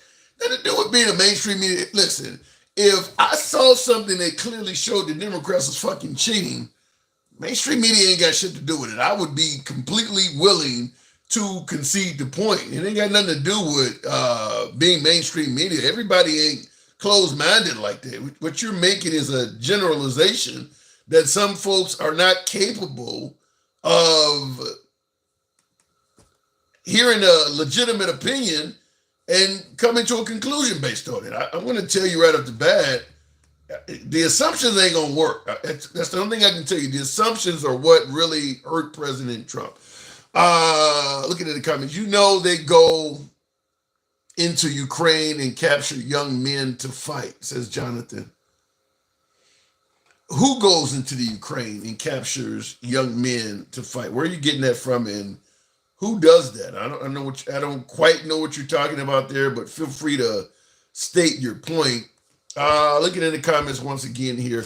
Can't prove anything with corrupt government that lies to Americans literally all day, every day, both sides. Here's the problem with that. Trump was in charge of the government during the alleged steal. So if the election is stolen while he's in charge, and you're talking about, well, you can't trust the government, he's in charge. He's the one that can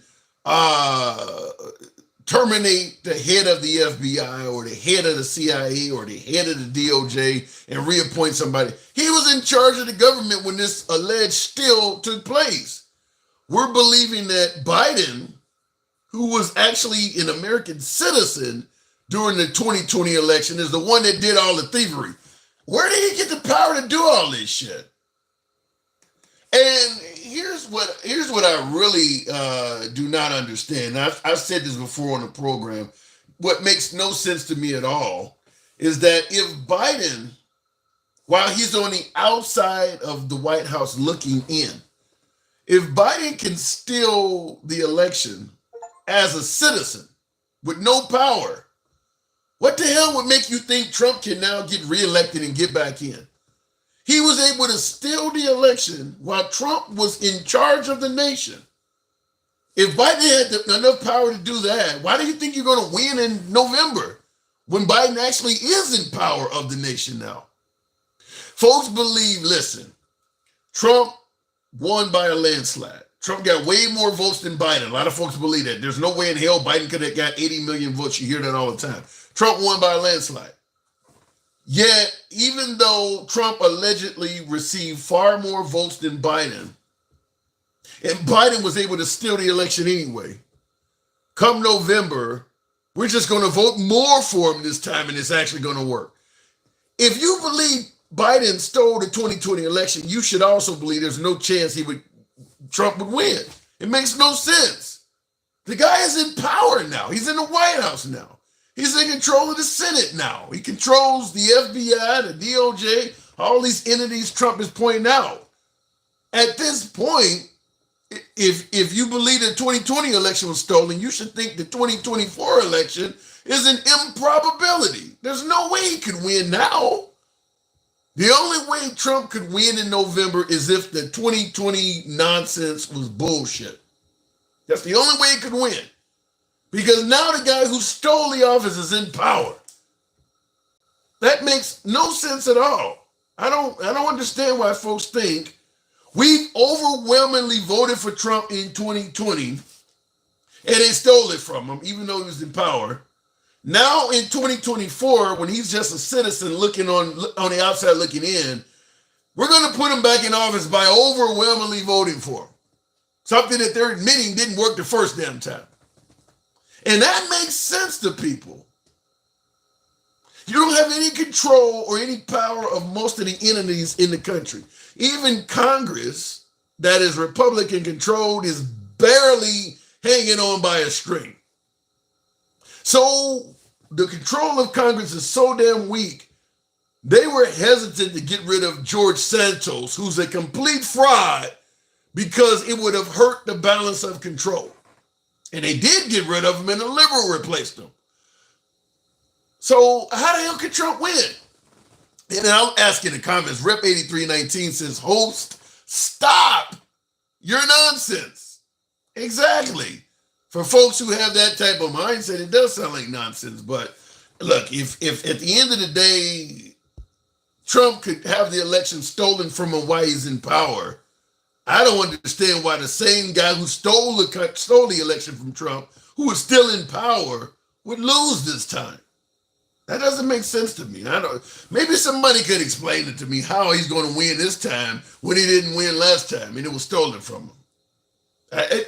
Use logic, folks. Take the liberal and the Republican hats off and I love Trump or I hate Trump, or just look at it logically and tell me that makes sense, that he would win this time if it was stolen from him last time. It just doesn't make any sense. I see you kind of agree he cheated. No, Jose, I don't believe he cheated, but I'm going to say if he did, then he damn sure will be reelected. If he cheated to get in office, his power since then, since the time he allegedly cheated, has only grown. Trump is weaker now than he was in 2020. He's not, he doesn't have the power of government behind him anymore. He's weaker. Just because he doesn't control the mechanisms of our country. So if he couldn't win when he was at the top of the food chain, how does he win as a citizen? Why is this so complicated? Why doesn't that make sense to some folks? Looking in the comments, vote blue, but all liberals should go arm themselves. Damn. These violent Trumpers will not win Trump lose. Yikes. He had no circumstantial physical evidence or proof. Yeah, look, at the end of the day, if I saw evidence that suggested Biden stole the election, I'm not so far in Biden's camp that I wouldn't admit that shit. I would tell you, if I thought Biden got away with one, even if I favored Biden, I would be like, look, I'm a fan of Biden, but damn, he definitely got away. I would say that. Just like you would for your home team. If your home team gets away with a foul or a bad call, and you'll admit that. I would say that. I don't think it's an issue of trying to hide that. Let me go back to the box. Nevertheless, though, Deaf Guy the 12th. Welcome to the program. Good afternoon. Tim, why does Trump wear a MAGA hat saying 45, 47? Because he expects to be the 47th president. Deaf Guy, good afternoon. Hey, my fault. I can hear. I got a couple of things I need to say. Okay, first of all, people actually don't understand how the inner city got to be the way the inner city was in the 80s and 90s. All that was done systematically because of the desegregation process. When desegregation started, politicians decided to convert some of the funds that were going to the inner cities for those schools and for services that these kids had and direct them towards the suburbs. That's how the suburbs became more affluent than the inner cities, and they looked the way they do. Okay. Secondly, there was cheating in Georgia in the 2016 election when Stacey Abrams was running the first time. Kemp decided to purge. It was like 200,000 people from the roll. I don't know if y'all remember that. He decided to purge like 200,000 people from the roll. This was like 6 to 8 months within the last year before the election.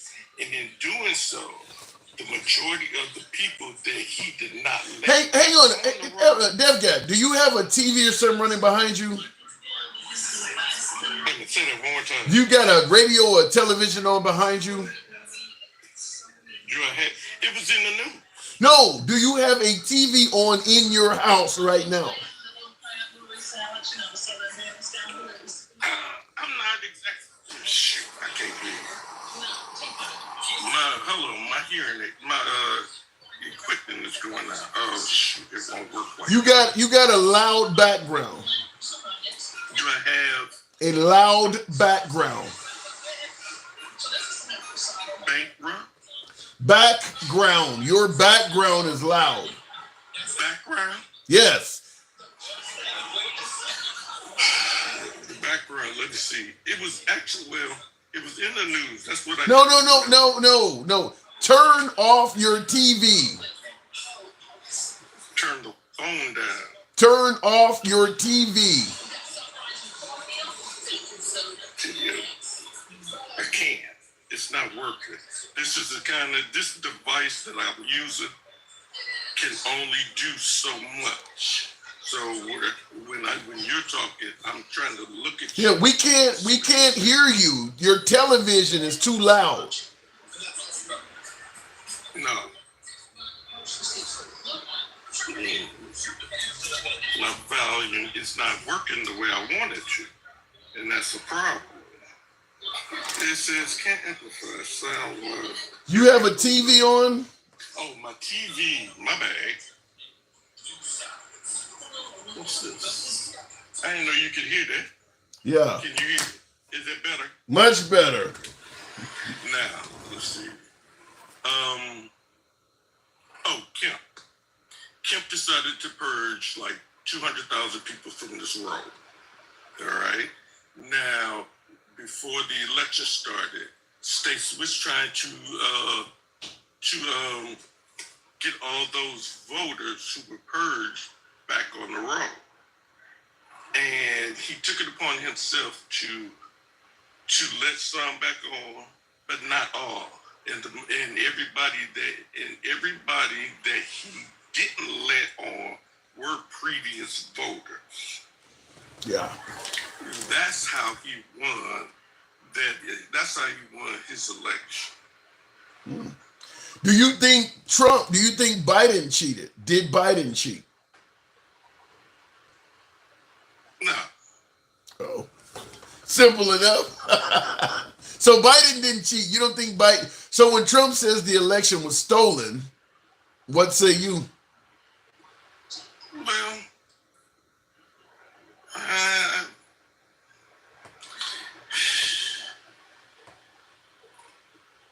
can't say. I can't. I could. Wait a minute. So let me say that again.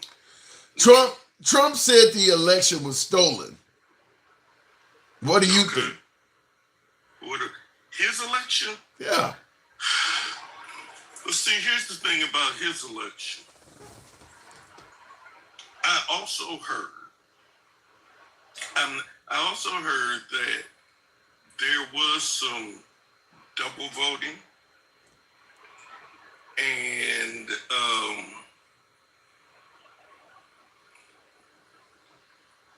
there was some people who voted twice. There were some people who let me see, what was the other one? There was another voting scandal where but were the cheaters Democrats? No, I don't believe it. I don't believe his was stolen. Okay. All right. I don't believe there was enough evidence for him to say his was stolen. Fair enough. All right. But there were some incidents that would generate concern as far as them trying to do it again. Yeah. All right, Deaf Guy, I do got to move it on. I do appreciate you coming on, man. We made it work. Come on back anytime. All right, I'm going to have to fix this. I'm gonna have to fix this. I'm gonna get off your line so somebody else can talk and I can hear. Okay, fair enough. And by the way, I seen folks on YouTube tearing my guest apart. His name was Deaf Guy, so he's hard of hearing, but we certainly want to be respectful to all guests. When I say I don't talk down to guests, we mean it. Certainly support free speech for all. Looking in the comments here, Trump is not going to win, says creep something there. Wow. Anyone voting for a man who is clearly suffering from elder abuse is selfish piece of shit. It's textbook. He has no clue what's going on around him. It's sad. Let me say this in regards to that comment. Why the hell would you vote for Biden? As he says, elder abuse. The guy don't know his own name, don't know where he's at. My point on it is this, and that normally would make sense. That would make sense to some degree, but I'll tell you this. If, let's say we had a Republican that was in Biden's mental state, that the state that MAGA believes Biden is in, where he's out of his mind and things like that. Let's say we had a Republican that was in that same mental state. Let's go with Mitch McConnell. Let's say Mitch McConnell was president, freezing up on TV, shit like that. And you had, he's running against the likes of Obama or somebody like that. Somebody, Obama, Gavin Newsom, somebody who is fairly well-spoken, no mental health issues at all. But you lean right.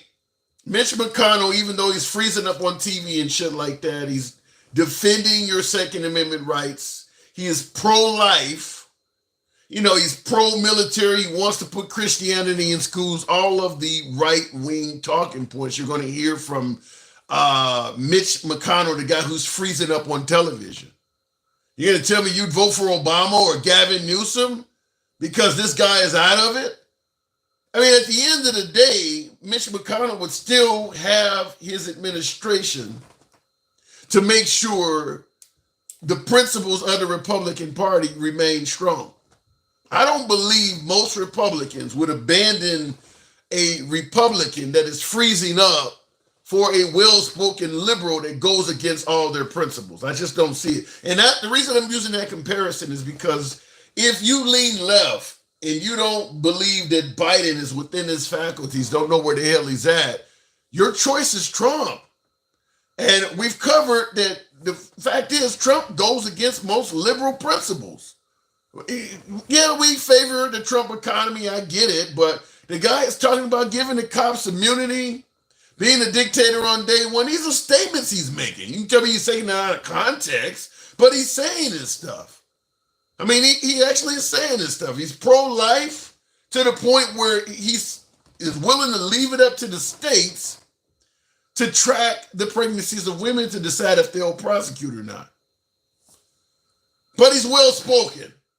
Okay, this guy speaks well. He seems to be fairly mentally healthy, but he goes against every damn thing you stand for.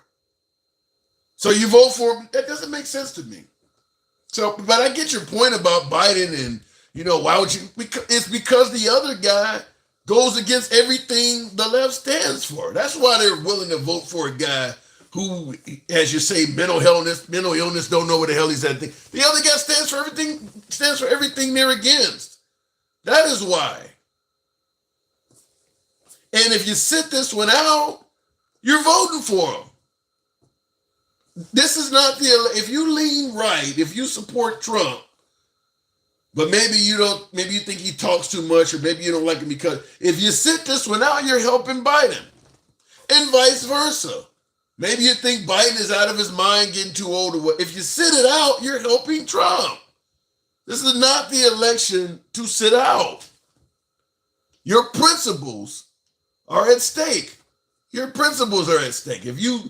I mentioned the LGBT community earlier. I'm going to tell you flat out, Trump is not an ally of the LGBT community. In my humble opinion, and I know a lot of you folks will disagree, and you're entitled to do so, Trump is an enemy of the LGBT community. He is an enemy of the community because he has suggested that if he is president, he would ask Congress to go by the birth gender for the rest of your life. That means you cannot transgender at all. That means if you're transgender, you can't even transition. Tim Johnson, good afternoon. How you doing, buddy? I'm doing good. What you got? Hey, on regards to whether it was stolen or not, I can't say either or. I know both sides. Everybody lies. Why can't you? It's been 3 years. Why can't you say whether or not? Trump is saying he won by a landslide. Why are you, as a voter, still not able to say whether or not? It has been 3 years and he's going around saying he won by a landslide. Why isn't there more evidence? I'm not real sure, and I think we probably never will know the real truth, but I do know, this is something I do know. I have some family members that ride on the left wing, which is totally fine. But they also received 3 extra mail-in ballots on top of the one that they got the first time. Okay. So that's 4 total, and there were several of them. What did they do with them? They trashed them. They wasn't about the, Are you 100% sure that no Republicans received extra ballots? I can't say that for sure. No, I cannot say that for sure. That's the point I'm making, is that we look at things that didn't happen right, and we automatically assume only the Democrats benefited from it. Right, yeah, well, yeah, 100% agree. I think what needs to happen, I mean, like I said, both sides is going to do what they got to do to get to the top. But just bring an old, smart businessman in there that's for both sides of the aisle, picks and not the picking and choosing, but let's, if we pick something from the Republican side, let's pick something from the Democrat side too. Let's make it fair and help the people. That's what it's about. I'm for that, but this whole I won the 2020 election by a landslide with no proof is problematic. I mean, it's been 3 years. Show us what you got. Prove that to us. I don't know that. I think there may be some evidence, but not to the point to where it may not be able to overturn it. I don't believe. I think it may be close, but I don't know that it would overturn it. So it's possible he may be lying. Like I said, when you get into politics, I think both sides lie. No matter, it's all about greed, money, and power, and they're going to do what they can do. It's politics, man. It's not like it was back in the day. When So what you're Christian values. Yeah, you're admitting both sides lie, politicians lie. So what you're saying, it is possible he may be lying about that election. Yeah, I mean, I can tell you what I think, but I want to know what we should know, but I don't know that we'll ever get the 100% truth. Yeah. I mean, even his own vice president said he lost. You think Mike Pence is lying? I kind of like Mike Pence, but when it come down to a certain couple of things, I wasn't so sure. I think he kind of turned back for himself, turned his back on some people. Based on what evidence? He had a chance to. I don't remember exactly what order it was to sign. But Trump put forward for him to, I'd have to look into it again. He was supposed to have signed something, or could have, and it would have saved a bunch of headache for a lot of people. And Pence turned his back on him right at the very end, and that just kind of washed his hands with him. Yeah, but that don't mean he would lie about the election. That's a big leap, ain't it? Yeah, I mean, I guess it would be. Like I said. Let me say it this way. How many Republican senators or Republican members of Congress are saying that Trump won that election? Most of them, and I'm talking about on the Republican side of the aisle, most Republican senators are not saying Trump won. Why is that? I believe I just don't see them being. There's never been a recorded amount of votes that high ever in an election. And for it to be jumping, the numbers that jumped the way it did, maybe they come in different, but there was so much stuff that was inconsistent. And I don't think it was just a coincidence that a lot of this stuff happened, but where did it all go? Where did that evidence go? So at the end of the day, is all of this based on feelings? It just doesn't feel right? I mean, like you said, this has never happened. Something about this doesn't feel right. I mean, are we basing the idea that the election was stolen by Biden solely on feelings? I think so. I I don't, like I said, do I think that he, did some stuff wrong to get more votes? I think he probably did. I can't back that up to be true, but did Trump do some stuff that might have been shady to get him more votes? I don't know. Maybe he did too. I think there was some shady stuff going on for sure, but to the point to where it would overturn the election, I don't know. I mean, I want to think so, because, look, the last 3.5 years, all I see is people struggling, and I try to help as much as I can. But it's why do you think his top cop, Attorney General Barr, who was in charge of basically the feds in terms of law enforcement, Trump's top cop also says Trump lost? He looked into the claims for everything from Ruby Freeman to dead men voting, and said he came back with the conclusion that there was no widespread voter fraud. That's Trump's own top cop. You think he was making it up? No, I don't think he was making it up. Like I said, I think they looked into it to the point where it was overturnable, and I don't think that maybe there was just a few inconsistencies here and there that was a handful that it wouldn't even, been worth to even fool with, because it wouldn't even come close to overturn it. But I don't know. I kind of want to think that it was a fair election. I want to think that, but then again, you look at other people's inputs here and there, and it makes one think, was it stolen? Was it not? So I don't really know. I don't. Here's what I don't get though. If his whole administration is saying he's lost, you're saying it wasn't stolen. I don't know. What's making you think it was? What making you think all of those folks would lie? This is his administration.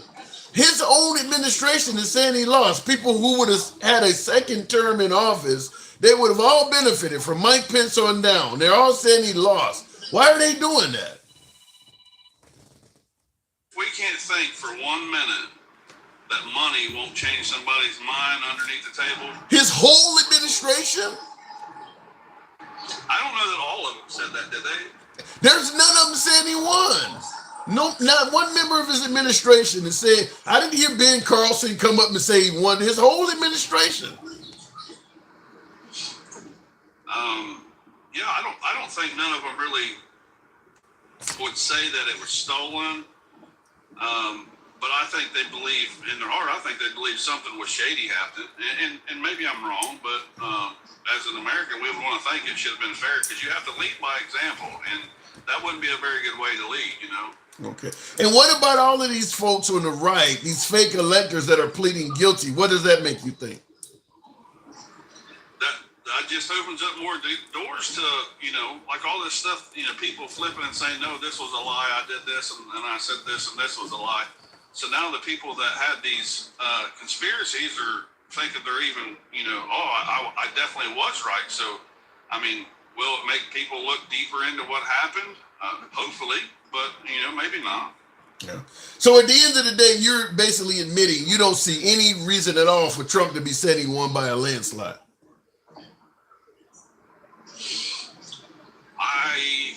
At first I would say Trump probably won by a landslide. And I would tell you what changed my mind on that. I'm a pretty open-minded person. I'm not one to talk bad about the president. Don't care what side of the aisle he's on, as long as he's for the people. But whenever those mail-in ballots come to and that wasn't just one family member, it was several. That just kind of changed my mind to, like, if they're a registered voter and they still got extra sent to them, well, how many was turned in that was not registered to vote? Yeah. But as you mentioned, because you mentioned liberal members of your family got multiple votes, you admitted that it's possible that Republicans could have got multiple votes as well. You admitted that your family discarded the extra ballots they got. We don't know. Maybe the Republicans who possibly received extra ballots actually cast them all. How do we know? Right. And to think of that now, I never really did ask the question, but that's, I guess I will now. I'm kind of interested to see if any of my family that had to, sent in mail-in ballots, I kind of wonder if they did have any extra sent to them now. That's pretty, never thought about that.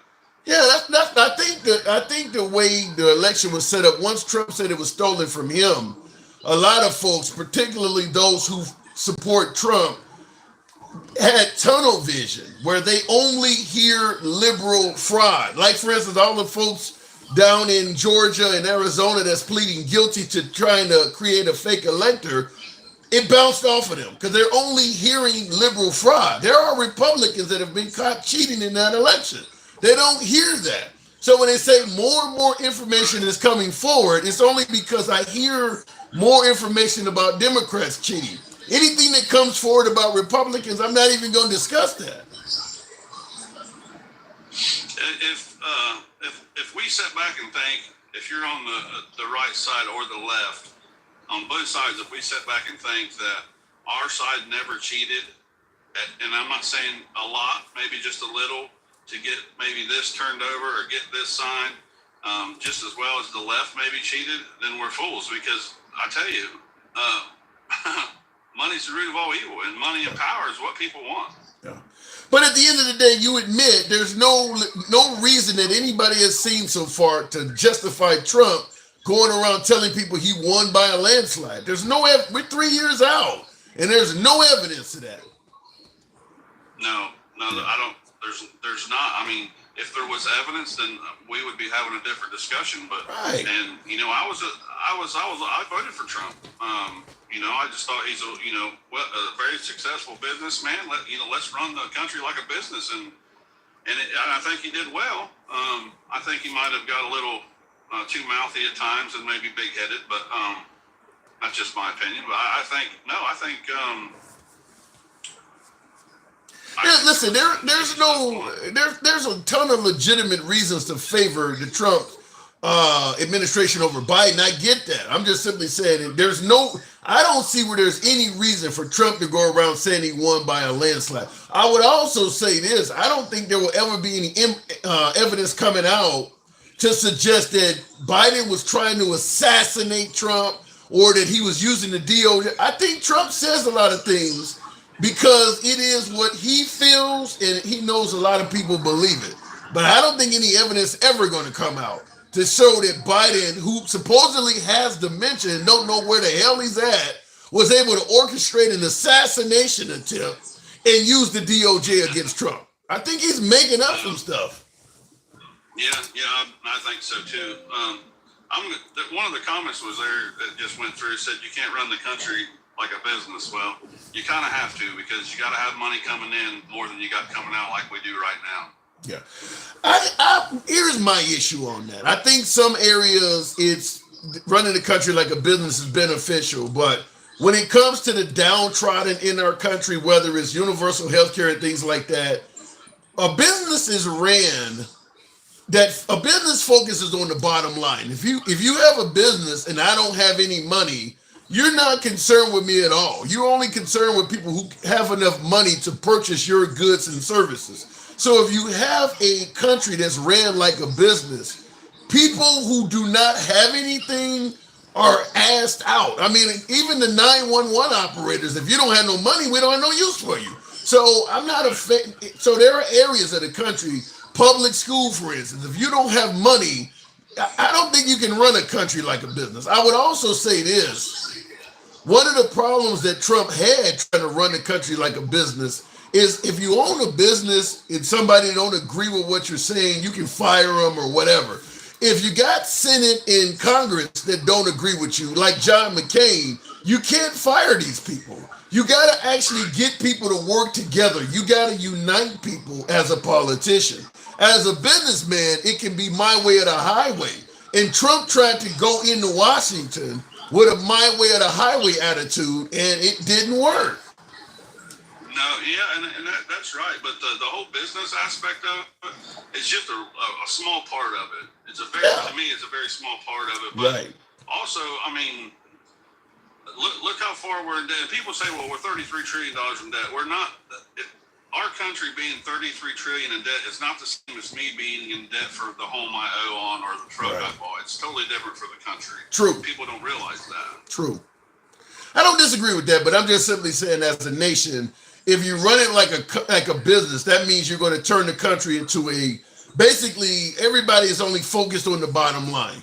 And that's not very brotherly love of America, to be simply focused on money. And that's how we kind of are. Everybody, anytime you talk about doing something for the less fortunate, well, who's going to pay for it?